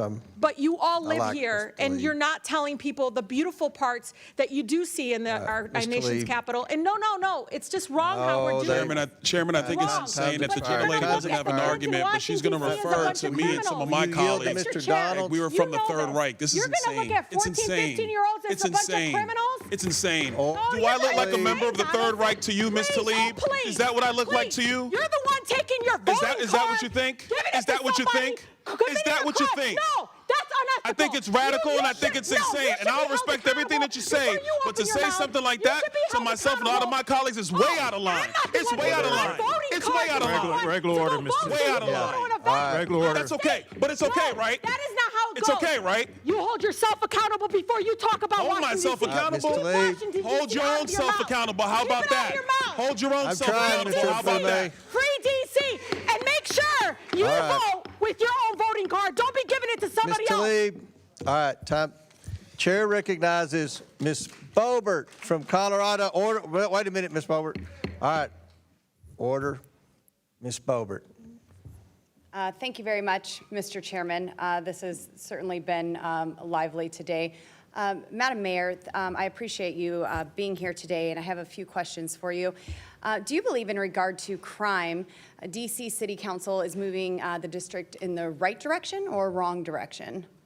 The city council and I are working. Right or wrong direction? We're moving in the right direction. Now, okay.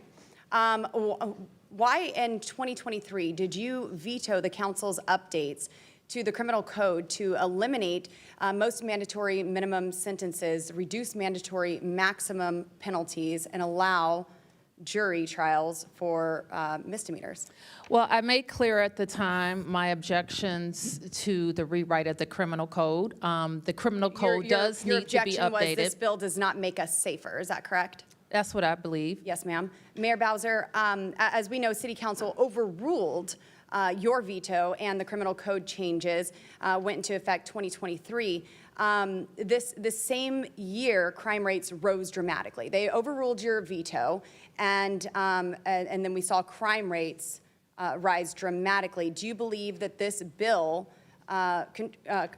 contributed to the dramatic rise in crime that we saw in 2023 that's been mentioned here today as well by the council? Well, the bill didn't go into effect, but I believe that it was necessary for us to look at our entire public safety ecosystem, not just that year, but previous years. So you had some foresight that this could help and you said this bill does not make us safer. The council overruled your veto, and at multiple events this year, you opposed National Guard deployments in Washington, D.C. However, since President Trump deployed the National Guard in D.C., violent crime has dropped nearly 50%. Well, Ms. Boebert, may I? One moment. I'll Okay. give you a chance to respond.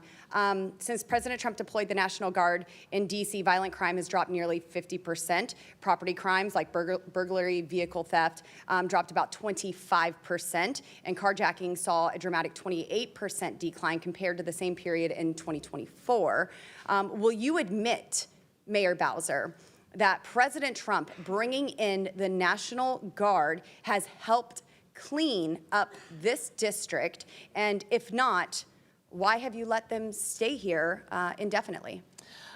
What I have said is that the increase in federal law enforcement, National Guard is not law enforcement. You've allowed them to stay here indefinitely, though. The president controls the DC National Guard, and he purports to control the guards from other states. Have you asked him to remove them? Yes. And you would be in favor of that? Do you think that crime would increase once again? Ms. Boebert, I put in place a mayor's order that is a framework for how D.C. government will work with our federal partners. Yes, ma'am. And they include the FBI, the DEA, the ATF, Yes, ma'am. U.S. Sorry, my time Capitol is short. Police, I don't mean to step as over well you. as the United States I Secret do want to Service. keep this respectful with you, and I don't mean to Yes. step over you. One more question, Mayor Bowser. Is cracking down on crime racist, as many of your Democrat colleagues have suggested? Our police department Yes has or no, been is it racist, ma'am? not in D.C. Thank you, ma'am. Chairman Mendelson, you believe that cracking down on crime is racist, correct? No? Is that not what you said? You said bringing in large numbers of federal or National Guard troops can escalate tensions, particularly in minority neighborhoods. You also stated that federal deployments can disrupt daily life, disproportionately affect minority communities, and exacerbate racial tensions. So, Are you asking about the National Guard or law enforcement? I said federal or National Guard troops. I do And think that- we've seen police presence decrease under this council, and funding be redirected. So I really don't care to hear That is how false. pro-police you are, because I've seen those numbers decrease over the years and funding be stripped. And so with the National We have Guard, not stripped funding in 4 years.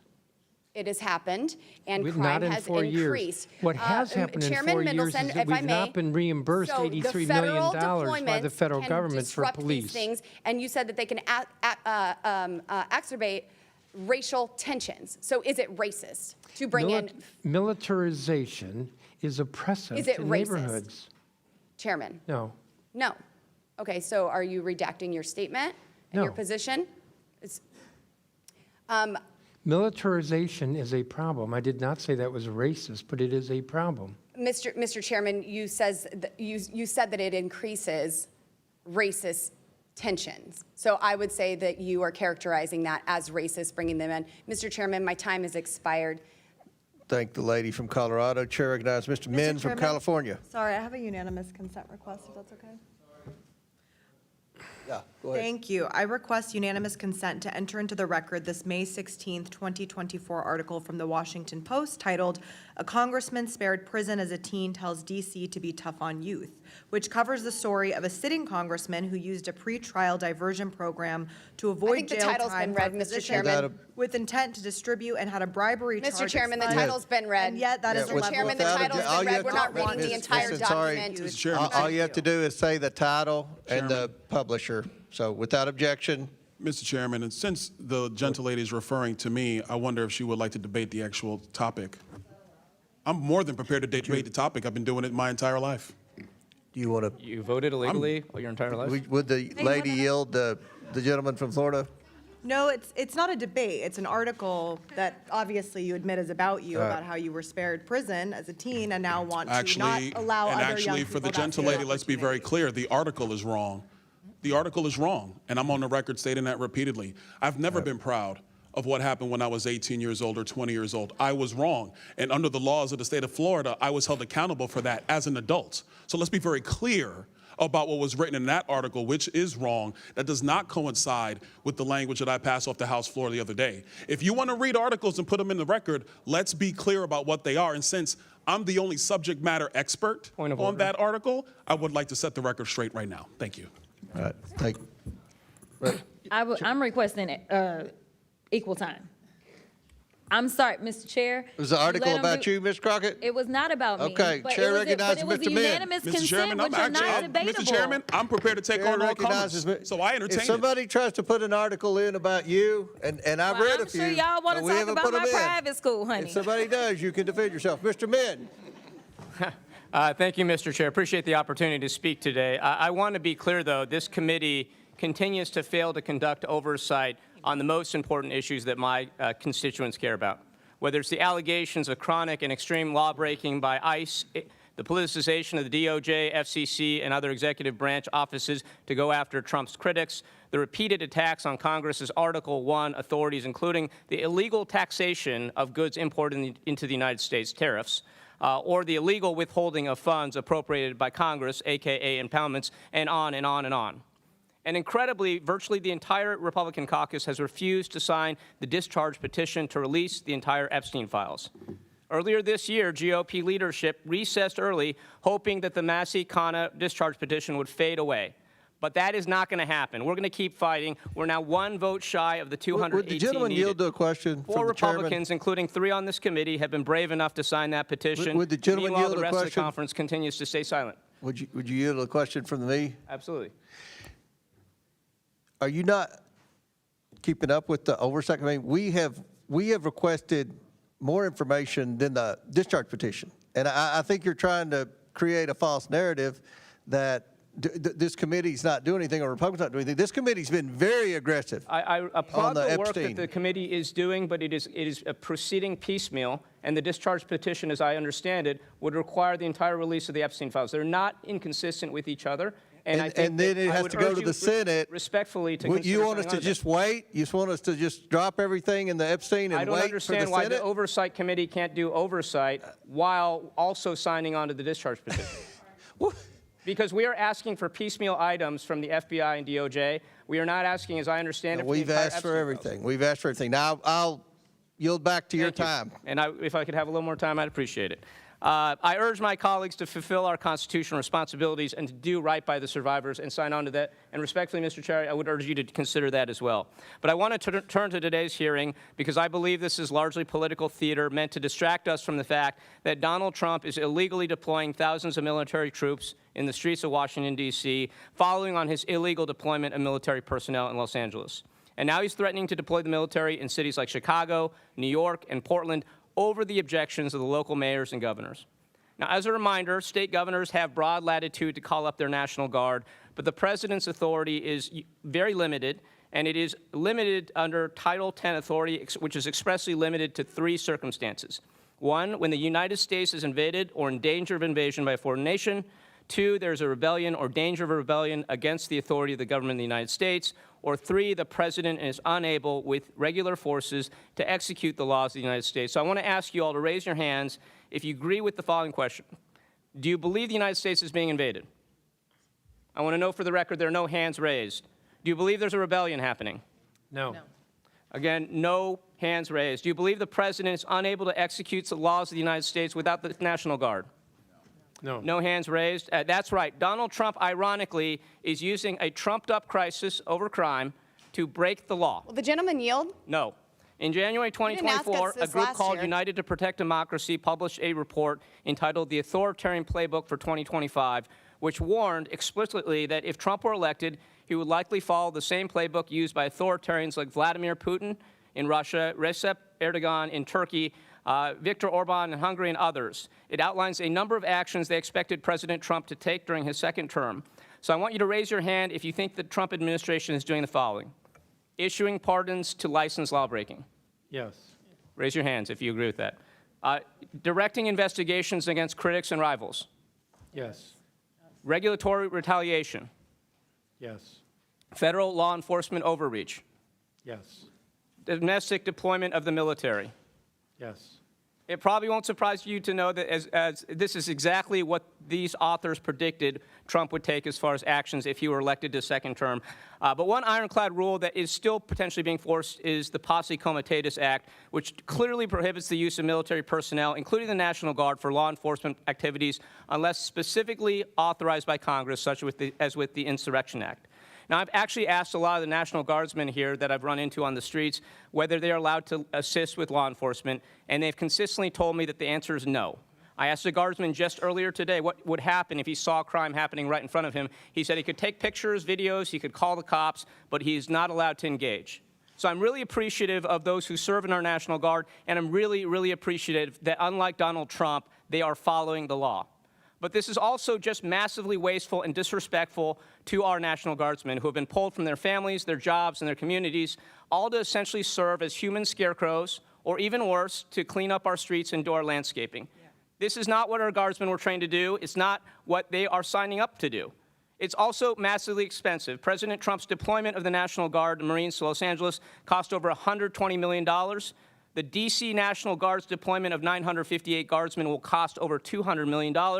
And while we don't know yet what the deployment of the 1,300-plus other Guardsmen sent from other states will cost, it's likely to be much higher because we're paying for their lodging as well. So basically, we're looking at a deployment cost of over $500 million for this D.C. deployment, which is doing nothing to stop crime. You could hire thousands of cops with that money. So, Mayor Bowser, I want to ask you a question. What would be more effective in deterring and preventing crime? Deploying over 2,000 National Guardsmen at a cost of hundreds of millions of dollars, or sending that money to D.C. for additional law enforcement and crime prevention programs? And the gentleman's time's expired, but the mayor can answer the question. I think you took up about a minute of my time, though, sir. No, we stopped the clock. I watched. No, you didn't, actually. We stopped it. It didn't stop. We stopped it. I would say sending the money to DC, restoring our 2025 approved budget as a start would also help. Additionally, we can do more than law enforcement. We can also assist the federal government with their parks. I appreciate that answer, and I would just close by saying this. If Trump were serious about stopping crime, he would send greater resources to local law enforcement and try to tackle the root causes. Instead, he's illegally sending troops into our cities, even as he's pardoning criminals, defunding the FBI, and reallocating our scarce federal resources to going after nonviolent offenders.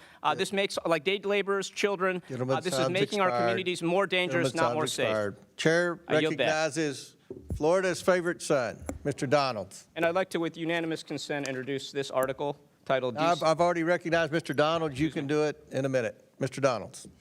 Thank you, Mr. Chairman. This has been a very interesting hearing for a myriad of reasons. Mayor Bowser, thanks for being here with us. I do appreciate you taking the time today. It was said earlier that in 1973, Congress did pass the D.C. Home Rule Act. It is known on Capitol Hill, is known, quite frankly, through our entire constitutional republic, that any Congress cannot bind a future Congress. Just like at the state level, a legislature cannot bind a future legislature. That something that is enacted can be modified or undone in the future. I was able to have a conversation with a lot of the people from the Free DC organization. Some of them might still be in the room today. And that was the constant point that we came back to.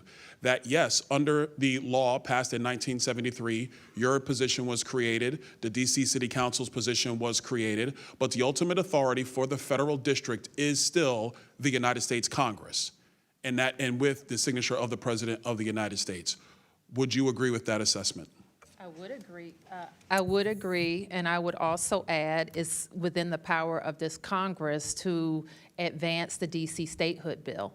By simple majority, this Congress can, like it has done for every state in the union outside of the first 13, admit D.C. as a state. I'm glad you actually brought that up, because one of the reasons why I opposed the D.C. statehood bill is because the Constitution and the framers were actually quite clear that they did not want the federal district per se to be leveraged by a state or any state. And I think I had conversations with several residents of D.C. who were walking through the halls of Capitol Hill when then Speaker Pelosi was bringing that up. And I asked them two very important questions. If you want to have representation, why don't we allow that property to be re-annexed by the state of Maryland, which actually provided the land for the federal district to be created? Or would the citizens of the District of Columbia prefer not to be subject to federal income taxes as a result of them not having, quote unquote, representation. I What's your thought on that? I do think it's time to talk about what the district pays and what we get back. I do think it's time to have that conversation. And that's a fair conversation to have. I got a couple questions for you. Let's get to the business of the matter. Since President Trump authorized the National Guard to be in D.C., how much has crime decreased in the District of Columbia? I think it's important, and then I've noticed that this has happened throughout this conversation, that you talk about the National Guard and you don't talk about federal law enforcement.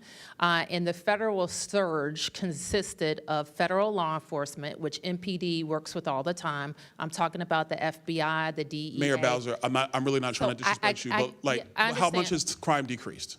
Oh, Since the president took action. I mentioned already and let me look at my numbers, that the federal surge produced a 39% decrease in violent crime. 39% decrease in violent and crime that's on in top, the nation's capital. Let me just add, that's on top of the 6% decrease that we were already experiencing. So it seems that the president's surge was more effective than your own efforts, wouldn't you say? It Last time I accelerated. checked, 39% is way higher than 26%. But let me move on. But the full statistic is a little different. Chairman Mendelson, I didn't ask you a question. I know, Relax, but the hang full on. statistic is a little different. Actually, Chairman, let me ask you this question, because you butted in, now let me ask you. Sure. What is the By current penalty. status of the Metropolitan Police Department in terms of staffing? How many officers do you have on the beat? I believe it's less than 3,100. Okay. Which is much lower than it should be. Is the MPD fully staffed? In my view, no. Question. Hold that point. Here's the question. So is a surge of federal law enforcement into the federal enclave, which the mayor has acknowledged is the primary responsibility of the federal government, isn't it simple logic to say that the president's surge has been helpful to safety and security in the District of Columbia, Chairman? The additional law enforcement resources has been good. We work with those different agencies all the time. There was more of it, more of a good thing. National Guard is separate, ICE is separate. Question for you, Chairman. You just said you said something I want to expound. You've been working with the federal government during this surge and before that was brought by President Trump and before. And before. So you've been working with him through this entire time.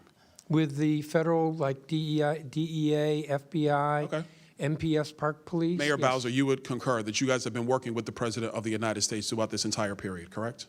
Mr. Donalds, you know I work with every president. I know, but I'm including trying to President establish a Trump. In Trump baseline. 1 and in Trump 2. And I thank you for that, Mayor Yes, Bowser. that is our job. I'm trying to As establish. do all of we all stand ready to work with. We're unique. The District of Columbia is unique in Mayor that Bowser, we're always going to have Mayor a Bowser, I'm out of relationship time, so I got to reclaim. Sorry, I apologize. Yep. I agree, Mayor Bowser. Yes. The district is unique. The district is not like any other city in the United States. It is the federal enclave. I commend you and your team for working with the President of the United States to keep the district safe. I really do. I think it's important for a lot of people who are saying that they're upset with the president, that your own mayor and your own chairman of the city council has acknowledged that crime has gone down while working with the president. Let's work together. Let's give peace a chance. I yield back. Mr. Chair. Thank you, Mr. Donald. Mr. Mann, I'll recognize you now for your. I ask unanimous consent to introduce into the record an article from the USA Today entitled DC National Guard Deployment to Cost $200 million, as soldiers pick up trash, blow leaves. Without objection to ordered. Mr. Chairman, I actually have a point of personal privilege. Yes, state your point. It was raised earlier in an article about me, so let's just get to it. I thought we did this already. No, well, we're doing it again because your name was not raised, so now we get to do it twice. Well, Thank you. No. He's being recognized for a point of privilege. It's a point of Okay, personal well, privilege. we gonna need Thank one you too. very much. I don't think it's really personal for you, madam. Let's be clear about a couple of things. Yes, when I was 18 and 20, I was arrested twice. I was. I made a lot of mistakes when I was young. I've admitted them. I've had to live with them my entire life. Every day since the age of 21, I've had to purpose myself to be a better man than I was the day before. That is something that was afforded to me by the laws of the state of Florida. And I'm grateful for that opportunity. And now I'm here in the nation's capital doing my job. In Florida, when I got into my trouble, I was not tried as a juvenile. I was tried as an adult because I was an adult. And since that point in time, I have worked, whether it's at the state level or here at the federal level, to make sure that our criminal justice policies and systems actually make sense, and they are built to secure and protect the citizens that we all serve. That's a mission I've been on ever since. Will the gentleman I was 21. yield? I'm not going to yield because it's a personal point of privilege. It's not for you. I just Thank wanted you. to clarify something. So for the record, I wanted to make that point be clear. Yes, I'm the author of the D.C. Crimes Act. Yes, I believe that adults over the age of 18 Mr. should be Chairman, held this is accountable not as a adults. campaign ad And so for the gentleman's governorship. this is not a campaign ad. I'm stating it for the record because it was raised by the gentle lady. I'm sorry I didn't catch your name. I know you're a freshman member of the House, and I have never had a chance to meet you, but it was raised, so I wanted to provide a response because my name was brought up in an article submitted for the record. I think Point I'm of done now. information. I yield. Point of Yes, information. state your point. The gentleman from Florida just referenced the bill that he authored, and I just want to clarify, is the chair aware as to whether or not under current DC law, it allows the Attorney General? That's not a point of information. Okay, well, it's a question. Well, Point of inquiry. I mean, We gonna do an we can inquiry. talk about it later. We'll do an inquiry. I am trying to clarify. It's not a parliamentary inquiry. All right, Chair recognizes Ms. Ansari. Okay, Mr. Chairman, I'm sorry to say, but we all know why you've called this hearing. This is one more attempt to cover for the Trump White House, which is itself engaged in a massive, massive cover-up to shield the president and his allies from accountability. No one is fooled as to why suddenly the President of the United States is declaring emergencies in cities across the country and deploying armed troops against American citizens, despite the fact that crime rates, at least in the District of Columbia, are at a 30-year low. This is very obviously a blatant and egregious attempt to redirect attention from a very real and ongoing crime. The crime which is the massive and epic cover-up for Jeffrey Epstein's abuse and that of other rich and powerful men who engaged with and supported him over the course of decades. Some of those very men are in the White House right now. Donald Trump wants so badly for the Epstein story to go away. Trump sued the Wall Street Journal for $10 billion for reporting about this letter. Not surprising, as we are seeing what's happening now with the alarming authoritarian attacks on the free press. This was one of many examples, but he claimed this letter didn't exist. Here it is.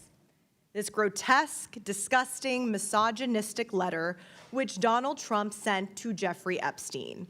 He probably laughed. He probably thought this was hilarious, laughing about the abuse of literally thousands of underage girls at the hands of Jeffrey Epstein, Ghislaine Maxwell, and his powerful rich friends, and then lying about it repeatedly to this day. Why? Why lie about it? Donald Trump now claims this isn't his handwriting, which is a comical excuse, and House Republicans are covering for him. Why are House Republicans covering for Donald Trump? They're holding this absurd hearing about crime in D.C. to distract the public from the very real national issues at hand. These are the people that Trump and House Republicans are covering for. Trump's Department of Justice moved Ghislaine Maxwell, Epstein's right-hand accomplice in the sexual abuse of underage girls, to a minimum security prison, all to buy her silence. You know, Donald Trump sent his former personal defense attorney, who's now the Deputy Attorney General of the United States, to sit down with Ghislaine Maxwell and to transcribe her remarks word for word, releasing this liar's version of the truth to the world. Why would the Trump Department of Justice endorse a convicted liar, Ghislaine Maxwell's version of the truth? Many of us here in this room actually sat with the victims, the survivors of Epstein, and they were understandably shaken and livid by the fact that a convicted child sex abuser and trafficker was given such a massive platform to continue to spread her lies. Donald Trump did that. Trump's DOJ did that. When FBI Director Kash Patel was asked about it in the Senate, He said he had no idea why she was moved to a minimum security prison. Don't House Republicans have any interest in investigating that? No? They don't care? Instead, they want answers to the really important questions. Questions like, how many trash bags did the National Guard pick up today? Or how many traffic tickets have been given out in DC this week? Or how many drunk college students needed to have the National Guard call them Ubers so they could get home? These are the tough questions that House Republicans want answers to. So let's just be very clear. The biggest criminal in Washington, D.C., the criminal who was besties with Jeffrey Epstein and was already found liable of sexually abusing E. Jean Carroll, the criminal who should be invested not only for those crimes, but now this massive cover-up, is Donald John Trump. What I want to know is who instructed the Bureau of Prisons to move Ghislaine Maxwell?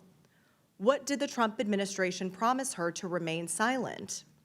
Why is FBI Director Patel claiming that no other men victimize underage girls and women through the sex trafficking operation organized by Epstein and Maxwell, which is obviously false, and we heard as much from the women? Did House Republicans collude with the White House to change their tune on the Epstein files? And what is Donald Trump so afraid of? Why won't he just release the unredacted Epstein files, which he could do literally at any moment? Unfortunately, we will have to continue to wait to get these answers. Also, Republicans can find out how many stray cats need to be dealt with on the streets of Washington, D.C. I yield back. Chair recognizes Mr. Burchett from Tennessee. Thank you, Mr. Chairman. I think it needs to be said that the Democrats had those files for 4 years and chose not to do anything with them, and now currently they're obsessed with it. I think that speaks volumes. But thank you all for being here, Mayor. Thank you, ma'am. I was a county mayor. It was the best job I think I've ever had. Thank you. And on days like today, I'm sure you're thinking, dadgum, I wished I hadn't run for this office. Should have sold Amway or something. But anyway, I have a couple questions for you, ma'am. President Trump's response to the spike in violent crime in Washington, D.C. lowered the rate of violent crime? I have already testified to the period of 30 to 34 days. We saw a decrease on top of the decreases that we are experiencing already this year. Okay. Yes, ma'am. But when you're the 435th most powerful member of Congress, I have to ask those questions again. Yes. So just act like you've never heard that, and I deserve a Pulitzer Prize for my questioning. Have the criminal justice policies created by the D.C. City Council led to the spike in violent crime in Washington, D.C.?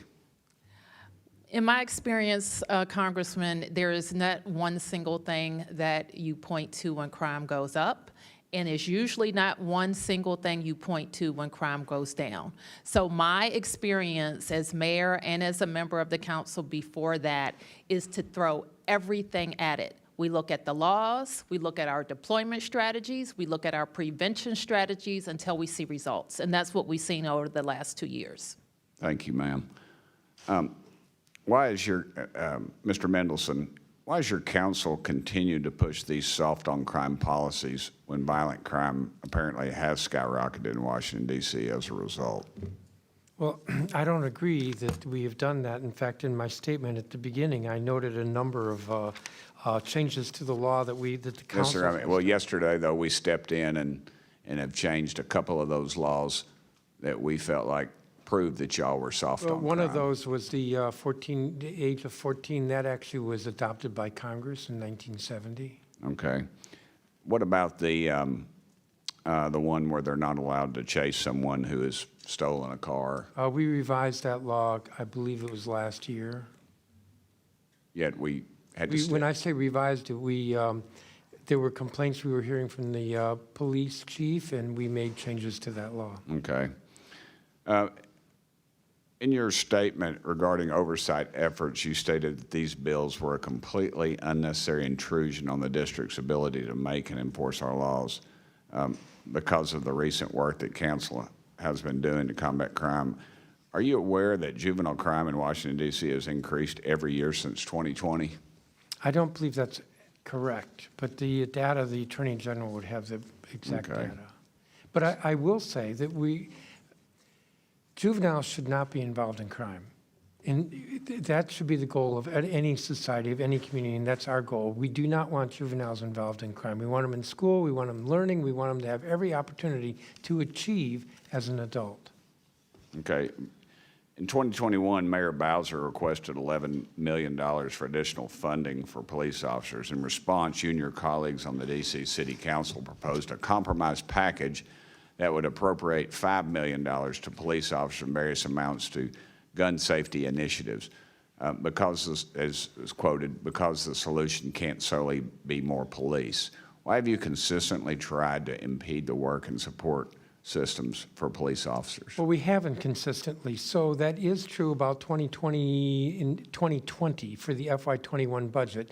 Every year since then, we have fully funded the request for MPD, for hiring officers and for paying officers. Just yesterday, we adopted a 13% pay raise for police officers. So I don't agree that consistently.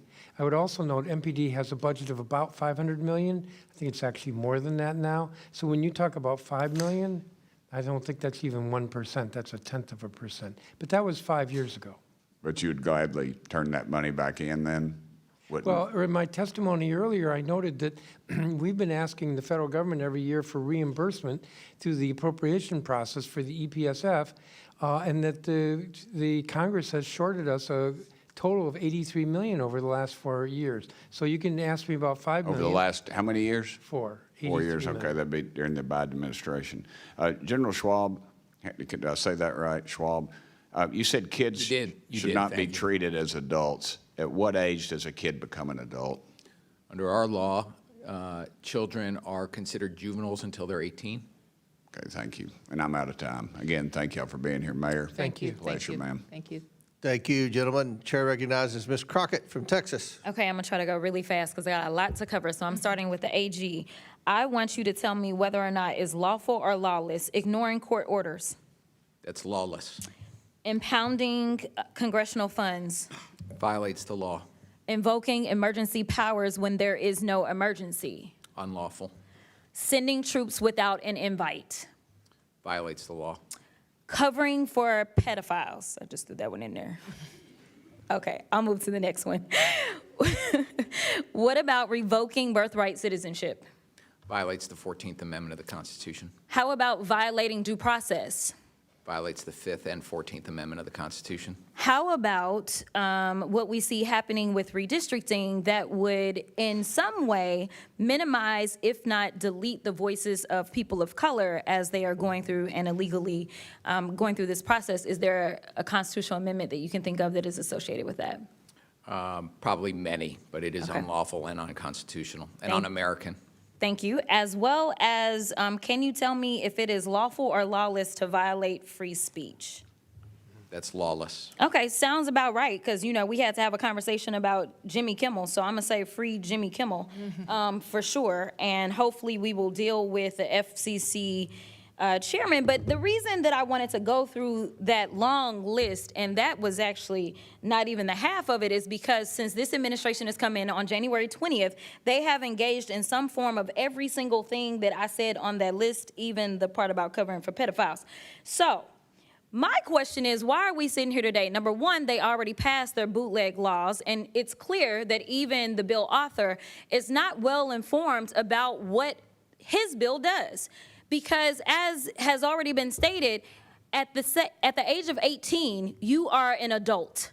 So this idea that somehow 21-year-olds were now somehow juveniles under DC law, is that accurate or inaccurate?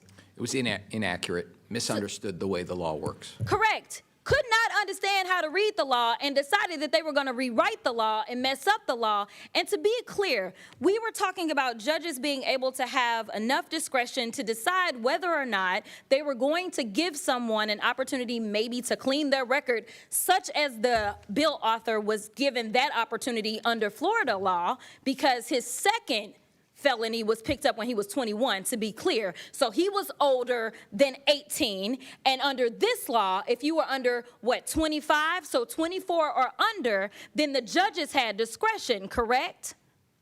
but only in certain kinds of cases, not the most serious cases. And in fact, that discretion was, as we know, exercised very rarely. And it would have been an opportunity had the Congress wanted to talk with the folks who are involved in applying that law and seeing how it works to understand that this is not a law that's out of sync with other states, and it's working. Thank you so much. And the reason that it matters is because now the gentleman from Florida is trying to become a governor, and chances are maybe D.C., once they get statehood, could have had a future governor that had a second chance. But since they don't want other people to have chances that they've been given, they want to just pretend like they are bigger and better and badder than. So I will move on because I am frustrated that we are having this hearing when we know that this administration can't take care of their own business.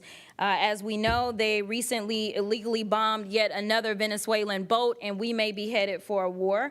We know that this particular president has decided that he wants to shake down people as relates to the First Amendment because he has filed not one lawsuit, not two lawsuits, but he has filed numerous lawsuits. He filed a lawsuit against the New York Times. He filed one against the Wall Street Journal, against CBS, against ABC, against the Des Moines Register. He is doing all of this because he wants to quash any speech that is not appreciative or lauding him, which is pretty much anything that's factual. So let's talk a few facts about these January 6 felons that should still be incarcerated because they went through the process, but because they were doing things on his behalf, of course, he wanted to let them go. So they released more than 1,000 people who participated in the insurrection on this government, many of whom had previous criminal records, like Mr. Theodore Mendenforth, who was convicted of predatory criminal sexual assault of a child, or Mr. Peter Schwartz, who had 38 prior convictions, including one where he beat his wife by repeatedly punching and biting her.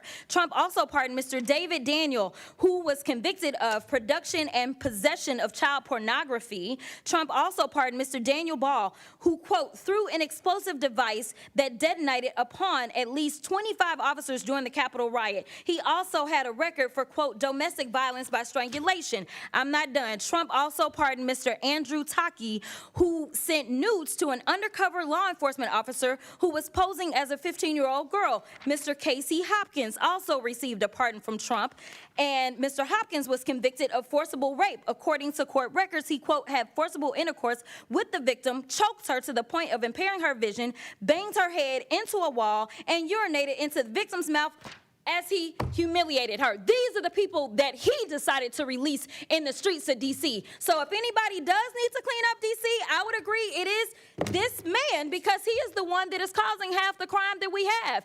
Not only is he participating in the crime, but we know that he instigated the insurrection. And if I did say that I had one issue with the Biden-Harris administration, it is the fact that they did not move forward and make sure that this man was put where he should have been put. Because the last time I checked as a criminal defense attorney, and Mr. Attorney General, you may have a different experience, but I never had a defendant that had 34 convictions for felonies and did not spend one day in jail. Never in my life. And the last time I checked, the party of law and order is the only one that decided that they would be out of order and decided to nominate someone who was not only indicted but was actually convicted of multiple felonies. That has never happened in this country, and it is a shame that we are dealing with it now, and now he wants to tell y'all how to do your jobs. Okay.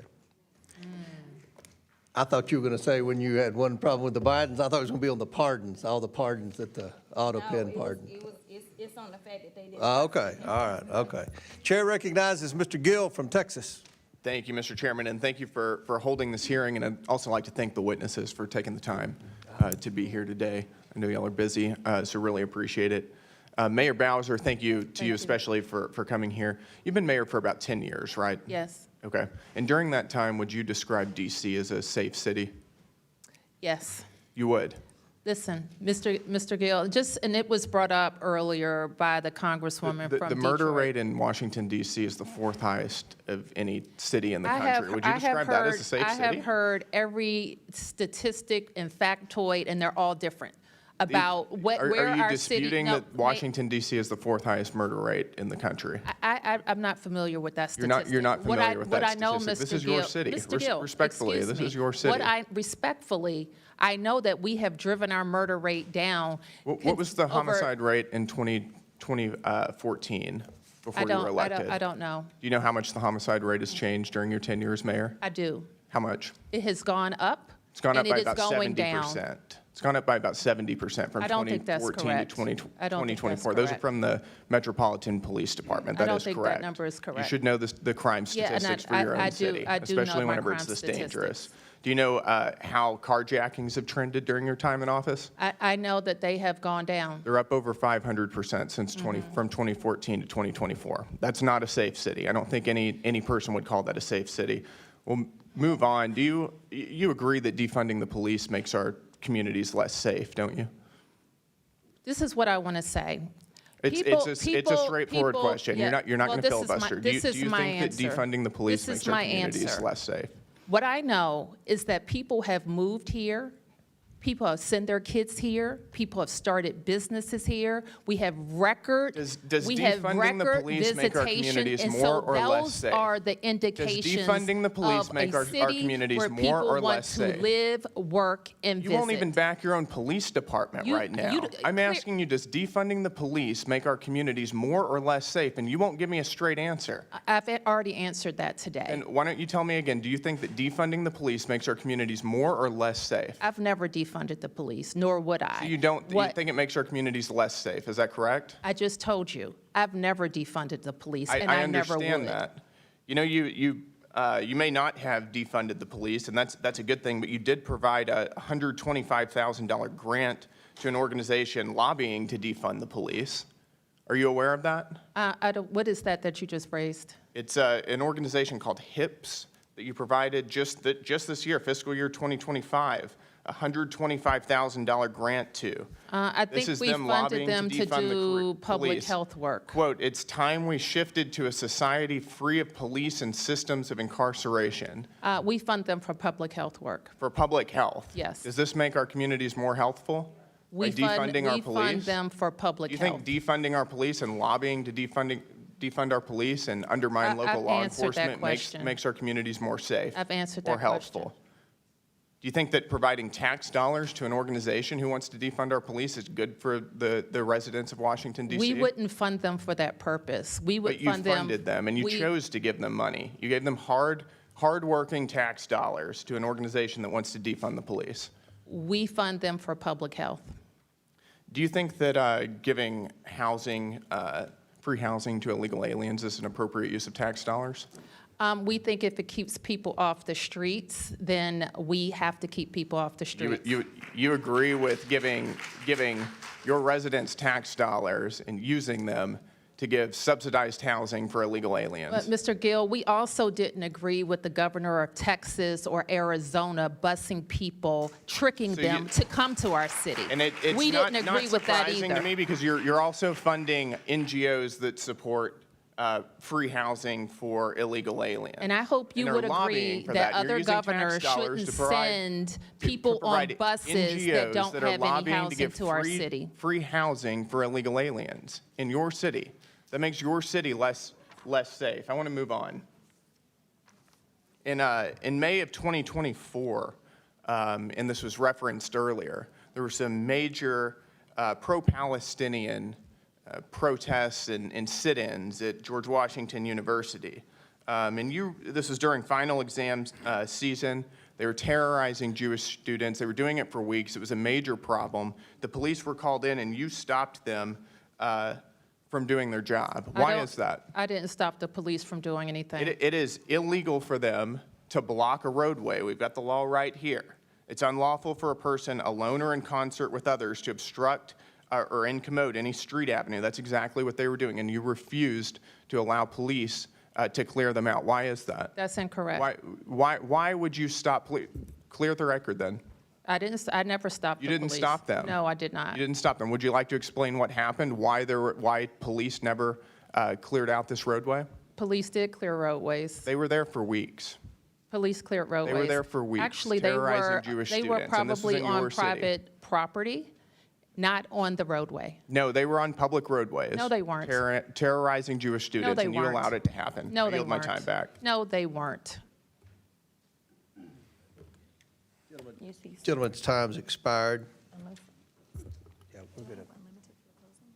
Yeah, I'm gonna give you time.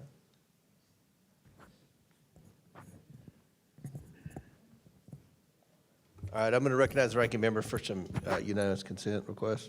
Thank you, Mr. Chairman. I request unanimous consent to enter into the record this August 19th, 2025 article from the American Prospect titled, "The GOP states with guards deployed to D.C. have urban murder rates way higher than D.C.'s." Without objection, so ordered. I'd also ask unanimous consent to enter into the record this February 28th, 2024 study from Third Way titled, "The 21st Century Red State Murder Crisis," which lays out the decades-long problem with high murder rates in red states and undermines the Republican myth that crime is their strong point. Without objection, so ordered. And my final one is from Newsweek, but I don't know the date right now. But this goes to what the gentleman was just talking about when he said that D.C. has the 5th highest homicide rate in the country.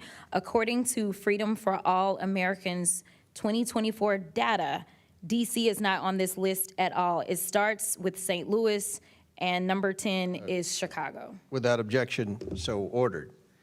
So in closing, I want to thank our witnesses for being here today. I know it was a very long hearing, but this is an issue that America's watching. This is America's city. This is the capital city. We want it to be safe. Many of us spend at least half our waking hours here in Washington, D.C., so even though it's not our official residence, we spend a lot of time here. Many of us spend more time than here than in certain parts of our district. So I want to yield to the ranking member, Ms. Crockett, for a brief closing statement. Thank you, Mr. Chairman, and thank you to my colleagues for their questions, and to our witnesses, Mayor Bowser, Chairman Mendelson, Attorney General Schwab, and Mr. Jackson, for your service and for your testimony here today. I appreciate all of your voices and your leadership to fight for D.C. and its rights. You debunked a lot of misinformation today. Washington, D.C. is a great American city which deserves to govern itself like any community in our country. If Donald Trump wants to run D.C., he should resign as president, I'm here for it, and run for mayor. Congress should not waste time undermining this city's elected leaders. We will continue to work with you all to support real public safety through smart policies that support communities and hold criminals accountable. We will work with you to tackle gun violence and to protect the rights of every American. Our committee will not ignore the real crime at 1600 Pennsylvania Avenue. We need to stand up for free speech and against corruption and weaponization. Chairman Comer, I appreciate your commitment to work with us to hear from FCC Chair Brendan Carr, which I think is the most alarming news of this last week. I hope both sides of our committee are opposed to the President of the United States picking and choosing late-night TV hosts. It is ridiculous and dangerous. I'd like to thank our witnesses once again for your testimony today, and thank you for your service. I look forward to working with you throughout my time on this committee. Thank you. And let me say, D.C. crime reached new levels over the last several years. President Trump finally tackling the crime crisis with the deployment of federal law enforcement. We are thankful to President Trump for wanting to tackle the crime crisis in this country. That was an issue in the presidential election, and it was an issue which every poll shows was important to voters all across America, especially urban and suburban voters. So we commend him for sending troops into the cities to support what local law enforcement we have. And I know, Mayor Bowser, I appreciate you and your leadership in the city. I know you're in a very difficult position as mayor. We believe that a lot of the problems stem from a lack of accountability where our law enforcement's hands are tied in Washington, D.C., as well as our juvenile justice rules and laws and system is not where it should be to hold the most vicious criminals accountable, regardless of their age.